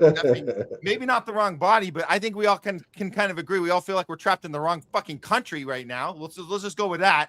Yeah. Let's just go with that. But let's try to understand what this means. This 2024 measure that was passed in 2024 that nobody was talking about because it's just now going into effect, or it will later this year. So here's how it works. The draft registration change, it's coming in 2026. That's at the end of this year. So if this thing, now we've heard projections that this is going to go until September, possibly beyond. So just understand this is on the table, and this wasn't the case back in 2021. They had 2001 and 2002, 2003, when we invaded Iraq illegally in 2003, they had enough propaganda in place to get enough people to sign up willingly. Let's be clear. This is here just in case we run out of people. So the 2026 National Defense Authorization Act, that's the NDAA, it includes automatic selective service registration for men 18 to 26. Starting on December 18th, young men could automatically be registered using federal databases like Social Security. So currently, this is the draft system. When it goes into effect, this is how it works. It means that men between those ages must register with the Selective Service. U.S. citizens, dual citizens, immigrants, even undocumented in some cases. And by the way, we talk about this all the time about the refugee. We cause refugees, we cause asylum seekers because we destroy their countries on purpose. And what do we do when they come in? We say, if you want to enter, you got to be ready to join. And that's how you get more people ready to join, whether they like it or not. They're already ready to go. How does this get activated? Well, a draft could only be activated if, one, Congress passes legislation authorizing it, and two, the president signs it, usually during a national emergency or war where volunteer troops aren't enough. So it looks like we've already checked off number one. We would just need number two to sign it, which means I think that means why we have a date. I think if I'm doing I might have to do a little more homework on this, Jay, but according to the date that's specified at the end of December, this will go into effect. I don't know if Trump has to okay it, but it certainly has been. So this is the date, December 18th. So we might have to look at this a little further, but this is real, guys. This is an actual thing. It's an actual measure from the House from 2 years ago that might be coming into effect. So I'm throwing that out there for you guys. But before anyone's forced into war, we want to be clear that there's people right now that have signed up for it. And what they need to do is they need to do everything they can do in their power to resist. If we know about the Nuremberg law, we know that it's on you right now. And we're going to let these two talk about this real quick, because I think this is a very important discussion that needs to happen here. This is, yes, we have from the Center on it's the Troops Resist Center. This is the co-executive director, Mike Princer, and Rania Kaliak. They're going to break down what you can do if you're in the U.S. military right now and you're ready to object to all of this shit right now. This is what you can do. I was getting ready to go to the Iraq war. I had questions. I was looking for answers. I was looking possibly for support. I wasn't sure if it was the right thing to do, but I didn't find any resources. I didn't find any people who were there to counsel me or give me advice or anything. And so we know that right now there are thousands of soldiers and airmen and Marines who are questioning what they're being part of, getting ready to be deployed, not wanting to be part of it, but not knowing that they have any options. And so on the one hand, our job right now is to get the word out there as much as possible that these resources do exist. There are people here who can help you, and then actually managing those cases. And we, from the very beginning of starting an application through going to the actual conscientious objector hearings with service members, we're with people every step of the way. And I just want to put this up on screen, which is a phone number that people can contact. Why don't you, well, I'll leave that up there for now because you've said that since launching this campaign, your phones have basically been ringing off the hook with calls from soldiers and their families. So tell us what you're hearing from active duty troops right now. What kind of concerns are they expressing? Well, we fielded hundreds of calls just in the past 7 days, or hundreds in less than 7 days for sure.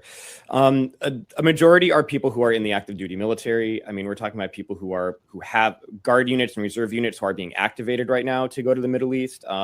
Active duty military units who are on standby to go to the Middle East. Also people who don't have imminent deployment orders, but are very worried about them coming.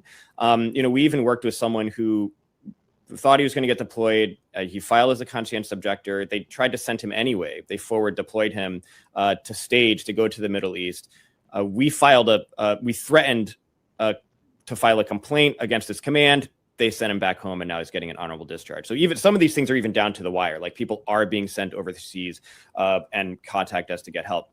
I'm also hearing from a lot of families. We're getting a lot of calls from very, as you can imagine, panicked family members, spouses and parents and siblings who are trying to find ways to save their loved ones.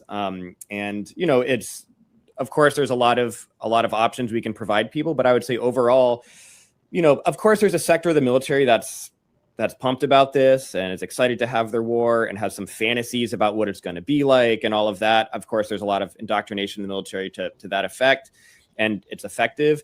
But you have a lot of people who are seeing what's happening, not only thinking about what it means for themselves, like, do I want to go get blown up in a hotel room in Bahrain or something, but thinking about what it means to wear the uniform and what the U.S. is doing to the people of Iran and the world. And I think that there's you find a lot of people who have deep moral issues with that. Yeah, as they should. And I just want to get one last take on this from a harsher point of view from a friend of the show, Patrick Henningsen. He does 21st Century Wire, and he's the one saying this. very harshly and bluntly to members of the U.S. military. Any employee of the Pentagon or member of the U.S. military should go and read the Nuremberg trial conclusions. If you are actively involved in the current unconstitutional and illegal, unprovoked, undeclared war of aggression, in this case on Iran, then you are guilty of war crimes, and you won't have the excuse of, I was just following orders. In addition to bombing civilians and civilian infrastructure and poisoning the environment in the country of Iran, if you are also involved in the deployment of nuclear weapons against Iran or aiding and abetting the IDF in a nuclear strike on Iran, then you are actively involved in fomenting World War III. And if you still have a country, then will you be despised? You will be despised for generations to come. Remember that your illegal actions and war crimes not only place the world at risk, but also the very existence of America itself in the future. And you've done all that of that not for the United States, but for a foreign entity, Israel, who has bribed nearly all of our congressmen and senators, and who is currently charged with crimes against humanity and genocide at the International Court of Justice. You won't be able to say, I didn't know. Jay. Yeah, and I think what I want people to remember is we're so used to being taught that we're the good guys, and we're always the ones who were right, and whoever we're fighting is in the wrong, that I guess some people just can't get that image out of their heads. And, if you're in the U.S. military right now, I don't hope for your death at all. What I hope for is that we get as much people as possible becoming conscientious objectors to what's happening right now, to the point where we don't have, like a military that's willing to engage, in this illegal war. That's the best case scenario, because, like Patrick said just now, like in World War II, the judgment came that you can't just say, I was only following orders. And you can already see that's what the excuse would be, if most of the people now are dragged up in front. Because, like, even if you believe that the government of Iran is dangerous and, they're oppressive and they're hurting their people, pouring down acid rain on the entire capital city does not help liberate the people of Iran. You are damaging them possibly for life. You are hurting their children. You're poisoning their water. This is what we are doing. We've already been caught, like, blowing up their desalinization plants. And, I was thinking about this the other day, Matt. I believe it was like after I heard that we were going after the desalinization plants, I thought about, well, what happens if Iran decides to strike back at the desalinization plants, not just in Israel, but other countries that are hosting, like our military bases, right?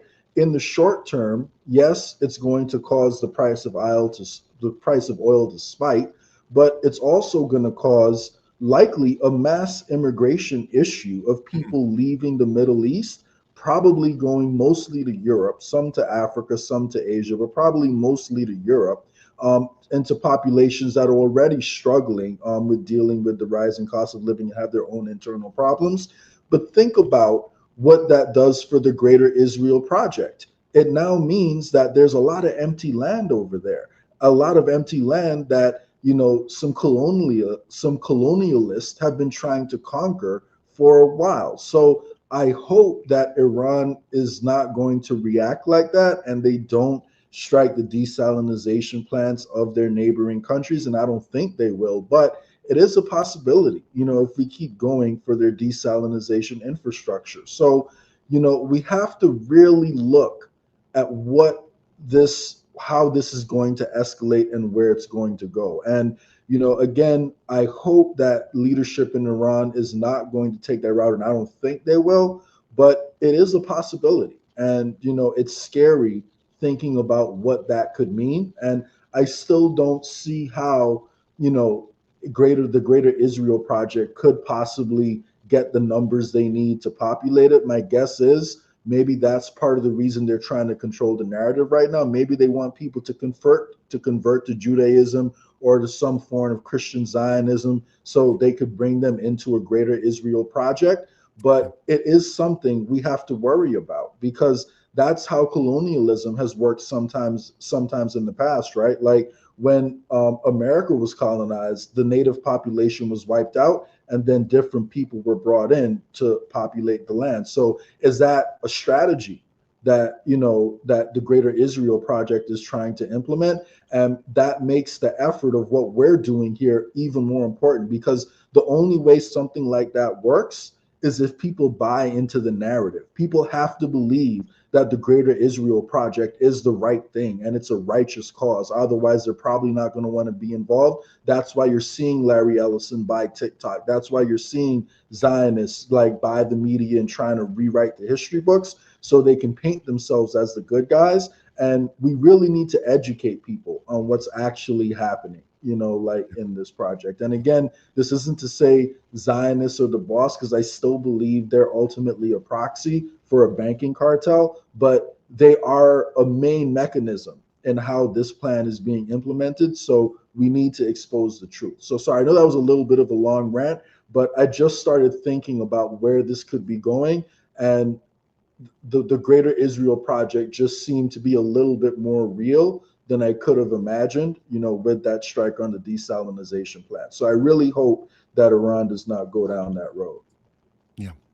Well, we are seeing Iran really focus on how they affect us financially. We know what's going on with the oil. It's very clear that we are suffering the consequences already. We saw this breakdown, this projection that it could be 4 to 5 weeks. We're talking about total global meltdown of the economy and civil unrest, like globally. So right now we're seeing it at the pumps. Let's look at, I think it's time to look at the oil spinning going on here real quick. I want to go through this before, because I know we had one more story after that, but can we do I think we should do the oil thing here real quick, because this is the or are you still, is your thing okay? I think okay, making sure. I thought I saw a glitch, but you're good. Okay, we see you. Okay, resetting here. So let's talk about the oil. Wait a minute, am I glitching now? Are you seeing me okay? You glitched for a second, but you're back now. You said okay. Let's talk about the oil. All right, well, we'll reset. Here we go. Yeah. Okay. All right. Let's talk about the oil. The spin is that it's only going to be, what do we say, 2 weeks to slow the curve or whatever. We've heard this conditioning, public conditioning. Tough it out, guys. It's just going to be a little bit. Here is all the the new word of the day is short-term pain. Check it out. You like that, guys? You like short-term pain? Check it out. They got all aligned on this one.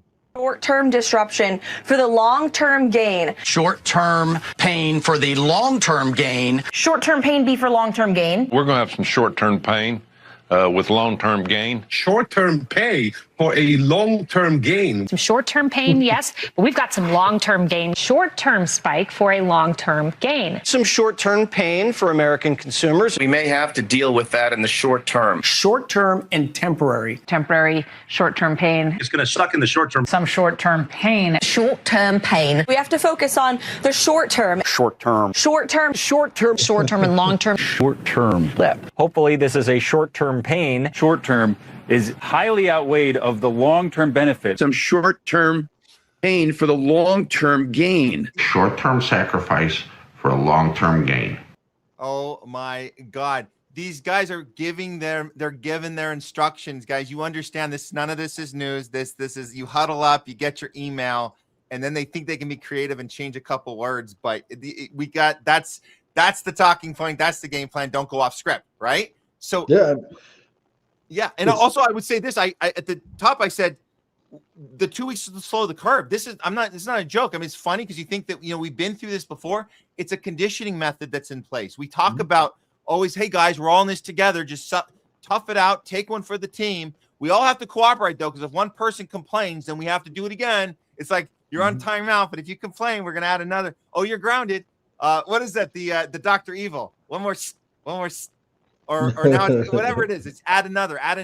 But everyone's got to cooperate and not complain, and we'll get through this. Of course, we know That's just the ploy, and they're going to ultimately blame it on something else anyways, whether we complain or not. So we might as well complain about it right now, because none of it's all bullshit. Obviously, it's not short-term pain we're talking about here. But the tweeting and the mismanaging of the policy and what's happening and the tariffs he's going to lift, not lift. Trump's all over the place on this. And I just want to focus on this tweet that we went out, because this looked pretty threatening when he put this out. If Iran does anything that stops the flow of oil within the Strait of Hormuz, then they will be hit by the United States of America 20 times harder than they've been hit thus far. Additionally, we will take out easily destroyable targets that will make it virtually impossible for Iran to ever be built back as a nation. Again, death, fire, and fury will rain upon them. But I hope and pray that it doesn't happen. This is a gift from the USA to China and all of those nations that heavily use the Hormuz Strait. Hopefully, it's a gesture that will be greatly appreciated. So we demand your gratitude, too, for all of the amazing peace we're spreading here. It is a gesture that will be greatly appreciated. Thank you. Blah, yada, yada, yada, yada.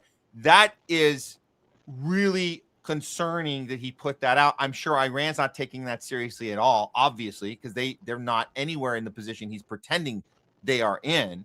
But the problem is there is a response that we are seeing, that Saudi Arabia, UAE, Kuwait, and Iraq just cut oil production by 6.7 million barrels per day. That's 33% of their total output. That just happened. 6% of global supply, it is gone. All right. So combined with the 20 million barrels already offline from the Strait closure, the global oil market is now facing the most severe supply shock in modern history.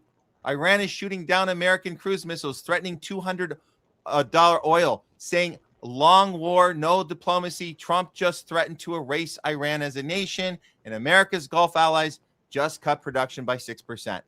They are not with us. This is insane, but here we go. This is the path we are on.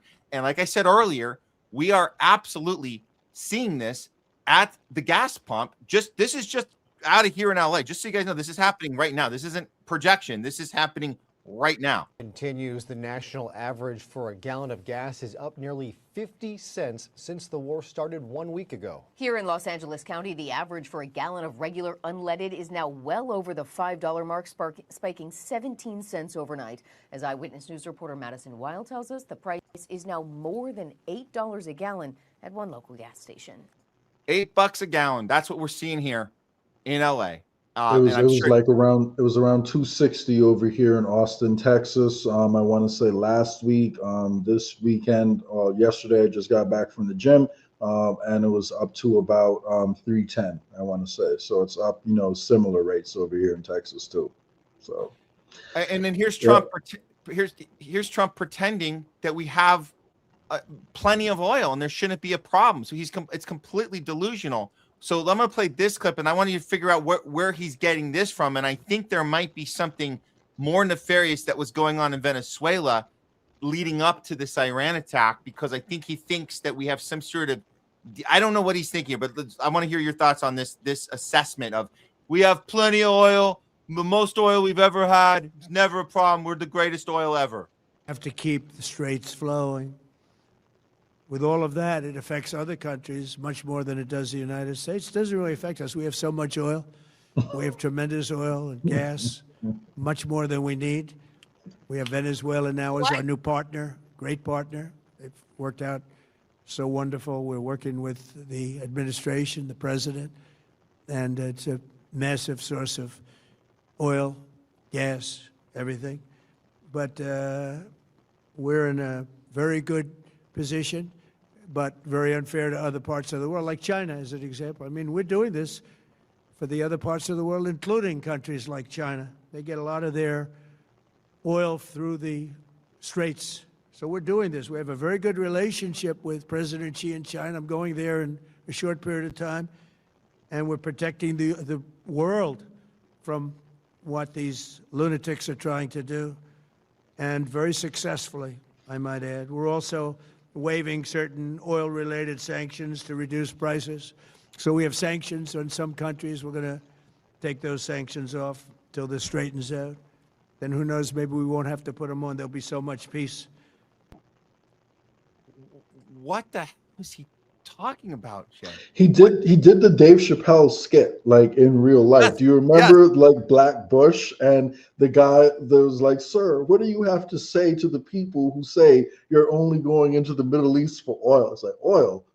Who said something about oil? Bitch, you cooking? Like that's exactly what he's doing right now. We have no worries about oil. It's all good. Don't worry, we got it under control. But you know what the short-term pain for long-term gain also reminds me of? Yes, you're right. It is 2 weeks to flatten the curve. But I don't know if you remember, but as inflation started to skyrocket, they were saying, oh no, it's just transitory inflation. It's just temporary inflation. Then the prices are going to start coming down soon. But the prices didn't come down. The prices went up.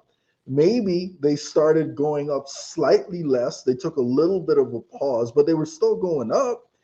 So it's the same thing here, right? I would argue it's actually worse in this situation because, like, the amount of psychological manipulation going on for anyone who isn't following the situation as closely as people like you and I are, they may really think that the war can end whenever Trump says it's going to end. They may really think that we hold all the cards because that's how it's been throughout history. Most people in this country and in the West in general just don't know a whole lot about Iran. They think Iran, Iraq, we destroyed their whole government in a few weeks in Iraq. We can do the same thing over in Iran. So they don't really understand that Iran is a completely different beast. They don't understand that a bunch of our radars have just been taken out. They don't understand how low our missile interceptors are, because I logged on to a Zionist space earlier today, right? Because I wanted to hear like what they're telling themselves and how they're thinking. And they're telling their people they're winning. They're saying, oh, everything's going so good. We've already degraded Iran's capabilities. Sure, they're sending a few missiles our way, but don't worry, we got it all under control. So they're slow walking us into a terrible situation that they know is going to be unpopular. And then they're going to pretend like they were forced into it. So what my prediction on what's going to happen is Trump is going to deploy boots on the ground in Iran, because at this point, the only thing you can do is cede to Iranian demands, which would probably be a loss. I mean, knowing Trump, maybe he could cede to Iranian demands and still claim victory, and some people in his base would believe it, but I don't think that's what's going to happen. I think Dan more than Bongino likely, would believe it. Dan Bongino would say victory. Yeah, Dan Bongino would believe it. A lot of them would believe it. Exactly. Fuck He'll you, say, victory.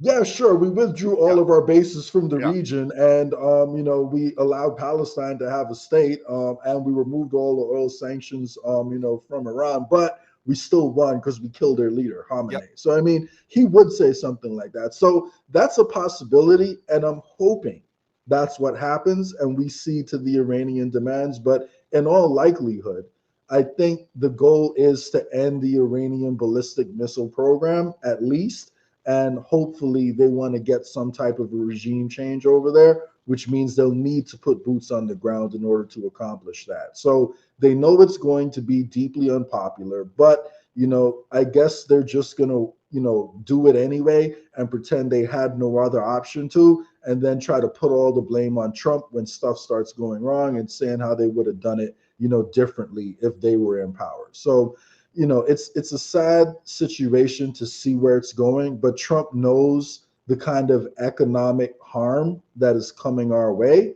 And so he's trying to pretend that's not what's going to happen, because you want to delay the pushback as long as you can. Like, the longer you have to deal with angry people, the harder your life is. So just make people think it's all okay, it's all under control, until we're so deep in that it's too late to really push back. And lastly, really quick, Trump keeps saying, oh, we're doing a favor to China because like they depend on the Strait of Hormuz.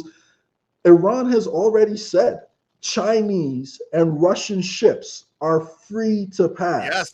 Anybody who expels diplomats from America and Israel will also be able to have ships pass. So if Europe, if some countries in Europe wake up one day and they're like, you know what, maybe we don't want to sacrifice our entire economic future to remain loyal to American hegemony, and maybe we will just try to make up with the Middle East. I don't think they will, but if they did decide to do that, then their ships could also pass through. So we're not doing China any favors by opening up the Strait of Hormuz. No. And in fact, Russia benefits in the short term from sky-high oil prices. I'm sure you know why, Matt. They sell a bunch of oil. So if oil goes up to $200 a barrel, that's wonderful for the Russian economy. So I don't understand. He doesn't even, maybe he doesn't understand it, or maybe he's just saying it. But either way, everything he's saying is complete bullshit. Well, at least we got Putin right where we want him. We want Putin right here, where he's suffering a booming economy, just like we were plotting the whole time with the proxy war in Ukraine. Things are going right. The highest right as GDP planned. growth in all of Europe. We're putting him through all that just because he won't obey us. Oh, yeah. Okay. That'll teach him from wanting to take over the whole planet. Speaking of taking over the whole planet, don't forget this guy. This is fun from DD Geopolitics. Netanyahu, we are achieving great success in the war. That's very costly, and we'll need tens of billions of additional funds. So might as well slap his face right on the. I would just add another zero, make it $1,000 bill, and throw Netanyahu's face right on there with that little grin. But we covered earlier, Jay. I haven't gotten an update since. I know we've been live here for a while, but I haven't seen a new shot of Netanyahu since the bombing of his house and the brother was killed and all that chaos. I think they're under pressure right now because Iran has more intelligence on them than I think they realize, and they're starting to hit a little bit too close to home. And now the missile interceptors are done. I think they're really starting to sweat. So they're starting to sweat. Yeah, and again, I don't wish death on anyone, but if Iran goes after the bunkers over there and they block people from getting into the bunkers, then unlike the Palestinians who stay local to that land, I think we'll see the colonialists scatter off, pretty quickly. So I hope that they're considering that as part of their strategy. Because personally, I don't believe apartheid states, have the right to exist. So, and we saw this came up on our feed and thought it was pretty. That's pretty funny. From 99%, Johnny Gray says, "Have a feeling this graphic might come in handy sometime in the near future." And this literally went out. This isn't a joke. It literally went out on Fox Sports MLB. Twitter, when he says Israel's been eliminated from the WBC title contention after their loss to the Dominican Republic, and somebody thought this was a fun little. I wonder if it was an accident or somebody on the inside Fox Sports was like, let's just see if we can get this right through. I think that would be funny. I like it if that was the story. But either way, we have the image, and like 99% Johnny says, hold on to this, guys. Take a little, bookmark this one because it might come in handy for real, in the near future. Hopefully, I mean, I don't want to celebrate. Nothing to celebrate, guys. We're just keeping an eye on things. We're just reporting the news and using our critical thinking skills. And again, just to be clear, this doesn't mean anyone's rooting for the elimination of Israeli people. No. But the apartheid country, on the other hand, doesn't need to exist because you can separate the country from the people. So. Yes, and we need the people to realize that. By the way, you haven't been in a democracy. You think you've been in a democracy, you haven't. So when we take down this Israeli government, you're not taking down anything of value. It's nothing of value to what we deem as a credible democracy platform of any sort. So just so you guys understand, it's not like there's any sort of we lost such a great. No, it's all BS the whole time. So we need this thing to come undone. The government itself, not the people, but we need to have this thing in place be no more because it doesn't. It's not okay. And whoever is for this is obviously on the wrong side of history. just to end this segment, I wanted to circle back because there was one thing he had said really quick when Trump said in that that weird speech about the oil and how we have plenty of it and we have new partners. This is just Sorry, really quick on that. What people don't realize is Venezuelan crude is very hard to deal with, and Iran has like the best crude in the world. Theirs is very light versus Venezuela takes a lot of processing. So Trump's whole speech is a dream. We can't process Venezuelan crude that easily. It'll take a long time for us to build the facilities to be able to deal with it. And that's part of the reason why companies are hesitant in America, because we don't know how stable the situation on the ground is going to be. Will we be able to maintain control long enough, or will the people rise up against us again? So, and those are great points, because we don't when we see the amount of oil Venezuela has, and it's like we've seen the graphics that they've gone up off the charts, but you're saying this is it's easier to be like a little, take a step back. It might not be the best situation if you're if you're an oil company, venture capitalist, you're trying to make some money.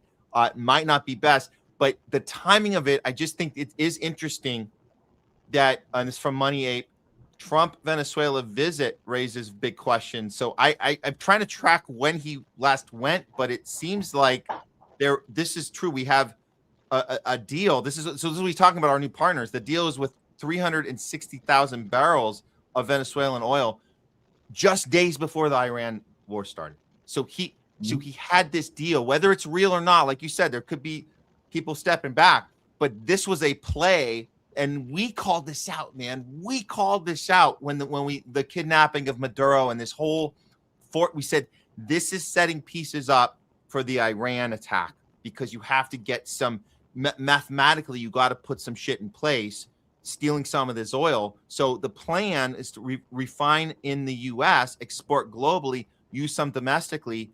Now that oil prices are rising, is that what he thinks he's doing? Is that where he's getting that calm from? Like, hey, we got plenty of options. We're good. I worry about other countries, but we're good. Is this what he's referring to, or is this not a nothing thing? Is this? I mean, I am not an expert, but from my understanding of it, you have heavy crude and you have light crude, and the heavier the crude is, the harder the manufacturing process is before you get the gas and before it becomes usable. And the Venezuelan crude is like the heaviest crude. And so we don't have all the facilities yet to be able to process it. So we have some facilities that can process a certain amount, but not enough to process the total capacity that should be there. So the issue is it'll take years to build those facilities. And in order for that venture to be profitable, then we have to maintain good relations and control over their oil supply for, not just the period it takes to build those actual refineries, but also the payback period to cover the cost, of actually building it too. So if it takes 2 years to build, maybe it takes you another 2 to 3 years before you cover the cost. So at minimum, it needs to be 5. And in reality, I think the number is bigger than that. I think you're looking at a longer time horizon for this to be more profitable, which is why as soon as it went through, the biggest oil company in the country, ExxonMobil, said they don't want any part in it. The only companies that stepped forward were companies with more to lose, or so not more. They weren't in the same position. They were looking to take risks to try to increase their market share. So you get smaller companies, and then they're going to demand American taxpayer dollars to make this happen. So what could wind up happening is we give a bunch of money to a company to go into this venture that's extremely risky, and then we lose control over the oil fields that we thought we had, because the Venezuelan people are tired of being taken advantage of yet again. And maybe it's simply it's just another sunk cost. The company winds up just pocketing the money and then walking away because the whole investment falls through. So that is a possibility of what we're looking at. But do I think it's realistic that we can replace all the barrels of oil coming out of the Strait of Hormuz from what's in Venezuela anytime within the next year or two? Not remotely, because right now, I just saw the numbers earlier today. There's about 20 billion barrels of oil that are being stopped from coming through the Straits of Hormuz each day. And at the height of the last oil crisis, we had back in the 70s, I think it was about 6 billion like per day. So if you add up like the last 3 oil crises that we had, the shutdown we're having now is greater than all 3 of them put together. So you cannot replace that with what's coming out of Venezuela, period. It can't happen. So Trump is delusional as usual, either that or he's straight up lying, maybe both. But yeah, there's just no truth to what he said. It reminds me of that poker player that's sitting at that table holding that, like you're playing some Texas Hold'em and you got your cards, you're so confident and you're staying in and you're going against this high roller with the stacks. At the very end, you get up, you put your stacks in, and they look at you like, oh, you got me off you got a better flush than me. And you're like, yep, I got the flush. And you put your cards down and you're like, oh, wait, I thought I have 2 reds. I thought they were both hearts. One of them's a diamond. Is that good enough? Exactly. I didn't have the thing that I just bet all in on. And the other guy's like, no, that's why you don't belong at this table. And they take the winning, and you go, oh, I looked at that wrong. So he's looking at his cards wrong, or he's just or he's so narcissistic. He's like, I don't care if it's a diamond. I'm gonna just say it's a heart flush. That's I don't give a shit. Right? I believe that's it, because while I don't think Trump is the smartest guy in the world, there's no way that he doesn't have some people around him who can tell him the truth. Like, I mean, I don't know, even if they're trying to manipulate him, if he really is that dumb, then, I'm just so sad that we've elected this man, that if he really is that dumb. But while it's possible, I just can't believe it. I think he's just trying to slow walk us into it, and he's trying to pretend that he has a plan and everything is covered, so don't worry about it. It'll all be okay. I think he knows what he's doing personally. All right, Jay, are you able to do one more, or do you have to got to cut out? I had that Dr. Bowden one, but let's do that one real fast. Let's do it. Yeah. Gonna do it real fast. Okay, we got this thing going. Okay, guys. And then we'll get to your comments after.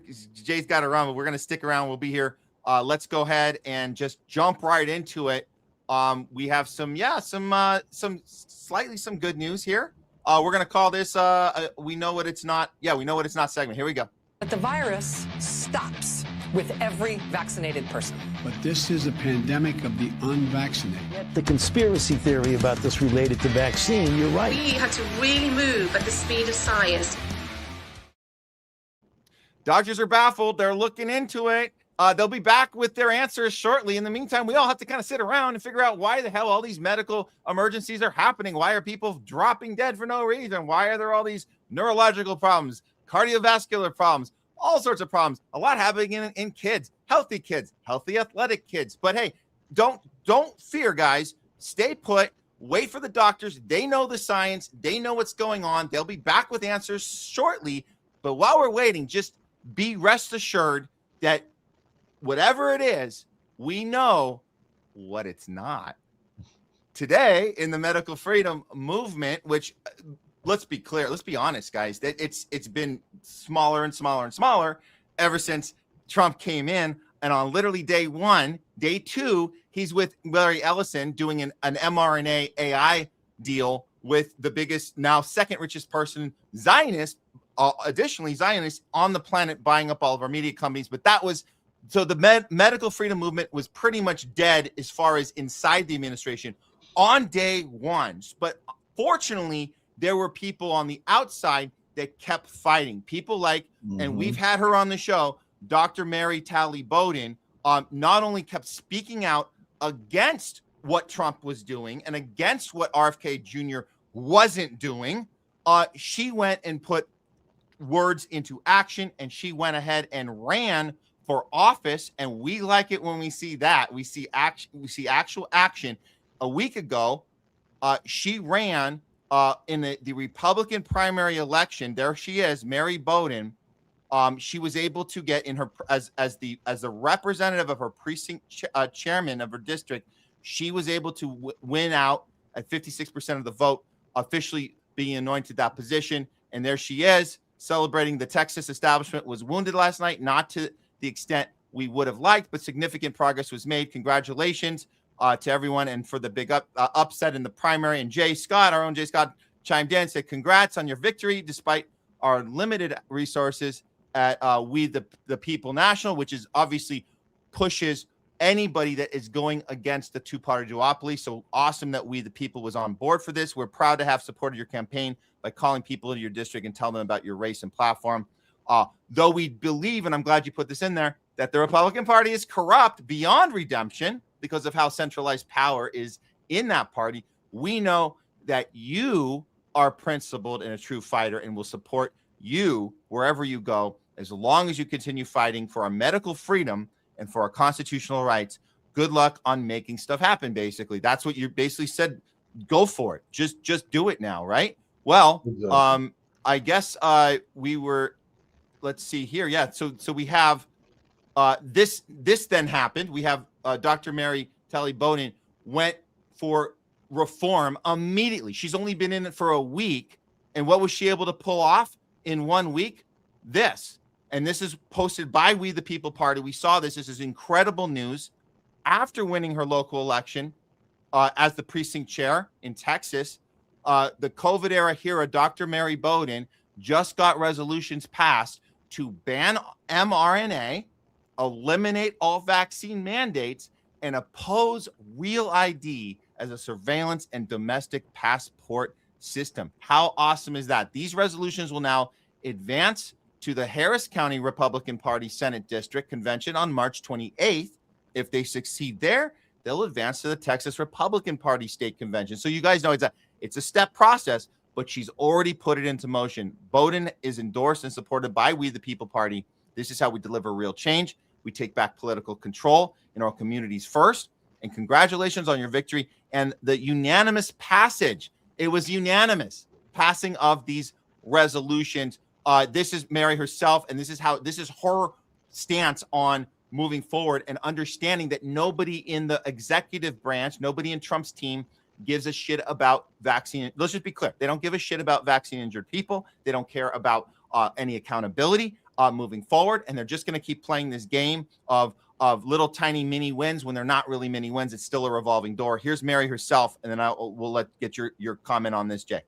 Very disappointed in current HHS. They basically swept the pandemic under the rug. It's an issue that has directly impacted every single American. No one was unscathed from the pandemic. And it is so important that we get some accountability, get the truth out. And there it is. So she's putting words into action, and we don't see too much of this. We see a lot of still people waiting on the sidelines, waiting for Trump and RFK to do something when we know they're not. So obviously, congrats to Mary. Jay, your thoughts on this being that We the People Party, which you've been so actively assertive in and pushing candidates like Mary, where are you on this process? The fact that she went right into this and has got this thing moving immediately within the first week.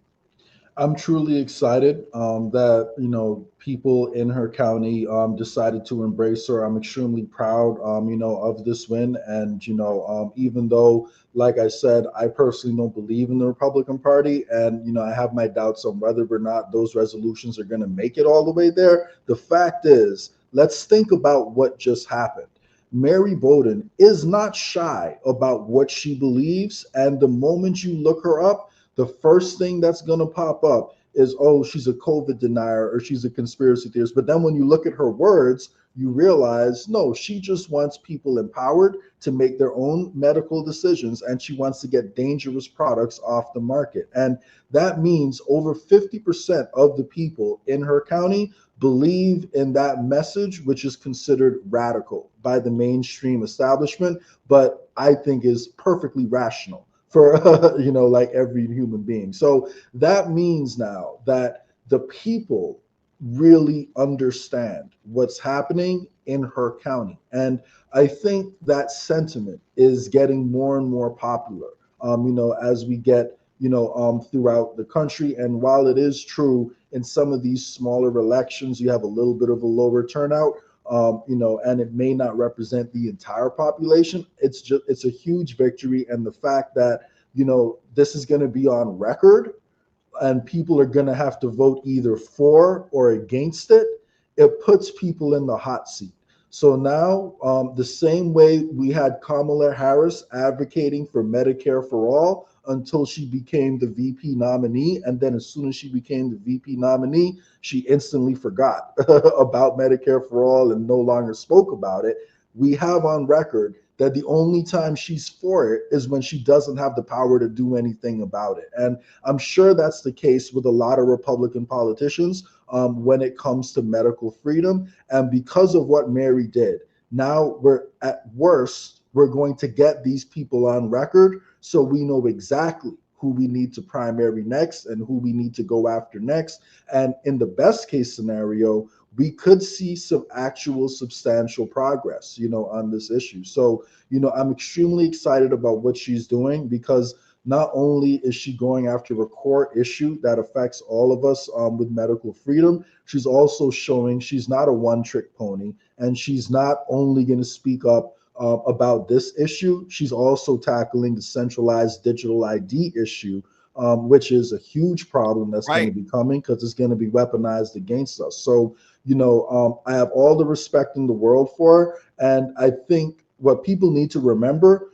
is Dr. Bowden supported Trump, during the elections. After RFK switched over, she voted for Trump, and then she was willing to hold him accountable. And that's my plea to anybody who voted for Trump and to anybody with any form, of reason left. Like, you should apply pressure to whoever's in the administration. Trusting the plan is the dumbest fucking shit like I've ever heard of, because politicians need to be pressured to do the right thing. You can pressure them nicely or you can pressure them not so nicely. And Dr. Bowden has been direct, and she has pressured them in a gentle way, but a direct way. And I think more people need to learn from that example. So if you are Maha and you care about principles and you didn't just join some Trump fan club, then you should be doing exactly what Dr. Bowden did. So I'm extremely excited about that win. And, I'm happy that here at We the People,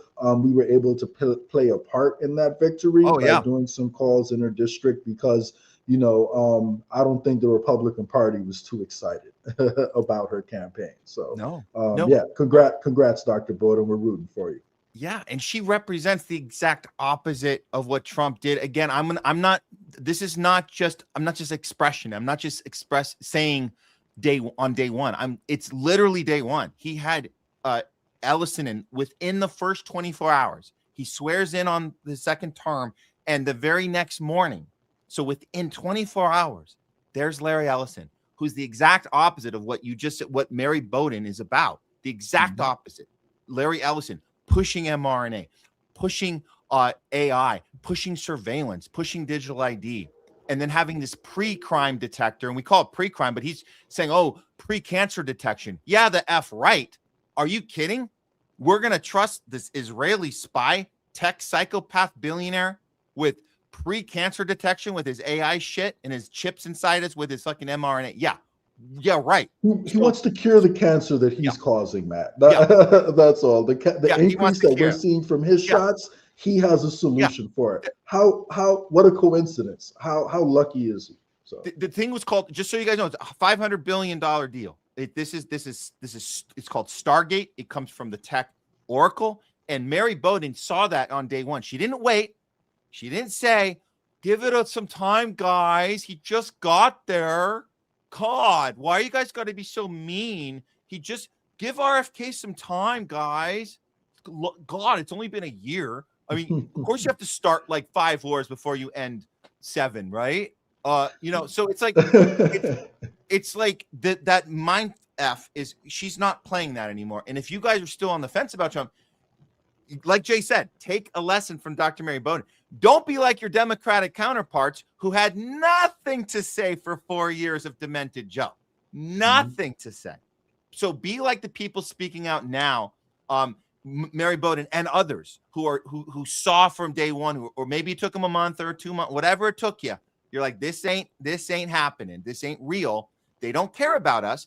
They don't care about vaccine injured. They don't care about holding Pfizer and Moderna. By the way, the Pfizer deal happened, and RFK had to stand there and watch another a $50 billion deal where he got to invest. Oh, he got to invest his own money. Well, that's not bad.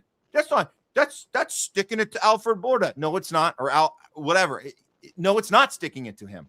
You're saying, we're not going to arrest you for crimes against humanity. We're going to give you a chance to invest in Trump RX. Go ahead. Throw in $50 billion, just like Bill Gates made a $500 billion off of mRNA. So none of that is to help people who need help. None of that is to help people who are injured and voted for Trump because they wanted accountability and justice. They don't care about you. But Dr. Mary Bowden does, and I'm glad we, the people, can see that and understand that we elevate those people, however they present themselves, whether it's third party, whether it's literally using we, the people, as a party, whether it's a combination of, or whether they insist on going through the Republican or Democratic Party. You're still going to give them a chance, because if they bring those principles, maybe, just maybe, they can do a little bit of good in their local arena. We know they're not going to do any good if they go to Washington, but maybe in the local arena, we're kind of seeing a little bit of thing happening. And more importantly than that, it's happening right away. She's not waiting. She did it on the first. She came out swinging. You got to love it. Swinging. You got to love it. And, real quick, I just hope like people remember that Trump, if we were to get justice for what happened during COVID, Trump would be part like of that RICO case. So either he snitches on everyone and says why he went along with the plan, or he gets held guilty as part of it. And that's why I personally never expected to get justice from Trump for what happened during COVID. At best, I was hoping, well, maybe there could be some sort of reversal, and maybe they do wind up banning the mRNA stuff moving forward and pulling the shots off the market.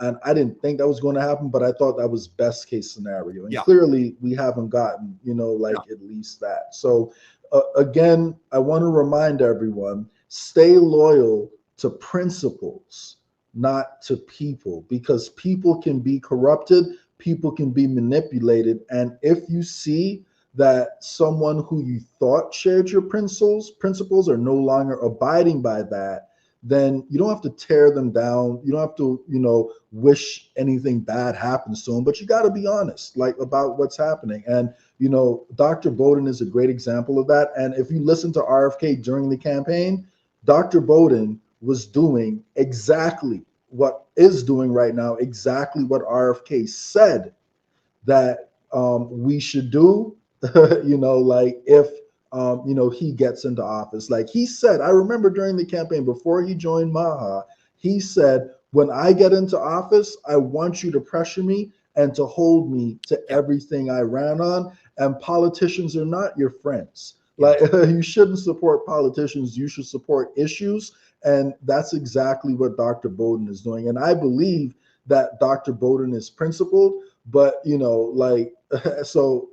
again, I am loyal to principles. I am not loyal to people. And I don't think she's going to change, but God forbid if she did, I would have to call her out on that. But thankfully, she's shown that she doesn't succumb to the pressure. And, I wish her well, and I'm excited to see her in there, and I hope she keeps the energy going. Absolutely. So, congrats again, Dr. Bowden. And we always got to end the We Know What It's Not segment with just a little unrelated news, just to keep you guys updated.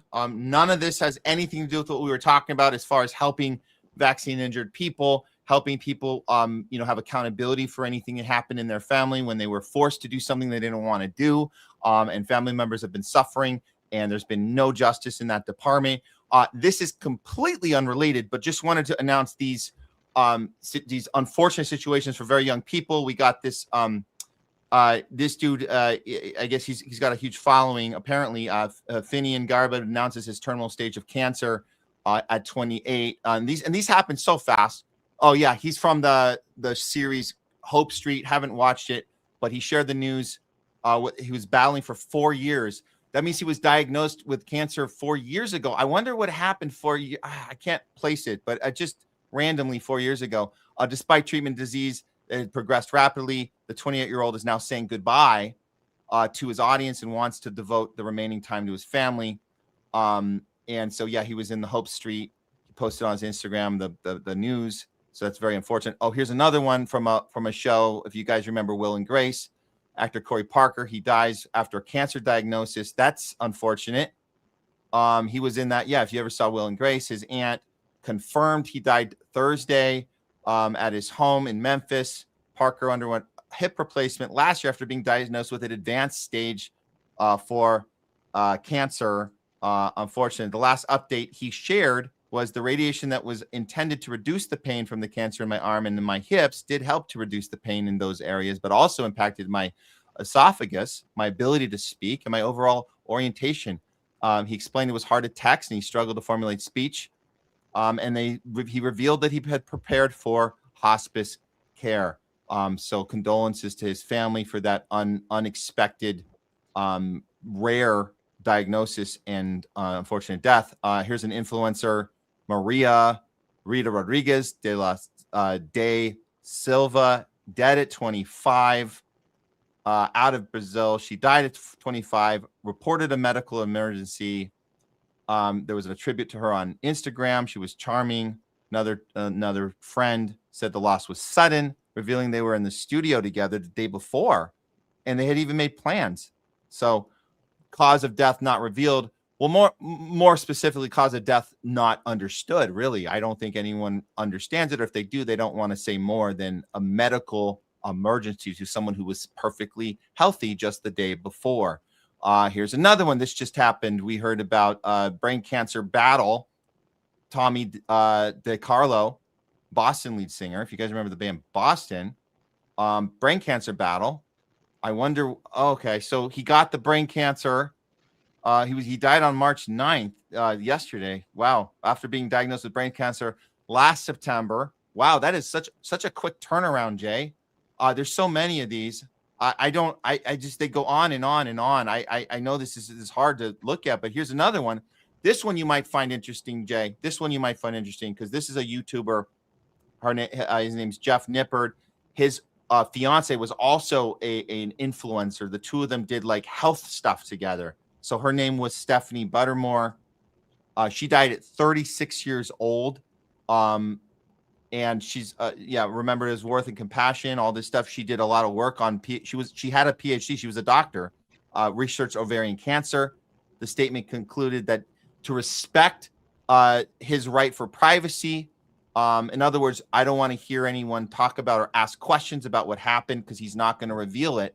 But what we know after just looking a little bit, she was obviously super young, healthy. You could tell from the picture. Also, they did a lot of fitness stuff, health stuff.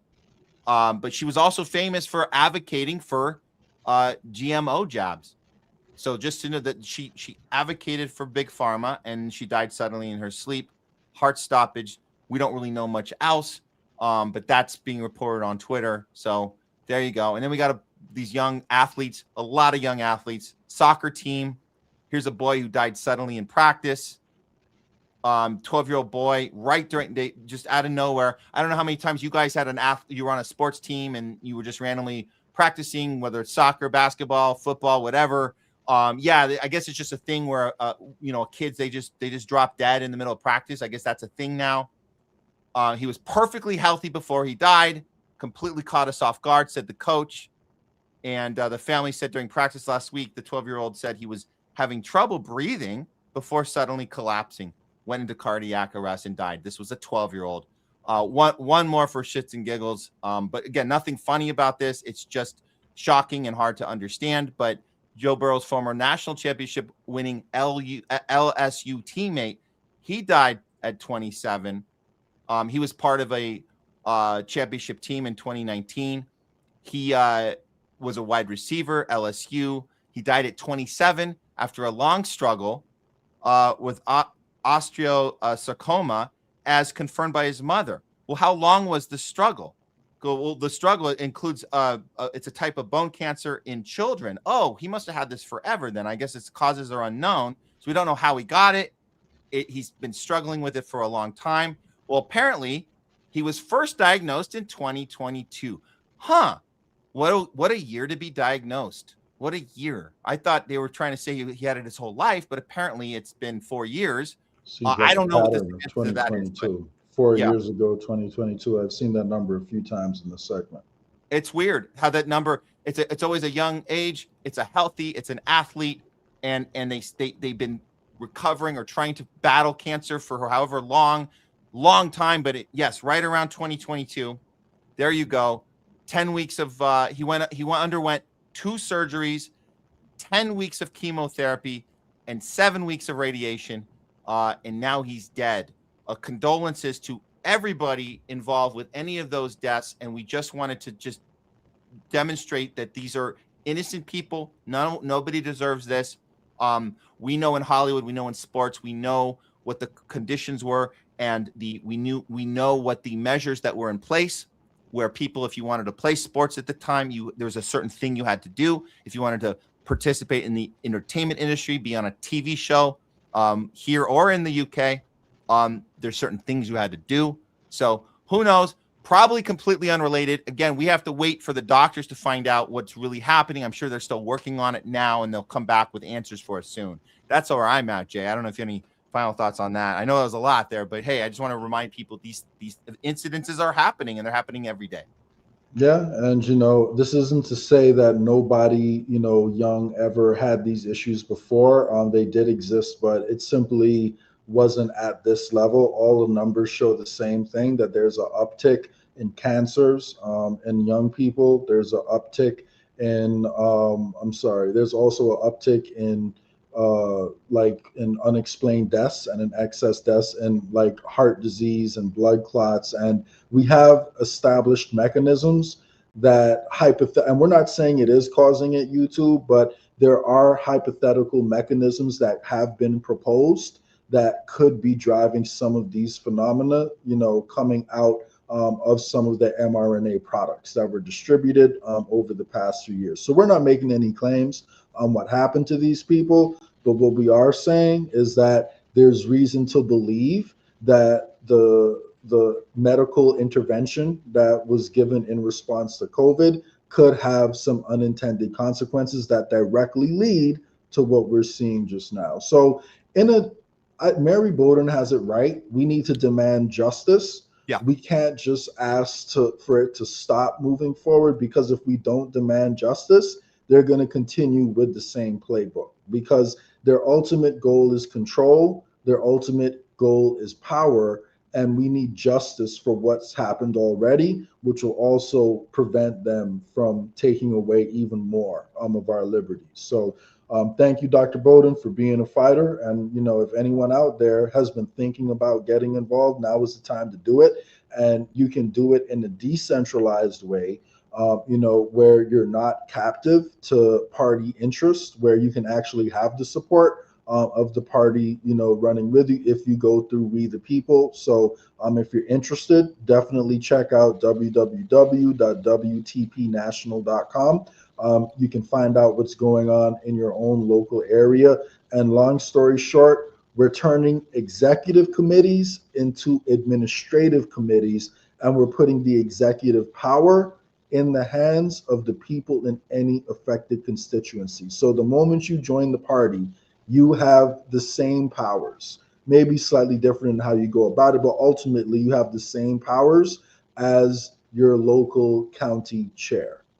So I'd encourage everyone to get involved. This is how we democratize, executive power, and we need to take advantage of tools we have in the 21st century. And I believe the We the People Party is a great way to do that in politics. So as usual, thanks for having me on, Matt. Great work as always, and excited that we could end this segment on a positive note. Yes. And let's keep the good news going. Hopefully, the next good news we'll have on Thursday is Bibi Netanyahu still hasn't been seen. So we'll see. Fingers crossed. That sounds like it would be good news. And I don't hope anything bad's happened to him. I just hope he doesn't talk on TV. I would never wish anything bad, like on that. It's not wishing bad. It's saying if he's not accessible, that means maybe less people will have their lives destroyed. So we're for more lives being okay. I hope he just lost his voice. That's all. And so he can't go on TV Yeah, because he can't speak properly. That's all. I hope he just lost his voice because he's tired of giving all these passionate Zionist speeches to rally his people. If he lost his voice, then at least we won't ever have to ever hear him say again, the Iran is this close. God, if I talk that would be the line that did it. Yeah. That would be the line that did it. If we had $1 for every time that he said that, I could have quit my full-time job. Let me put it like that. Yeah. Great work, Matt. I'll be in touch. You got it, Jay. Thanks, Jay. Okay. See you next time. Jay Scott, everybody. It's the Homeless Left. I'm Matt Weinglass. This is the non-tribal approach to news. THL, the Homeless Left, whatever you want to call it. THL Live. That might be a little shorthand name we've come up with now. We can call it just THL Live, whatever you want to call it. You're welcome in this space. It's a non-tribal approach to news. It's a non-tribal approach to life. It's a place where we use our critical thinking skills and we don't go into a cult or a party or a tribe and check in with that tribe to see what we're supposed to think about things before we get angry or before we get joyful or before we start feeling hope and change or before we get angry and before we start calling other Americans and other people in whatever country you're in Europe, whatever country you're in, start calling other citizens domestic terrorists. We're not going to wait and check in to be told who to be mad at. We know who to be mad at. It's the Epstein class. It's the pedo banker, psychotic, money-grubbing, warmongering, child raping class. That's who we're mad at. So let's all be on the same side. It's you're either on Team Epstein or you're on Team Humanity. That's it. So we chose humanity. We hope you did too. We know you did. That's why you're here with us right now. Okay. We're not ending the show just yet. We're going to do a talking back with you because I saw some amazing comments from you guys throughout today's show. So let me set that up. I think we're good to go. Let me play this video for you. We didn't have a chance for it earlier, and I think it's really important. This video came out of Iran, and it's a response to the over 160 schoolgirls that we murdered on day one of this psychopath war. And we did it on purpose. CNN's not going to tell you we did it on purpose. They're going to tell you we did it, but we did it on purpose. So here's a little video about it, and it's kind of pulls at the heartstrings a little bit. It comes directly from Iran. Watch the video. We'll be right back with you guys. If you've already seen it, that's cool. You can go grab a drink or go to the bathroom, return a text. But we'll be right back in about 2 minutes with some talking back. Okay, here we go.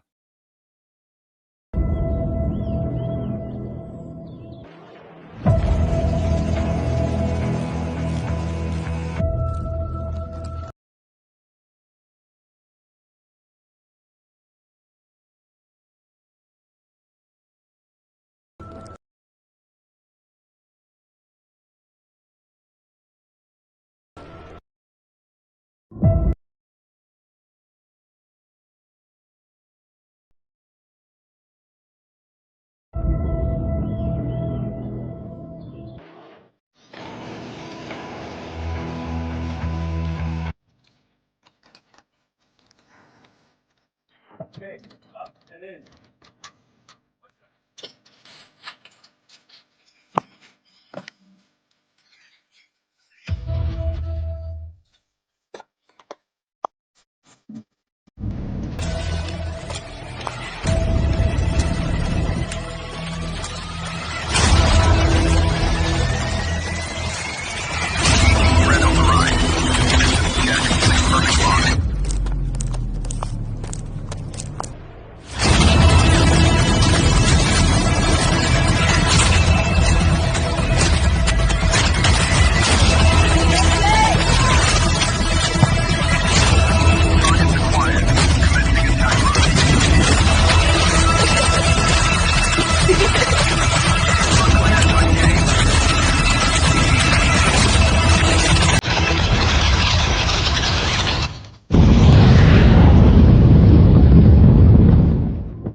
Wow.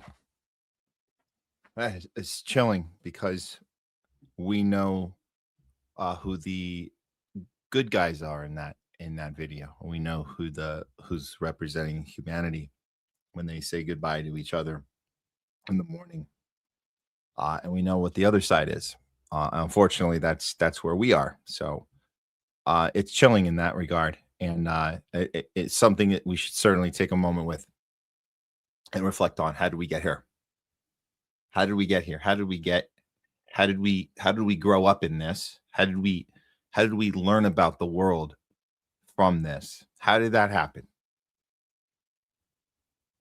Are we wise enough? Are we intuitive enough? Do we have the instinct of a moral right and wrong? Do we have that ingrained in us on our own? Can we recognize that we've been played? Can we recognize we've been had, that our entire system was fed to us as one huge fat lie? Can we recognize that now? And we can find it inside ourselves to come out of that and try and put the pieces back together and figure out the world we actually live in. Are we able to do that? I hope so. I think so. I think we can do it. I think we can do it right here. I think we can do it right here. I think we have the ability. That's why we tune in. That's why you guys are here. That's why we do what we do here.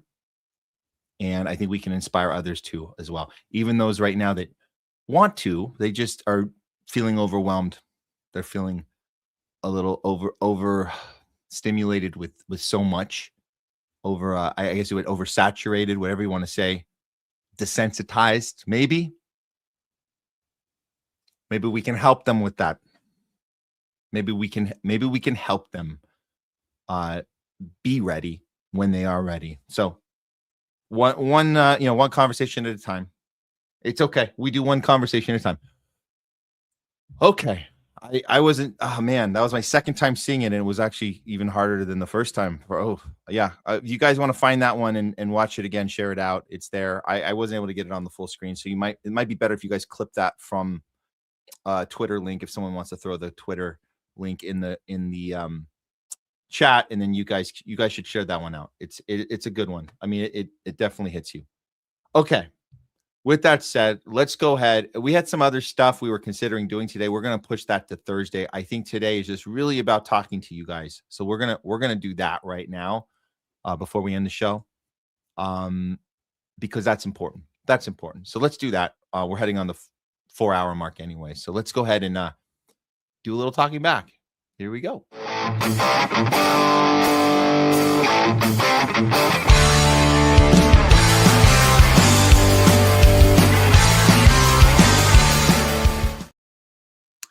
It's talking back time. Today's show, we called it the Empire of Lies. Everything we've known to be, everything that was fed to us, we're the good guys, American exceptionalism, spreading love and peace and democracy, the peace president.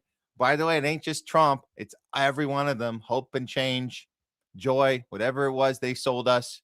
All of it was lies. All of it was lies. We are the bad guy. We are the aggressors. We are the instigators, and we are the monopolizers and the occupiers and the murderers and the thieves and the liars, because the lying is probably, I'm not saying the worst part, but it's the connector. The lying is the connector. How do you get away with this? You have to lie about it. The stuff you leave out of the education system, you lie about it. You tell stories that aren't true. You leave out information on purpose to spin your narrative, to manufacture consent, to keep us divided. So the lying is the web of that's what they call it the web of lies. That's the web that holds all of our war crimes and crimes against humanity together, and it's held it together this whole time. I think that we say it's not sustainable, this method of policing the world and forcing the petrodollar as the global currency, and American exceptionalism and capitalism reigns, and any other system we destroy on purpose. That is not a sustainable method, and we might be living in a time where we're watching the fall of that empire occur in real time. So let's figure out what we're doing here. Let's figure this out. We had Jay Scott on with us for a while. We had Craig Pasta earlier. We're obviously talking about the Iran war. Are we literally in the middle of World War III right now? We're talking about, we talked a little about some surveillance state activities, the crashing economy, the oil problem, the spinning of the mainstream, deliberately misreporting on U.S. deaths on purpose. We can't let that get out. Can't let the cat out of the bag on that one. If it does get out of the bag, there will be Trump voters that are furious, because a lot of Trump voters, they don't care about Palestine. They don't care that we just murdered a bunch of Iranian girls for no reason. But they might care that U.S. troops are dying in the hundreds, if not thousands, because Iran got every one of the U.S. Bases around the surrounding areas, the surrounding countries in the Middle East. They're basically all been taken out, and we're in retreat mode. But we're also in let's get boots on the ground mode. So all that's happening. You know, it's pretty bad. But also we know that Netanyahu might be MIA right now. We haven't seen any follow-up, and I've asked people to maybe send me if they have anything. We haven't seen anything, but after his house was hit, his brother has been confirmed dead. We don't know where Netanyahu is right now. So we'll update you if we hear anything, but that's what we know. Let's get to your comments. I just want to say thank you guys for being on board with what we're doing here in this community. We appreciate all of you. And I just want to first do a shout out, because I know the Rumble channel has been going pretty good. YouTube has been blowing up crazy. So we'll get back to YouTube. But these are Rumble rants, and we really appreciate this. So I'm going to start with this. This is really cool. Thanks, Jafari, $5. Thank you so much. I hope the Israelis who ate popcorn and watched bombs drop on Gaza are just as, and we'll do this, entertained now. And that's a great sentiment to share. We really appreciate that. Thank you for the Rumble rant. And entertained is a word that can mean a lot of things. I think that it is certainly, you can call it karma. You can say, why were you celebrating that? Why were you celebrating the pain and struggle and torture, really, the torture of innocent people right next to you? Why were you doing that? Do you feel something now? Are you just as entertained by your own fear and unknown? The unknown. What are you going to make it through the night? You apparently got a text message sent to you by Iran. This happened. There was a warning of a strike of missile strikes to you on your text. That must be scary, right? That must be scary that you got a text. Israelis got a text from Iran, warning of attack, and that your government has been lying to you. Are you entertained by that? It's a good question. It's a good question. Okay, we had some great Rumble. Oh no, I guess YouTube, what we call it on YouTube, super chats. We'll put those up now. But thanks, Gabrielle. Thank you. Thanks everyone for joining the live. We love y'all. Thank you so much, and spreading the love, Gabrielle. We appreciate it very much. Citizen, you gave us some good ones earlier on the super chat. I didn't put this one up earlier, but I do need to clarify, because you put this up at the top of the show. We appreciate it so much. I promised Jake Matt would play his video. Okay, so you know, we've actually been in touch with Jake, and what you're talking about, Citizen, you're talking about Jake GTV, and we know he just finished his video on Iran. His AI video is very funny. You guys go check out Jake GTV.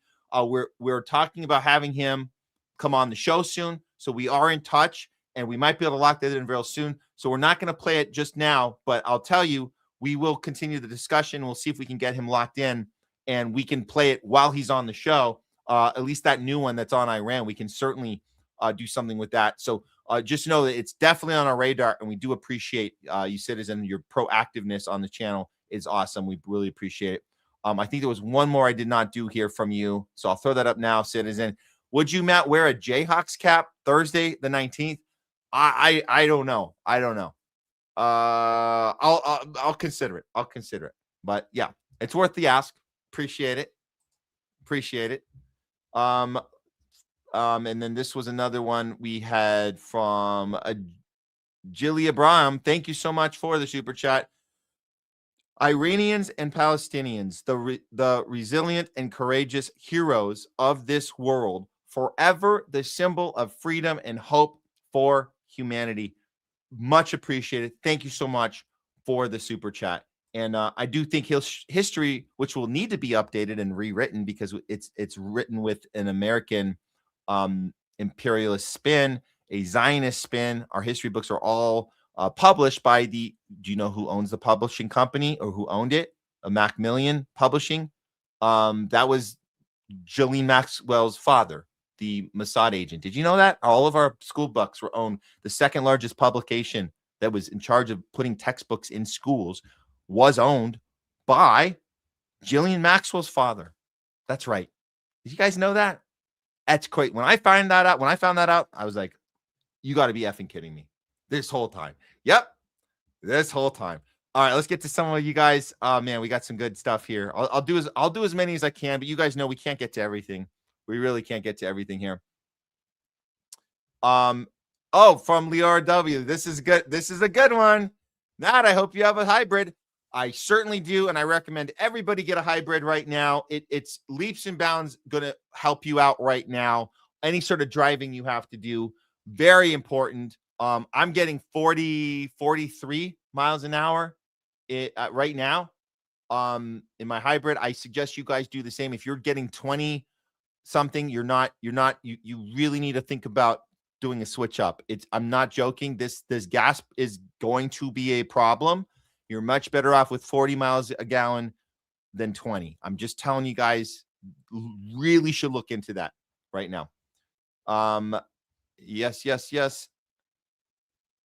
And speaking of gas, yes, Mary Poppins, thanks for checking in on the gas. $5 in Hawaii.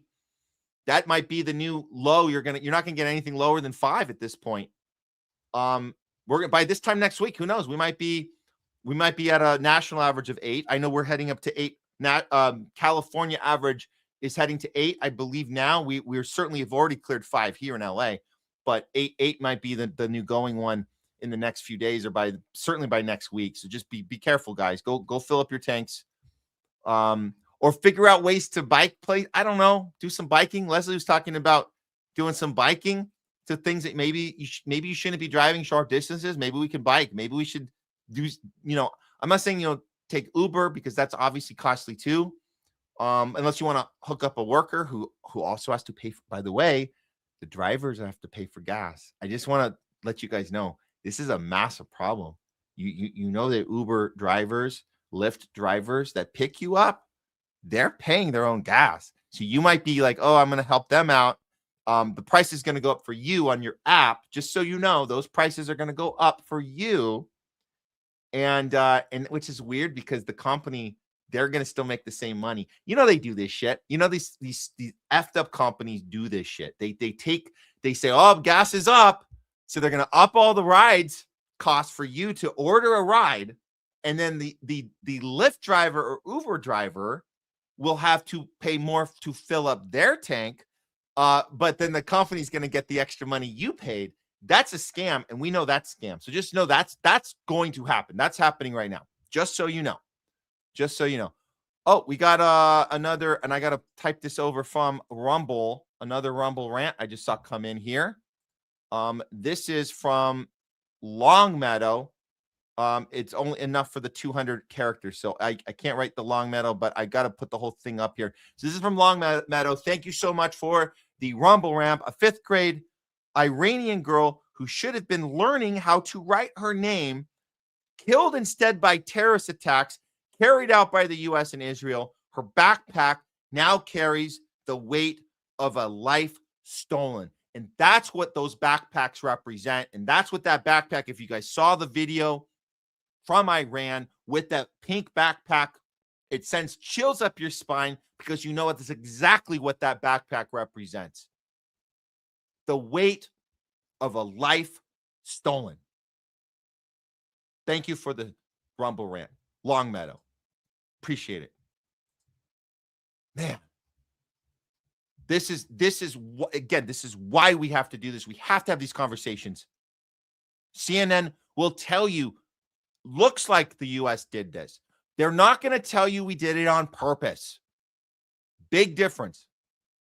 We did it on purpose. We're telling you that officially. Not a guess. It's on purpose. How do we know? Because we have targeted, exact technology that targets exactly what we want to target. On purpose. No mistakes. On purpose. It just made sense to do it. It sends a message. It riles them up. And by the way, if you guys didn't know the timing of that, we had a deal in place on a Thursday.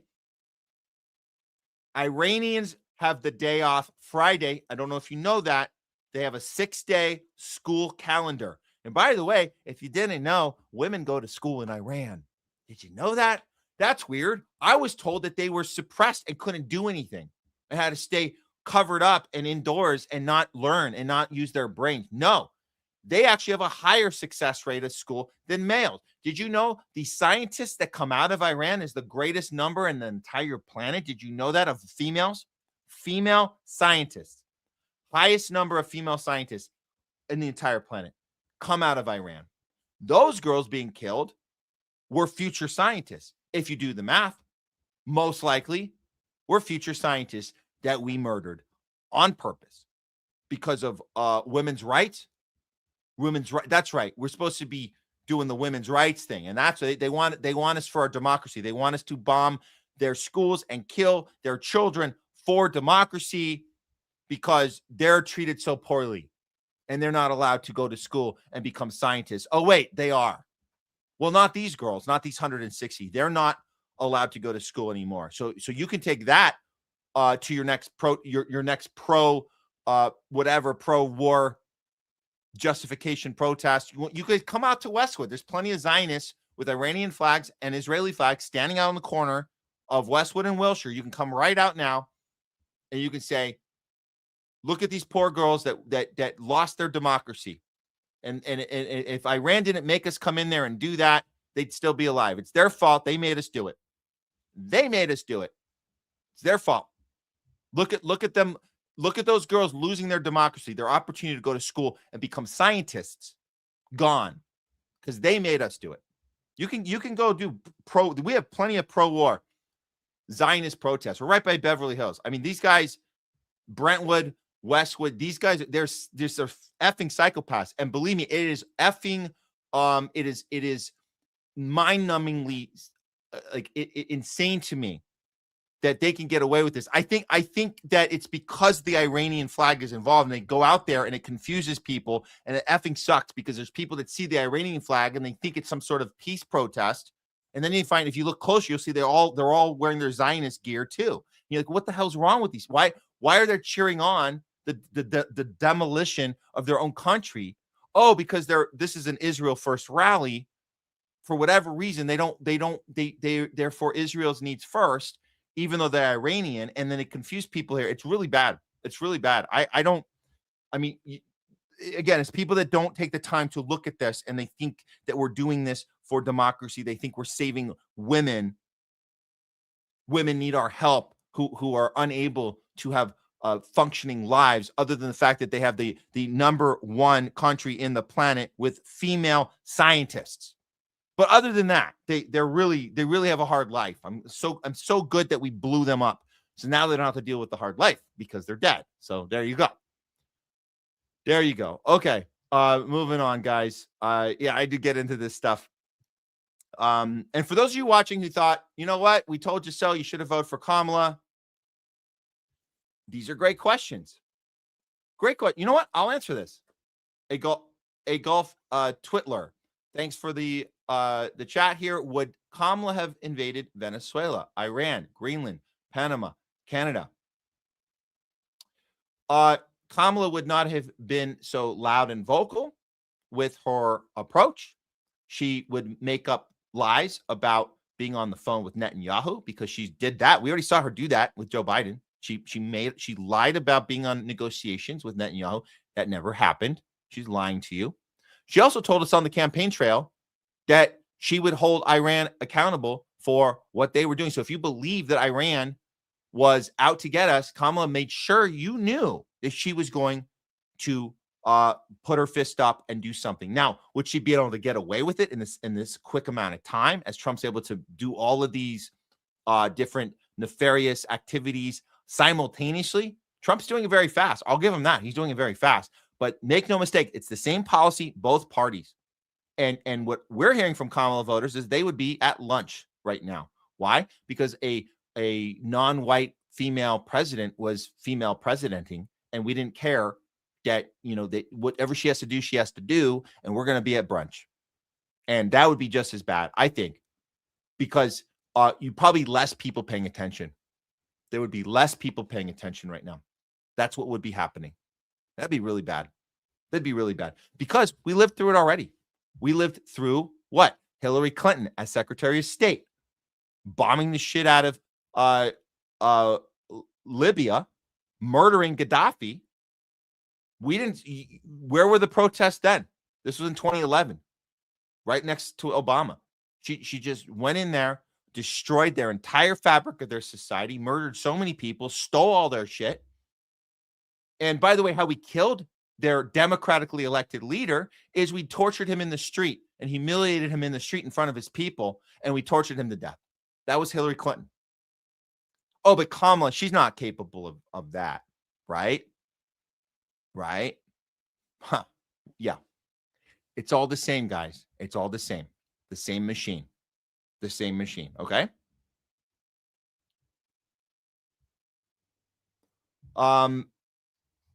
Let's see if some more of you guys, and again, appreciate all of the engagement on both of our platforms. Let me see if I can find some more cool stuff. Okay, and you guys are talking to each other too, which is very cool. Very cool. Just make sure you guys be nice, okay? It's okay to disagree and have debate, but I see sometimes it may look like we're getting a little personal. Let's not get so personal. This is back to we're talking about the Naomi Wolf and Laura Logan and Mel K problem. Airways, Naomi Wolf has Zionist brain, plus Laura Logan and Mel K think Iran and Venezuela stole 2020 from Trump. Yeah, that's in a nutshell. Something's wrong in their head. We were debating with Craig Pasta. We were trying to figure out, is it on purpose? Do they really believe this stuff? Or C, says A, is it on purpose? B, is it they actually believe it? Because A means that they're just intentionally lying. B, are they fully believing this? Are they fully brainwashed, fully captured? Or C, does it even matter because it's the same results? That's what we were talking about. And maybe it's C, but I do like to investigate. I do like to know what's going on in that mind, right? We talk about this with RFK Jr., right? We say, does he really believe no red line for Netanyahu? Really? Or is there a mechanism in place that makes him say that? I think it's an interesting question. We may never know. We may never know the answer. And it may be the same outcome, regardless if it's on purpose and infiltration on purpose, or if it's really that Zionist, real, true belief of promised land, and just everybody's mad because they're jealous of Jews, and they're just so jealous. They wish that they were chosen. Oh, but you weren't. So does it matter? And if it's the same outcome, the same outcome is that we continue doing Israel first policy, and we don't do anything about the medical freedom objectives. None of that ever happens. But so anyways, but I do think it's interesting to get in the mind sometimes. All right, let's see. We have a lot more stuff going on YouTube. We'll do a few more. Oh, that's a good question. Where are the dancing Israelis now? Huh? Where are they? Well, we actually saw a clip of them dancing. There was actually some Israelis dancing in the street in Tel Aviv on day one. That actually happened. We played that clip. That was at the first on day one. That was wild. They got out of their cars and they were like dancing in like a tunnel because of the first strike on Iran, and because they said, we killed the supreme leader. Yay! Like they had no idea what was going to be the response to that. They had no idea. They were. I think that's the last day they danced. It was day 1. Now we're on day 8. I think the dancing has certainly stopped. Certainly stopped. Yeah, it looks like they're all in their bunkers now. Well, they're in the bunkers they can get into. There's one. I think Iran did blow up one of the bunkers. One of the bigger ones is gone, so they don't have many options as far as bunkers go. Let's see what else. We got let's see. Oh boy, you guys, there's so many. Thank you guys all for your engagement today. Okay, let's see. I'm interested in this one. I'm interested in this one. A golf twiddler. Looks like some folks need to recognize the error they made when they told Americans that both sides are the same, how that only empowered the right wing and spread apathy on the left. Oh, no, that's not accurate. I'm sorry. They are the same. You're missing a key piece of this. And for anyone who thinks that he's onto something here, I want to be absolutely clear. The piece you're missing is that they intentionally put us in these camps to distract you from what our global geopolitics really are. And they always vote on war together. It's not even about both sides are the same. It's about they created both sides. Both sides don't exist. I really think you're missing that part. If you believe that both sides actually exist, then I could see you making the case that, oh, well, Trump he fast-tracked stuff that maybe Kamala couldn't have fast-tracked. So you're still looking at it as in that we're looking at 2 cars in the dealership. Do you want to buy this one or this one? What we're telling you is there's only one car, and you got confused because you looked at a mirror and some weird reflection where one of them looks like a different color, but it's the same. It's a projection that's tricking you off of a mirror. So understanding that, there's no I told you so, because you're still looking at the same car thinking there's 2 cars. There's only one car.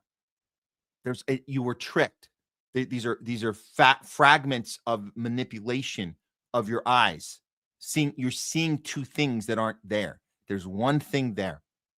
And depending on the projection of the image and whatever color they want you to think that image is at the time, they can color it blue, they can color it red, whatever paint job they want to put on that car and make you think it's a different car. It's the same car. The red one might drive a little faster and might be more prone to a ticket, but it's the same. As we know, red cars actually are more prone for tickets for some reason. It's weird. If you guys ever buy a red car, you know they actually get pulled over more often than any other color. But it's the same car. I just want you to understand that. There's no I told you so. If anything, the I told you so's should be to the Democrats who kept their mouth shut about the 4 years of Biden-Harris. Clearly, the man in power was a puppet president because he was incapable of presidenting. So you understand that by watching how Biden behaved for 4 years, where he was unable to finish a sentence, he couldn't walk off a stage, he didn't know what direction to go, he mumbled everything, he groped whatever children he could find. It didn't matter what he said or didn't say.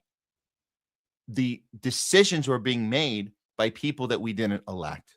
Just so you know, the decisions being made now are by people we didn't elect. Trump is just very loud and likes to pretend that he's making all these decisions because it's a good look for the people. They love that because he gets to pretend that he's the one coming up with all these things, when in reality, the people behind the scenes are the ones doing all the maneuvering and all the timing and all the, we'll do Venezuela on this date, and they got their calendars out. We're going to do this, then we're going to do that, then we're going to take Iran here. We'll have Trump say this thing here, and he'll deflect over there, and then we get Palantir in the street here. Same technology we've been using over there, and then, so it's all this, but it's all the Epstein stuff. But you should know why.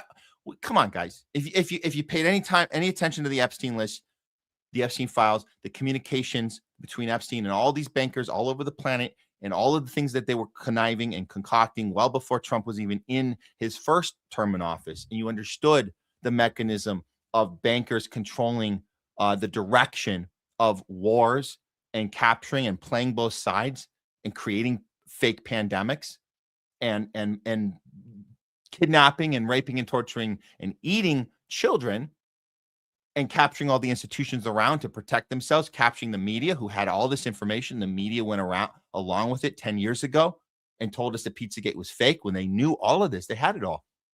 There's no parties. There's no, you're making a choice at the dealership. So I want to be very clear. We're going to have another fake election coming up. We got the midterm, and then we have another fake ass presidential election in 28. I want to be absolutely clear with you guys. We're not deciding between two cars. Do not ever fall for that again. It's one car, and they're forcing it into our possession. They're forcing us into the driver's seat, which is on a ramp that's already connected to a thing. We can't even drive it anyway. It's going to drive itself, and then we're going to think that we made a choice, and congratulations, you made a good choice. Hope you enjoy your car. It's all a scam. Don't get in the car. Don't vote for the car. Don't say one is better than the other. There is only one. There's not two. There's just one sitting there. Don't fall for it. Okay, let's do a couple more. I know we went over this show, but we'll do a couple more. But I appreciate all you guys. Let's get in. Let's see. We have good question, Jungle Jer. How does this end? Should we be worried about Israel's Samson option? We should be aware. The Samson option, for those who don't know, it's in Israel's doctrine. They say they will punish their friends and allies if they get crossed by them. They have a mechanism in place. Call it what you want, a sleeper cell. Some say these are set up in all major cities all throughout Europe, in the States, in New York, Washington, LA, Chicago. We know certain cities, London, in Europe. We should be aware that this is a mechanism they have. They'll deny it, but they deny a lot of stuff. They deny it until they admit it. They deny false flags until they admit it. They deny the Hannibal Directive on October 7th until they admit it. So they generally tend to, at some point, always admit the thing that they say, no, we would never do that. They deny the Greater Israel Project until they admit it. They deny owning everything as far as media and social media until they literally say we have to own everything in order to win this war. We have to buy everything. And don't call it, don't say that we own everything while we're owning everything. They admit to making criticism and free speech illegal if we're criticizing them. They admit that that's something you're able to do when you own these institutions and you're able to implement laws and rules to benefit you. So they deny it until they admit it. They deny owning everybody in our Congress until they admit that they own everyone in our Congress, because there's something they're kind of proud about it. They're proud about it. They can't not admit it. At some point they say, yeah, that's us. We're that good. Yeah. So their one flaw is their ego, is their superiority complex, is their what do we call that? That's the Achilles heel. The Achilles heel. That's it. The thing that they cannot help bragging about the superiority of themselves and the fact that they're smarter than others enough that they can accomplish these things and pull these things off and celebrate these things, i.e. the dancing Israelis reference to 9/11, literally dancing Israelis that pulled up and danced and cheered as the towers were coming down. They couldn't help it. They had to cheer and celebrate it, not just because they were happy it happened. It's because they are proud of themselves for being that good that they can't keep it in. They have to let it out and tell us, ha ha ha, look what we did. So just keep your eye open for the Samson option, and what that does entail if they wanted to implement it. Who would be suffering? What allies of theirs would be on that list? Yeah. Yeah, and this is true. We know this. The war against Iran was planned since at least 2001. It actually goes before that. And we certainly remember Wesley Clark, who told us 7 countries in 5 years. And the one question that Wesley Clark couldn't answer, because he told Amy Goodman in the stage in front of all those people back in 2012, he said, yes, the Pentagon is told us from high up, 7 countries in 5 years. That's the plan. When you ask him, well, who gave that order? He can't say. Now we know who gave that order. And that starts with the letter I and ends, well, it rhymes with Shmizrael. That's the clues I can give you right now. But that's what he wouldn't say. That's what he wouldn't say. Okay. I promise I'm just going to do 2 more because we've been on too long, guys. And it's been a good show. I love it, but we do have to move on. Okay. Let's see what we got here. Yes.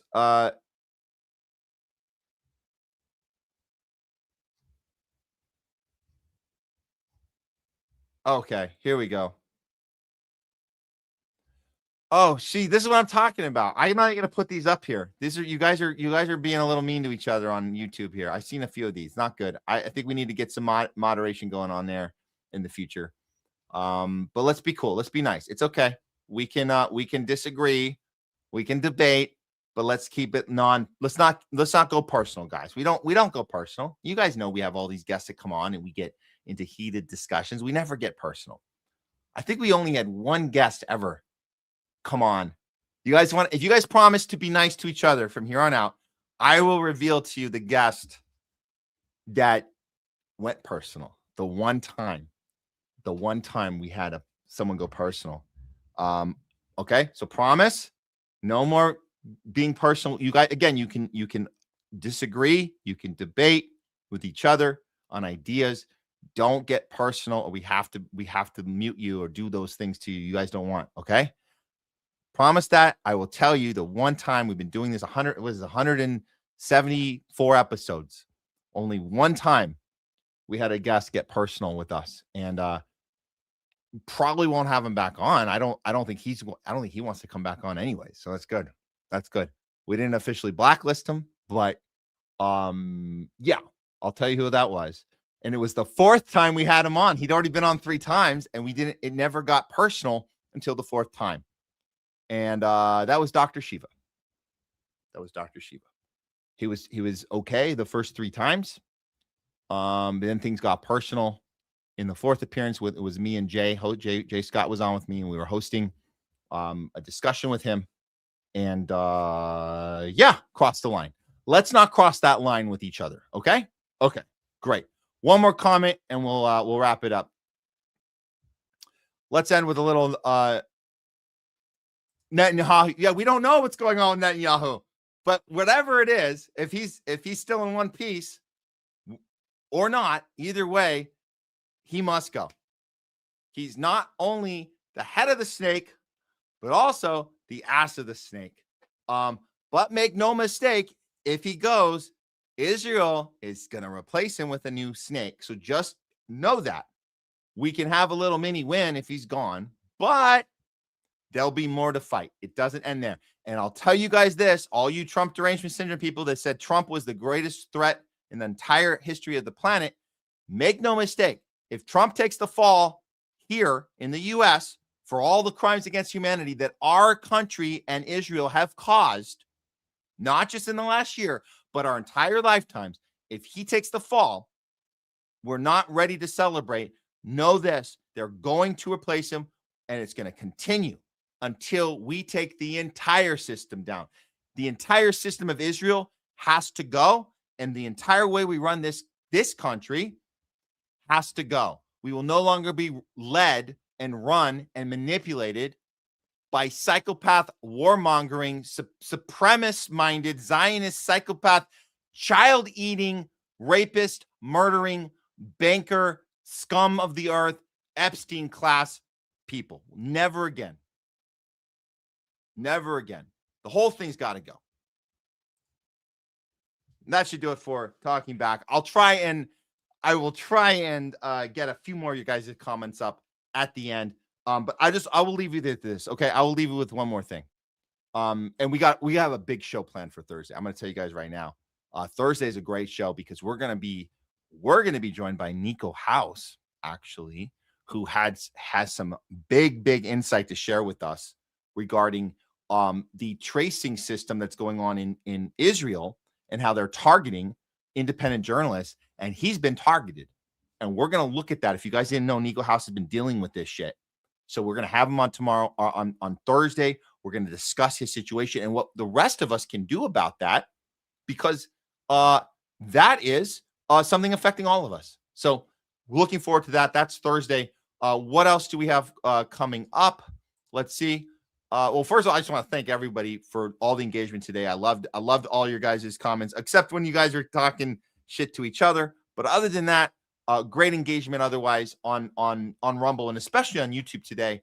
Great job, guys. And thanks to Jay Scott, Craig Pasta, of course, as usual, for their contribution to today. So we'll be back Thursday, and I think Leslie will be back on Thursday. I think if we can work out the timing, we'll get her back on. I know you guys are missing her. It's hard enough for me to do this talking back with you guys. So I know you guys are missing Leslie. So we'll see if we can get her back on. And then on Friday, I think I might be on with Pasta and Fee on Truthwire on Friday. We'll have to see. Garland Nixon, I should be doing a follow-up with him as well on Friday. I don't have the times yet. So just look out for me going on those other shows, Truthwire and Garland Nixon. Actually, Garland Nixon did an incredible panel yesterday. You guys should go check that out. It had all of the anti-establishment people on there that were running for office in North Carolina. Anthony Aguilar was on, along with Josie and the other candidate now running, Brian McMinnis, who just had his arm broken. As you guys know, we're going to try and get him on the show too here. So we're in touch with him as well. But that was a great panel. I think Jose Vega came in on it. Also, Keaton Wise was on. It was a great panel he had put together. So that was awesome. Diane Sayre, of course, third party challenging the duopoly. So go check that out on Garland Nixon. And then, on Monday, Pasta and I are going to do a special discussion on the Revolutionary Blackout Network, Nick Cruz's show on Monday evening. So we'll tell you more about that. So we've got a lot of good stuff coming up. I just wanted to throw it all out there. And we're going to leave you with this. It's a funny little video put out there giving you guys a taste of what an AI agent workflow looks like if you're being forced to incorporate AI into your workflow right now, whatever your business or your company is, and you're pulling your hair out about it because it's kind of being forced on us now, this AI situation. It's really funny. Check it out. It's like this dominoes gone wrong thing. It's really funny. And then we'll see you guys back here on Thursday. It's coming up soon. I want to thank everybody again for tuning in and being part of what we're doing. You are what make this possible. You guys, not just tuning in, not just hitting the like, not just your comments, which are awesome, by the way, not just you sharing out, not just you sharing out our segments when we upload those. It's what you're doing action-wise. And what you're doing action-wise is you're not just having the conversation. We talk about the conversations. We talk about sharing stuff out. We're talking about reaching out to family, friends, and coworkers. It's more than that. What you guys do is you keep your heads on straight. What you guys do is you wake up in the morning with all the pressure of the day, all the pressure of the world, all the pressure of the propaganda machine coming at you over and over, telling you lie after lie after lie, yet you remain cool. You remain positive. You remain in a state where you find the energy, the will to get up and go out there and take on this monster. And even when we think we've won a battle, when those Epstein files drop, the world's going to wake up and we're all no, it's not over. There's still people coming at you, still people making you feel like, how do I get through this? How do I keep my moral compass and do the right thing, say the right thing? When is the right time to speak up? Do I bite my tongue here? Do I wait? I don't want to get in a fight over here, or if my boss this, or my mother, father that. We get it. You guys have figured out a way to get through it. And everyone's case is different. So we know that you have to pick and choose your battles. Sometimes we get it. But whatever decision you made, you have arrived here. And that is something. That is something. You made it this far. You made it this far. The decisions you've made have gotten you to this point. Let's keep making the best decisions we are capable of making, and let's help each other do that. And when times get rough, we check in and we say, oh my God, I cannot handle this right now. I thought these people were cool. I thought they get it. And now they're doing this shit. I don't know what to do. We can have those conversations. It's okay. It's okay to check out for a moment and come back strong. But whatever you did to get here, you made it. So let's keep going. Let's keep doing this. Non-tribal approach to news. It's a non-tribal approach to life. We owe it to ourselves, to our family, even if they don't know what we're doing. They don't get it. They don't fully get it. We still owe it to them because we still have their well-being in mind, even if they don't know it. That's why we do this. It's for our own selves, our families, our friends, our communities, our entire society. It depends on us having these values. So when you go out there, remember, go out there with the courage and conviction, and above all else, principle. We'll see you guys on Thursday. That's it for THL today. Non-tribal approach to news. Power to the people and free Palestine. We'll see you guys next time.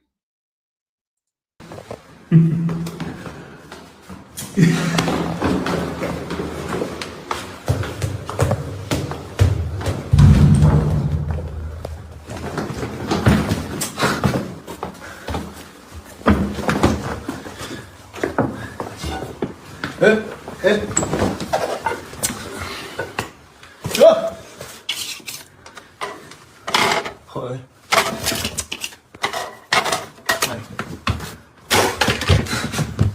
¿Ya? Bueno, esto debería saltar.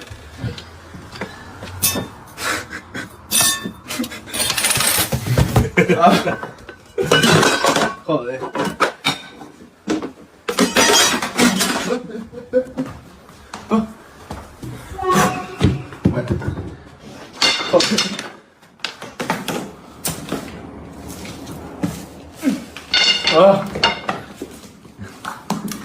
¿Te vale?